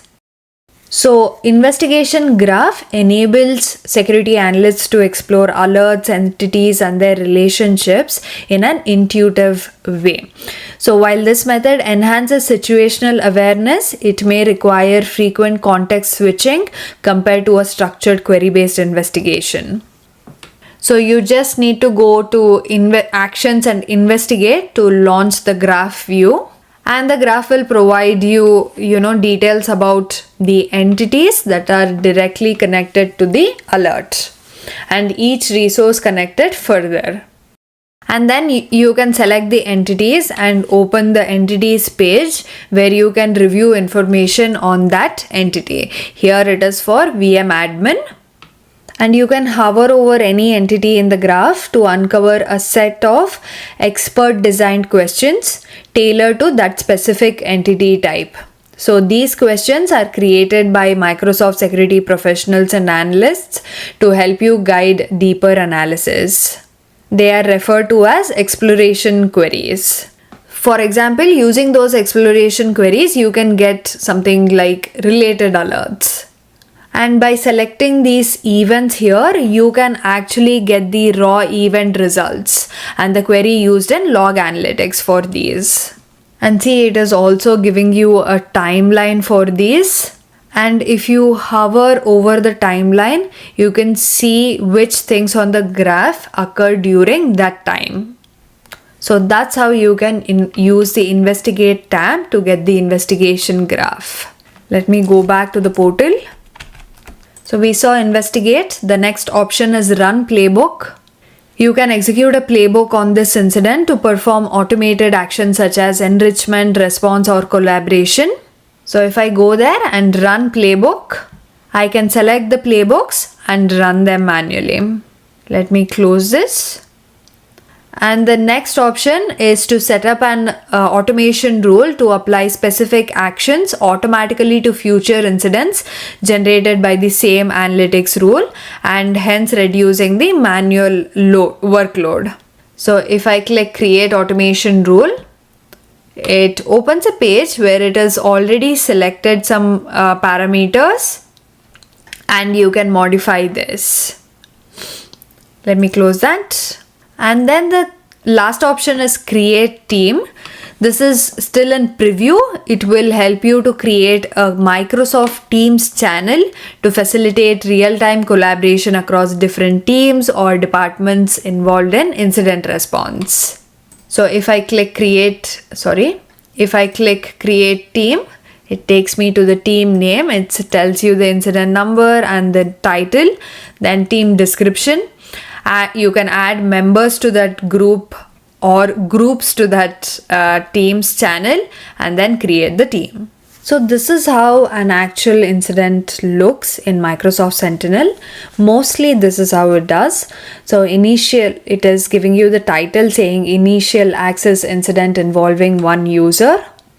So incident serves as a centralized case file that compiles all relevant evidence for a specific security investigation. So these incidents are built from alerts. So these alerts can be generated by analytics rules within Sentinel or imported from third-party security tools that produce alerts. Each of these incidents inherit key attributes from alerts, such as entities involved, that is users, IP addresses, devices, and so on, like you can see here. And then severity levels to prioritize the response. Here it is high. And then incident status, like we discussed before, new, active, and closed. And it also provides you tactics and techniques. This is from MITRE ATT&CK for contextual analysis. This is initial access. So if you see here, it is giving you the incident timeline, all the different alerts in this, and then entities. There's an account, there are like 4 IP addresses, and then the similar incidents. So it gives you similar incidents so that you can go back and check the comments and find out what was done before. And in this, if you see evidence, there are no events that it says not applicable, and there are 35 alerts in this. Actually, what are these bookmarks? These bookmarks, actually it's called hunting bookmarks in Microsoft Sentinel, and this allows security analysts to save important queries and query results for future reference. So if I go back to logs in Microsoft Sentinel, right, I've run this query saying audit logs where operation name contains add. Usually we don't prefer using contains. You can use equal to add user. So here, if you select one of these or a couple of them, you can add them. So click on add bookmark. It says hunting bookmarks enable Microsoft Sentinel users to save, tag, annotate, share, and investigate results from a log analytics query. So this is the bookmark name. You can obviously change it. And it says event time mapping. Do you want to do it as of now or time generated or activity date time? Then you can add an entity. If you say add entity, you can select IP, URL, or whatever you want here. Close it. Add tactics and techniques. This is from MITRE ATT&CK. You can select one of those. So our example incident was initial access. I'm going to select that. And then there are tags as well that you can add, and you can add your notes and create the bookmark. Let me just create this as an example. I'll close this. If I go to threat management under that hunting, I'm going to say okay. Here if I go to bookmarks, I can see the one that I saved right now. It tells me this is the audit logs and audit logs bookmark, event time, raw result of this, and then I can investigate on it, say investigate, and it will take me to the investigation graph. I'll close this and then go back to incidents. And in incident timeline, it is showing us what is the alert that is attached to this incident. You can also click on these three dots and remove this alert if you think it is not appropriate with this incident.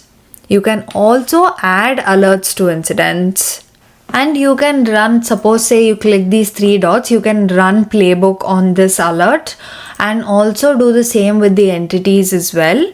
So I don't have any entities because I have not mapped them using my analytics rule. That is also the warning that I'm getting here, that you need to do that.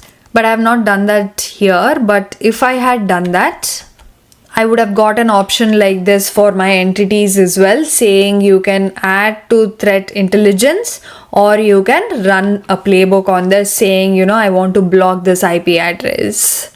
So that's it about incident response in Sentinel, guys. Let's go to the next chapter. In this next chapter, we will discuss threat hunting in Microsoft Sentinel. What is threat hunting? How is it different from analytic rules? We will learn KQL and also how to use hunting queries for threat hunting. In this chapter, we will cover the basics and the foundation for KQL that is required for threat hunting. But if you want to know KQL in depth, there is another video which I will link it in the description box. So what is threat hunting, right? First is, threat hunting is a proactive cybersecurity approach. In threat hunting, security analysts manually search for hidden threats that automated security tools may have missed. So instead of relying on alerts and incidents, analysts use hypothesis, past data, that is historical data, and advanced queries to uncover hidden threats. In Microsoft Sentinel, threat hunting is done using Custo query language, that is KQL, in the hunting blade. So let me go to the portal, select Microsoft Sentinel here, and then go to the workspace. And then here under threat management, if I select hunting, this is where we usually do threat hunting. And this enables analysts to analyze logs, spot anomalies, and investigate suspicious activity proactively. And if I scroll down here in configuration, there is analytics. This is the analytic rules. This, on the other hand, we discussed already that these are automated detection mechanisms that generate alerts when predefined conditions are met. So these rules continuously monitor logs and telemetry data to detect known threats or suspicious patterns. Now let's look at the difference between threat hunting and analytic rules. So threat hunting is a proactive approach, whereas analytic rules is a reactive approach. Execution method in threat hunting is manual, and in analytics rule it is automated. The objective of threat hunting is to find unknown threats, and analytic rules is to detect known threats. In threat hunting, it is interactive investigation, and analytic rules is based on predefined detection logic. The use case for threat hunting is mainly to search for hidden attack patterns, and analytic rules is continuously monitor for threats. The tool used for threat hunting is hunting queries, and for analytic rules are the rules that we defined previously in the other chapters, like scheduled queries or near real-time queries. So for threat hunting or for analytic rules, KQL is the foundation. So let's see what is KQL and the basics of KQL. All of us know that KQL stands for Custo Query Language. It is a read-only query language. So what is a read-only query language? Read-only query language is a type of query language that allows users to retrieve and analyze data. It does not allow to modify, update or delete the data, okay? So that's why it is called read-only query language. It's mainly used for data exploration, reporting and analysis. So you can use KQL to write queries in Azure Data Explorer, Azure Monitor, Log Analytics, Microsoft Sentinel, and other Azure services. KQL follows a structured format for writing queries, so it makes it easier to read and understand. So now we will go to General and then under that Logs and try to write some KQL queries, understand KQL basics using security events table. So first let me switch from simple mode to KQL mode. Minimize this. So first in any KQL query is the table name.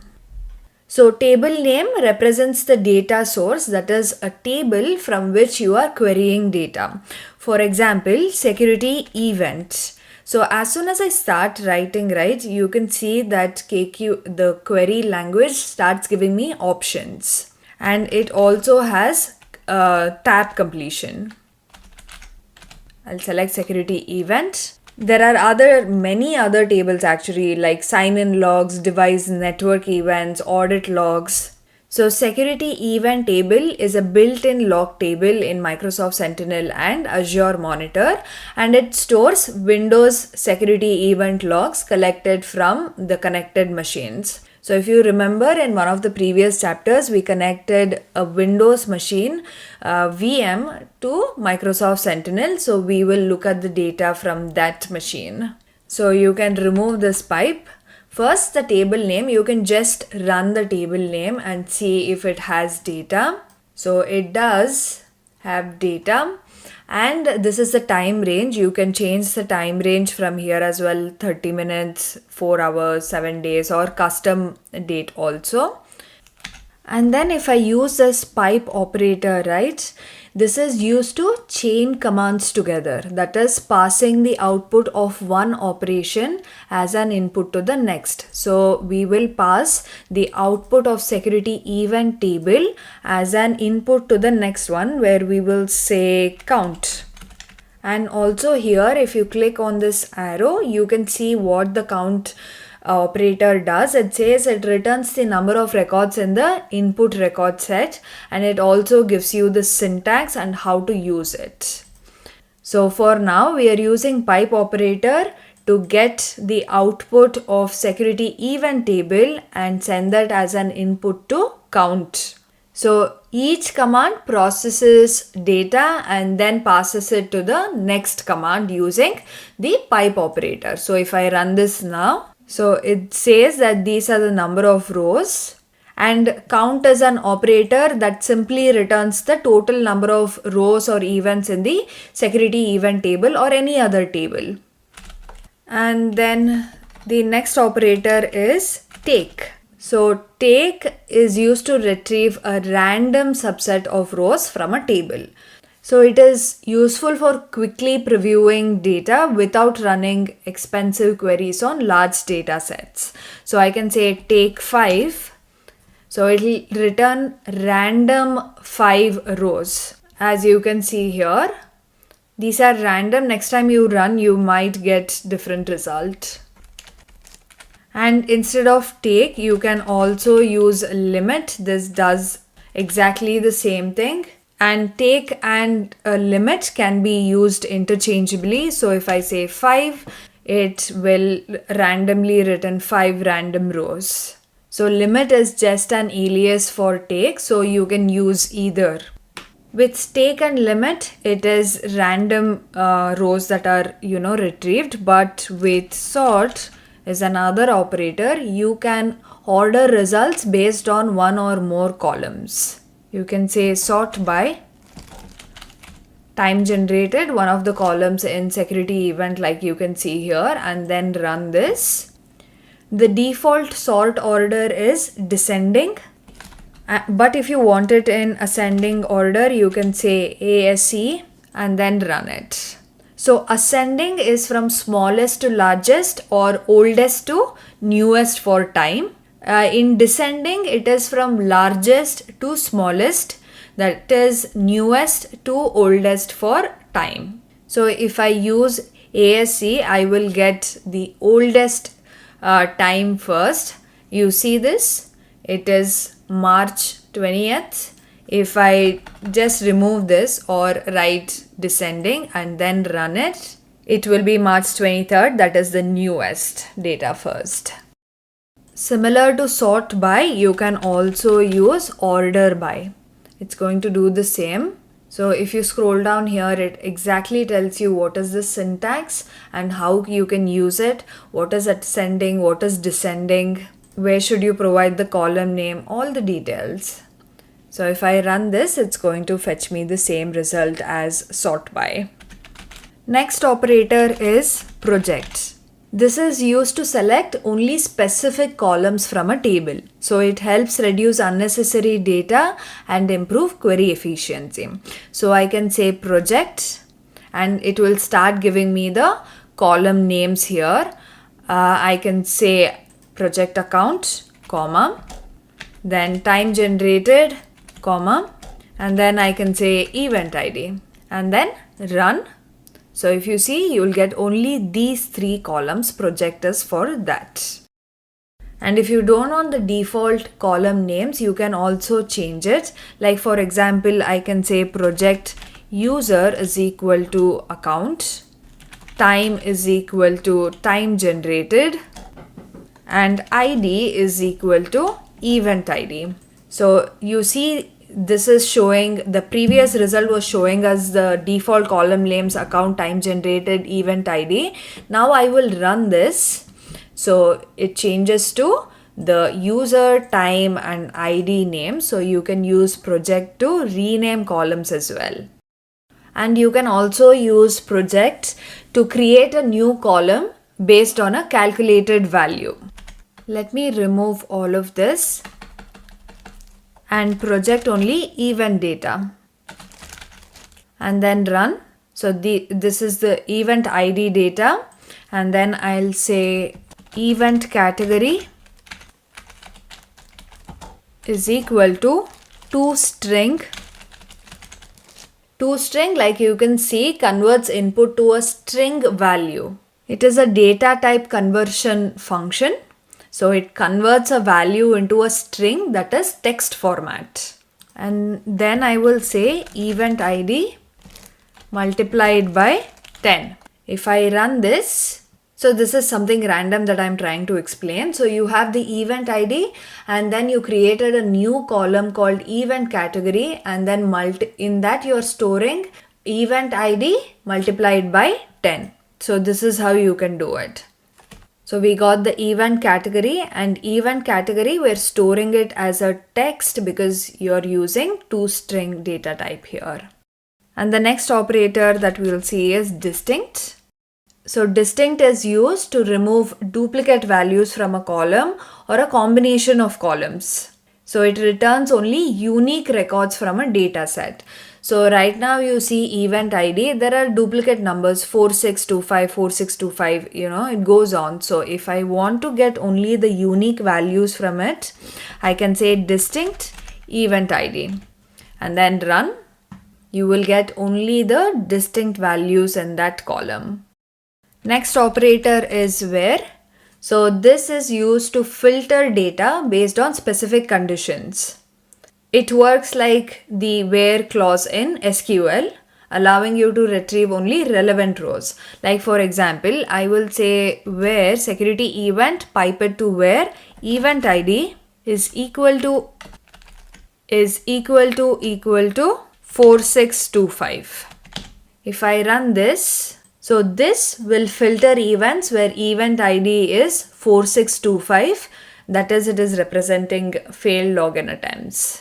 You can also, combine multiple conditions using and or operator. Like for example, if I say event ID is equal to 4625 and account is equal to admin, and then if I run, there are no results. But if I change, so if I'm using equal to, it will exactly check for the same thing.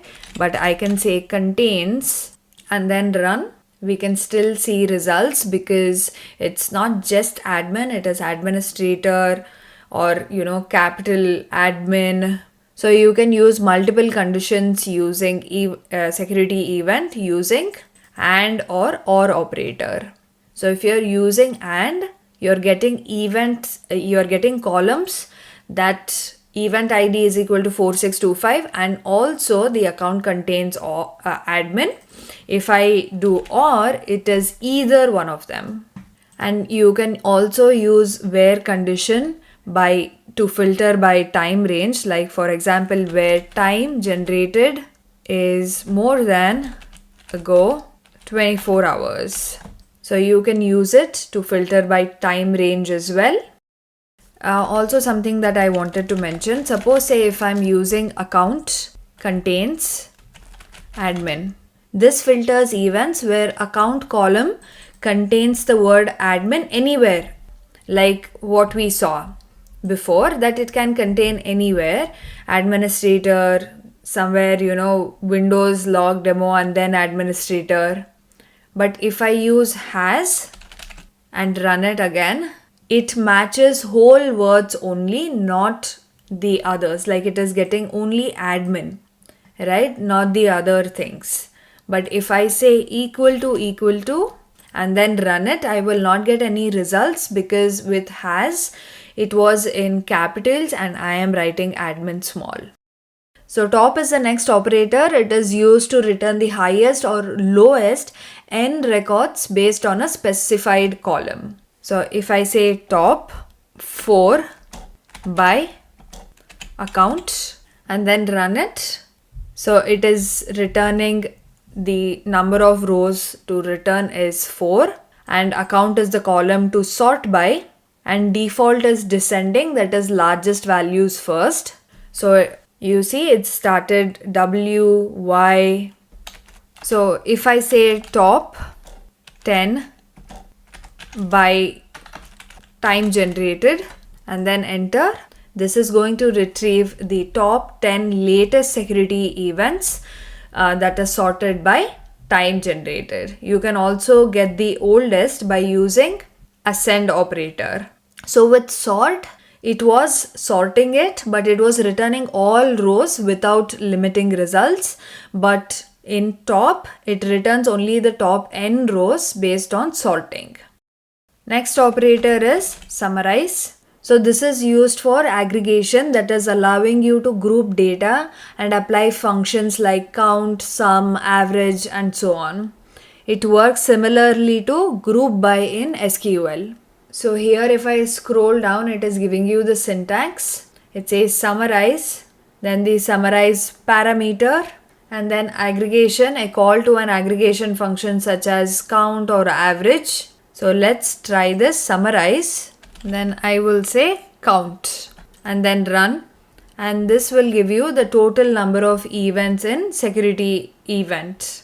So we are here counting the number of security events. You can also store this in another column, same total events is equal to count, and then it stores that in a column called total events. And then you can also use summarize event count is equal to count by event ID and then run. So this counts the number of occurrences for each event ID. So before we did it for the entire table, now we are doing it for each event ID. And if you want, say, only failed login count, you can do that as well. So I'm going to remove this, say where event ID is equal to event ID is equal to 4625, that is to filter only failed login attempts. Then again we will pipe it and send it to summarize failed login count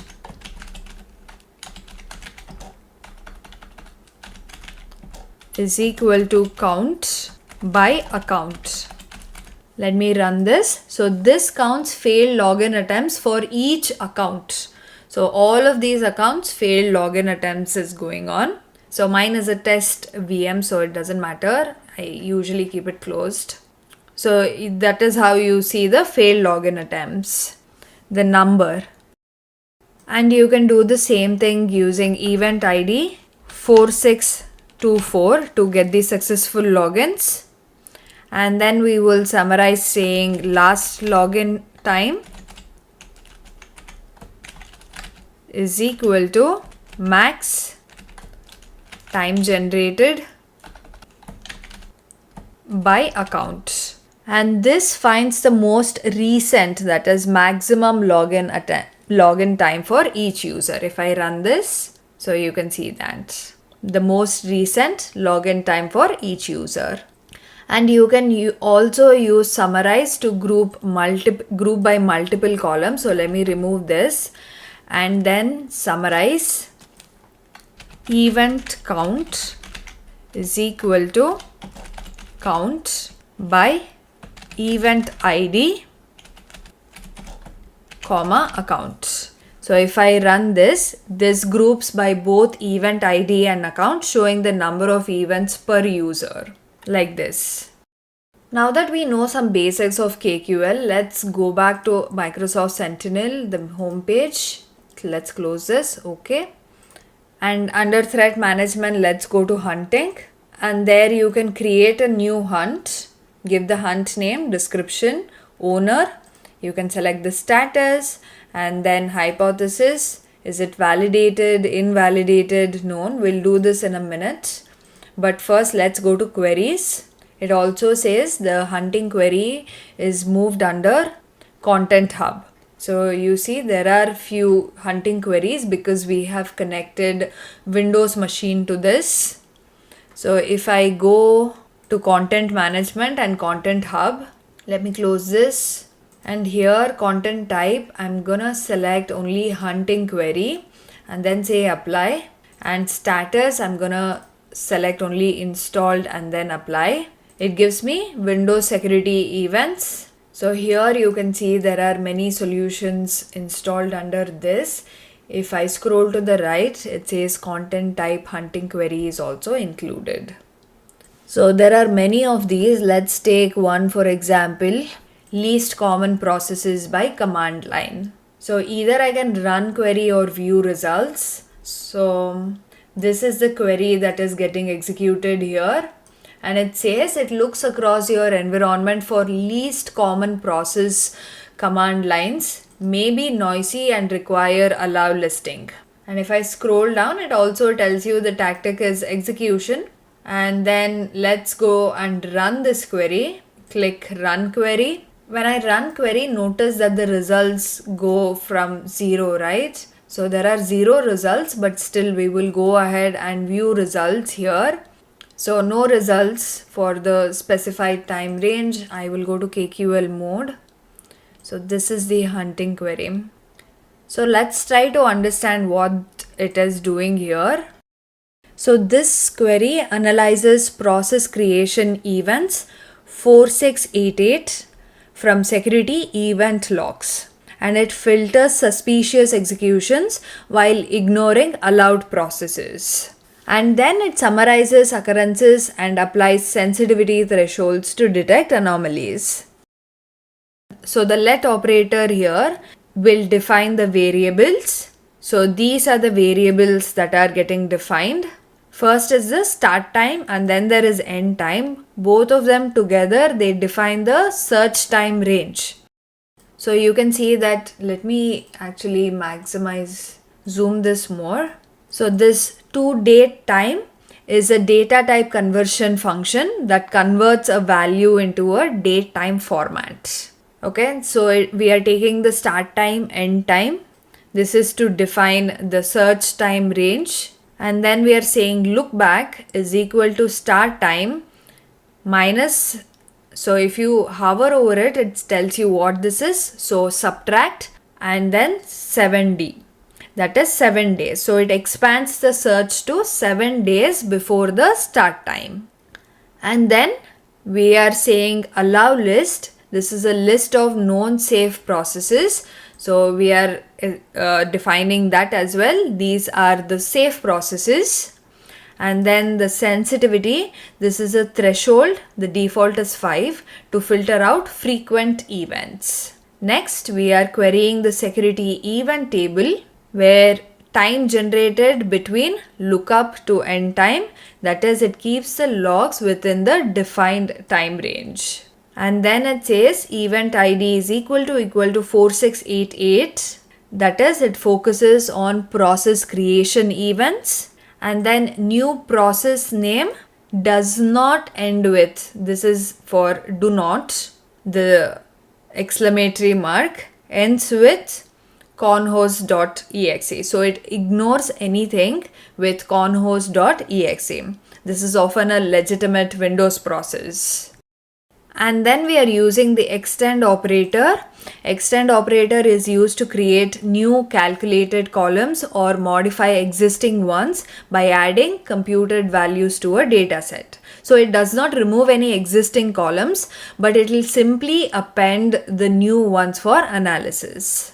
Let me open a new query. So if I say security event, pipet, extend, event time is equal to date, time, and then time generated. Then if I run this, this will create a new column called event time, like you can see here, with date time format. So you can use extend operator to create new calculated columns or modify the existing ones. Let's go back to our query here. So you're using extend and creating all these new columns. This extracts the actual process name from a full path. Okay. So what we are trying to do, so if there is a full path like this, we are trying to extract only cmd.exe. Okay. Let's go back here. This split, so it splits the path into an array by using this operator \. Then array length, this counts the folder depth, and this is proc array, and then we are creating another column where we are storing this value in it -1, that is proc array length. And then the proc is proc array and the last index, which selects the last item, the actual executable name. And then we are using where to filter, and this excludes known safe executables. This is the variable we defined here, allow list, where we gave the safe execution names, and that will be removed here. And then we are using summarize to aggregate suspicious commands and collect relevant metadata. So it is getting us start time, that is the first time that the command appeared, and the last time the command appeared. And then this count will give you the number of times this command was executed. And then we are using decount computer, that will give you the number of unique computers affected, that is distinct count. And then make set computer max size is equal to 500. This stores up to 500 affected computers. The hosts, we are storing up to 500 affected computers. Then we are calculating the number of unique users who executed it, that is decount subject username, that is distinct count. And then again we are storing up to 500 user accounts using makeset. And also again we are filtering it using where command and using sensitivity. So this will only keep low frequency events. So if a command appears too frequently, it's likely a normal process. That's the concept. And then we are extending it, that is, it adds a timestamp column, start time UTC, for easier analysis. So in summary, what this entire hunting query is doing, it is detecting rare processes executions over a 7-day look back period. So we provided this. And then it ignores safe or known processes using this allow list. And then we are using extract to get the process names from full file paths. And then it groups executions by command line arguments to find unique attacks. So we are using this. Then it counts affected hosts and users while filtering out the frequent events. So this is how this hunting query works. I just wanted to show you this and explain how hunting queries are written. It's usually huge queries that you write. So you have to get used to KQL to understand the hunting queries. Now let me close this and then go to hunting under threat management and create a new hunt. And this hunting, we will do it for Entra ID audit logs. I will use the same description and then select an owner, and the status is new as of now, and the hypothesis is unknown because we haven't validated or invalidated it. You'll have to run it to see if it is validated or invalidated. So I'm going to say unknown and then create. So it created the new hunt. Let me go to this hunt. So again, you can select the time here, last 24 hours, 48 hours, whatever the custom range that you want. Then there is query action. Either you can create a new query or add queries to your hunt. So for now, we will select query actions, new query. And the name for this, we will use the same example like before, new user creation. And the query is audit logs, where operation name is equal to add user. So that's the query. If I scroll down, tactics and techniques, you can also add entity mapping, which I'm not going to do here because we're keeping it simple. You'll have to select the tactics and techniques here. I'm going to select initial access and persistence and then create. So our new query is created, new user creation.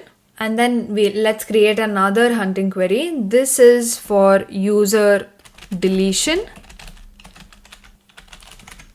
And the query would be audit logs, where operation name is equal to delete user. And then scroll down, tactics and techniques. So this is deletion, so it is related to evasion of techniques. I will say evasion masquerading and then create. Now we will try creating and deleting a user ID. Let's go to Entra ID and then add user, create new user, test user 4, and I will give the same display name and then review and create. Okay, successfully created user. And then if I go to manage and then users, I will delete the test user 1. So delete, select it and say delete. Delete the selected user, yes, user successfully deleted. And then now let's go back to our Sentinel. Let's show this panel, and then here we will do run selected. Okay, we'll select both and say run selected queries. You can see that new user creation, the result is 1. It might take a little bit more time for the other one to pop up. So let's get back to that later. But if I click on this new user creation, you can also see that the result is 1, and you can click the result to see what exactly happened. And here it says add user, operation name, new user was added. Let's go back to the hunt. Refresh it again. Let's see if the deletion comes up. And if you also see here, right, it says initial access, the tactics that we selected previously, it shows up here. We selected initial access and persistence. It is coming up. So it's still taking time, but results should be appearing here, where user deletion there is 1 and new user creation. We already saw new user creation. It's taking time for it to load. And then once you have validated the results, you can come here, say actions, and you can create an incident for this or add new queries to hunt. So you can create an incident, click create incident, and it will create the title, description. It's getting it from the previous hunt page.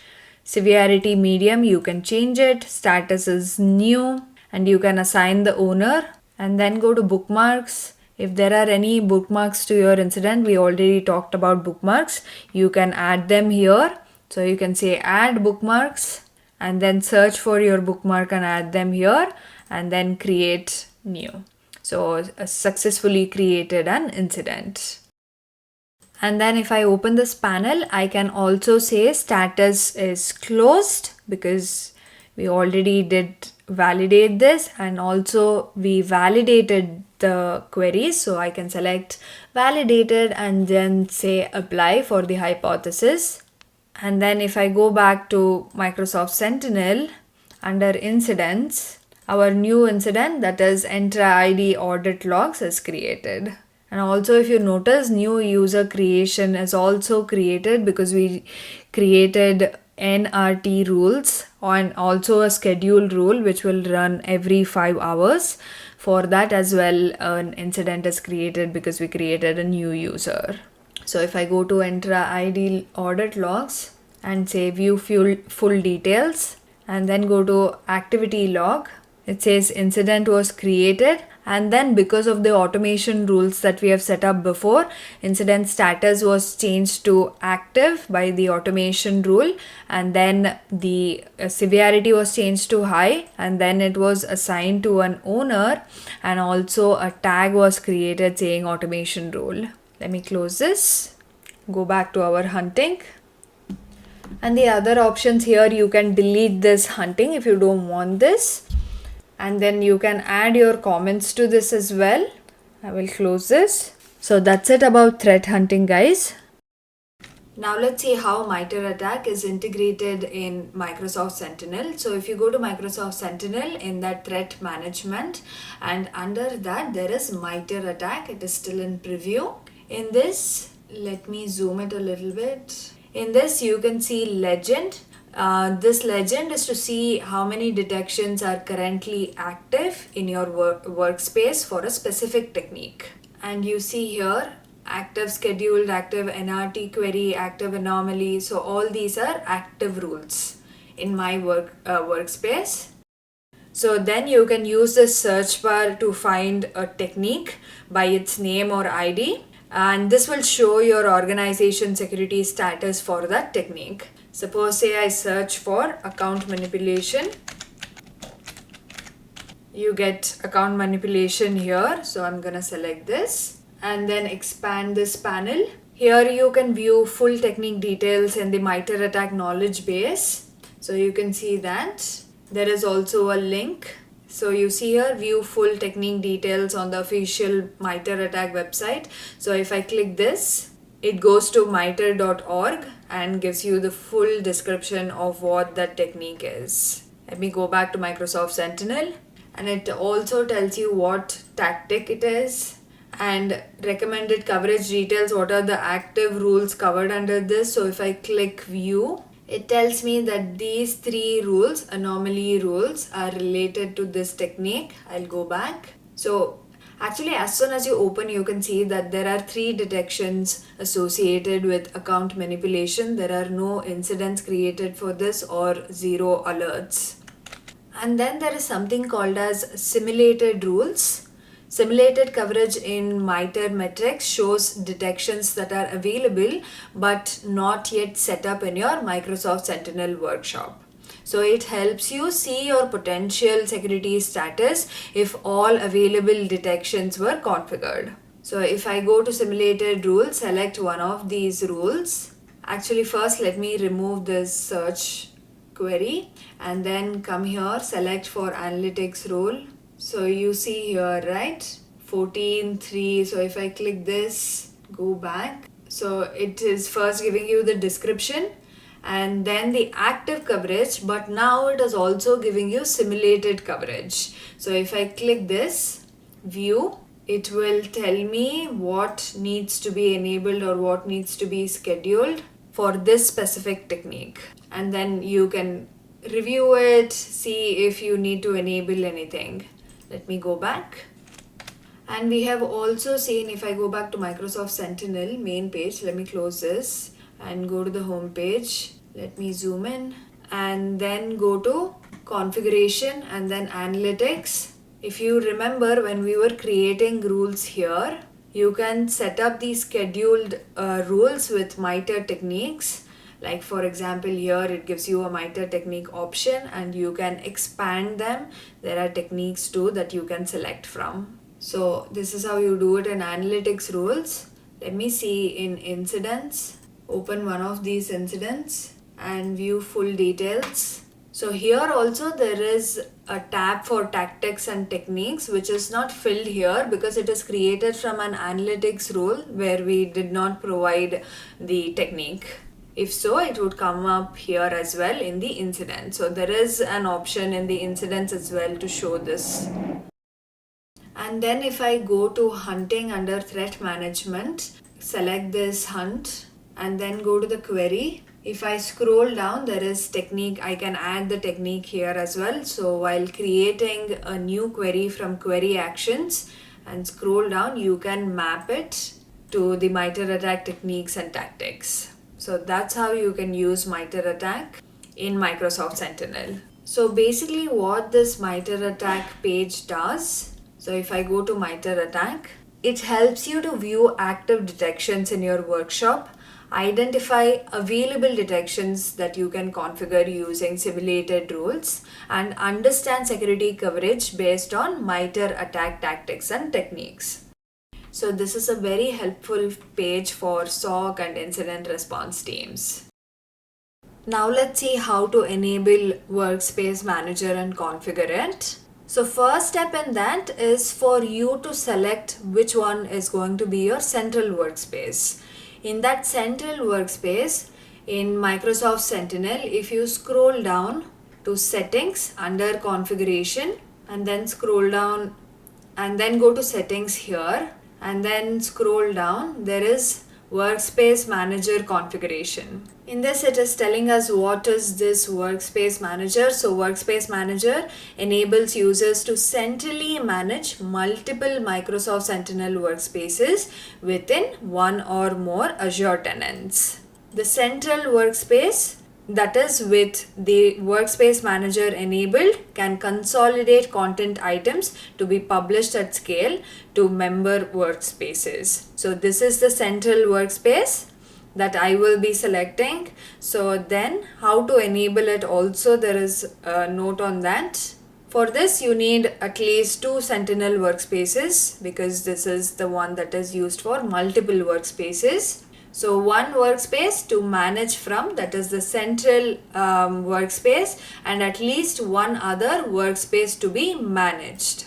So this is the one other so the at least one other workspace needs to be the member workspace.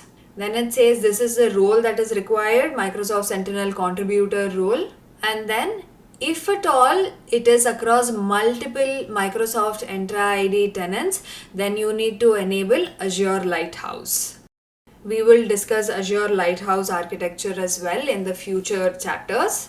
And then here, if this is your central workspace, you need to enable this. Make this workspace a central workspace. Okay, I've enabled it. And then it says go to Workspace Manager. Let me click on it.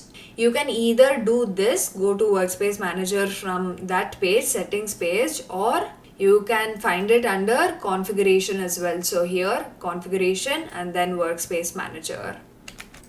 Now let's see how to onboard member workspaces in Microsoft Sentinel. So member workspaces are workspaces managed by the Workspace Manager. So you can onboard some or all workspaces within a single tenant. Or if you have Azure Lighthouse enabled, you can get workspaces across multiple tenants as well. So if I go back to the portal, you can say add, then workspace. There are no workspaces here. Let's create a couple of workspaces. So I will select Log Analytics Workspace. And the name I'll say Workspace Member 1. And then create.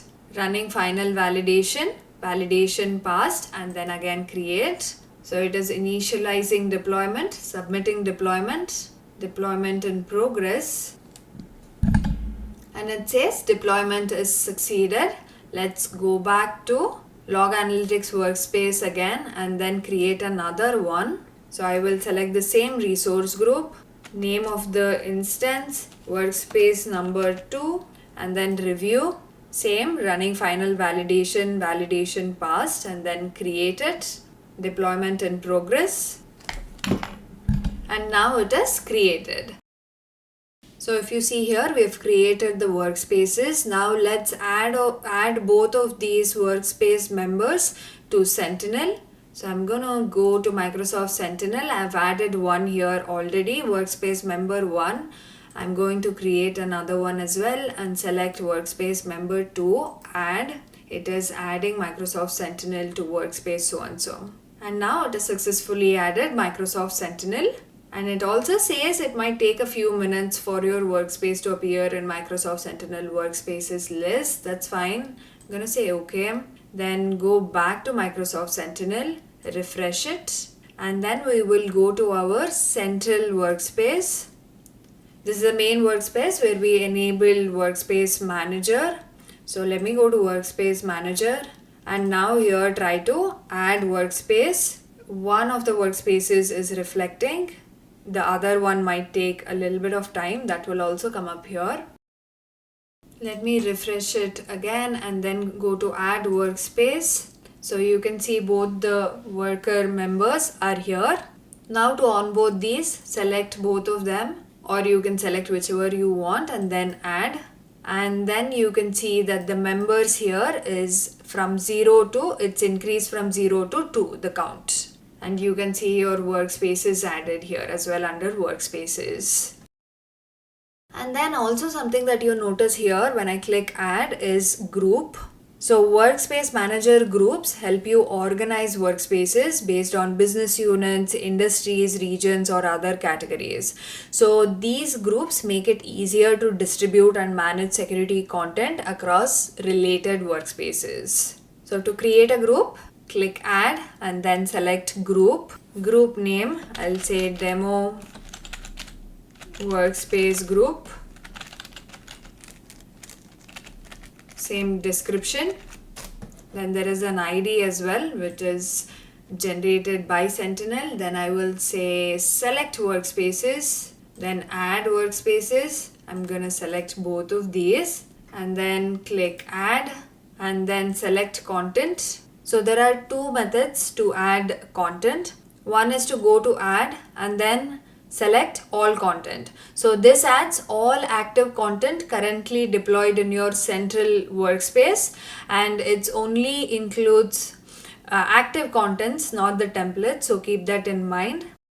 So it is a point in time snapshot. That means newly added content won't be automatically included later on. So if you want that, you have to again do this. So either you can select all content or you can select content, and then a select content window opens like this, and from here you can custom choose which content items to add. I don't have a lot of content in my workspace, but this is how it will show up if you have a lot of them enabled. This is from Microsoft documentation page. So this option, that is, if I go back to the Sentinel, let me close this and then select content. Add this only content one will let you efficiently manage and distribute analytics rules, hunting queries, workbooks, and more across member workspaces. Or you can go with all content option. Let me select all content for now and then go to review plus create. It will tell me what workspaces are selected, what content is selected. I've selected everything. And then I will say create, submitting group, and then successfully we have one group here that is created, demo workspace group. It has 2 workspaces and 45 content items. And remember that once you create the group, it doesn't mean that the content items are published to the member workspaces. So you'll have to select the group like this and then say publish content. So I'm going to click publish content and then it says in progress. It's going to take some time. And then if I click actions, either I can edit it or remove this group itself. Let me close this so you can see it is in progress, and you can also publish from here. So if you have multiple groups here and if you want to publish all those group definitions, then you can select all of them from here and then hit publish. And then it took about 2 to 3 minutes. Now it is succeeded. If I click again on this, expand this panel, it says it is last published date. And then if you want to edit it, you can go to edit and then edit the content and update it. When you want to manage custom content in Microsoft Sentinel, there are two ways to do it. One is directly in your Microsoft Sentinel workspaces like we saw before, or through an external source control repository like under repositories. So if you go to Microsoft Sentinel content management and repositories, you can add your external repositories here. So if you see here, it says what is it? Microsoft Sentinel repositories help you automate the deployment and management of your Microsoft Sentinel content through central repositories like GitHub or Azure DevOps. So if I scroll down, it says supported source controls, GitHub and Azure DevOps. And also the supported content types include analytics rules, hunting query, playbooks, workbooks, parsers and automation rules. And why do you want to use external repositories? Because first one, version control, it helps you track and manage changes efficiently. Then automation, that is automatically deploy your updates to your workspaces. And then also helps with collaboration, that is it enables multiple users to contribute and review content. Now to create a repository, you go to repositories under content management, add new and then provide the name demo external repositories. And then under source control, you can either choose GitHub or Azure DevOps. So if I select GitHub and then say authorize, it will take you to the GitHub page to provide your user ID password, or it's the same with Azure DevOps. If I say Azure DevOps and authorize, it's going to take you to the Microsoft page, login page to authorize, that is provide your user ID and password. Let me close this. Once you authorize, say for example for GitHub, if you authorize it properly, then you will get the repository to select. You can add your repositories, branch and then content type. Content type like analytics rules or hunting queries or so on. I'm not going to go ahead with this, so I'm going to close it. Once you have added your connections, you can edit them, delete them, update them, right? And this also talks about the permission requirements. Creating a connection in Microsoft Sentinel repositories authorizes Microsoft Sentinel to automatically deploy content from the source control repositories, that is the external repositories we are connecting. Microsoft Sentinel is automatically authorized to deploy content from those external repositories. So as a result, Microsoft Sentinel requires the owner role in the resource group containing the workspace from any user creating a connection. So make sure you have the necessary permissions as well. We have now come to the end of the full Microsoft Sentinel course. If there are any topics that I missed, or if you have any questions or comments, please leave them in the comment section below. Thank you so much for watching. We hope this video was helpful. If it was, please don't forget to like, subscribe and share our videos. Thank you. Goodbye.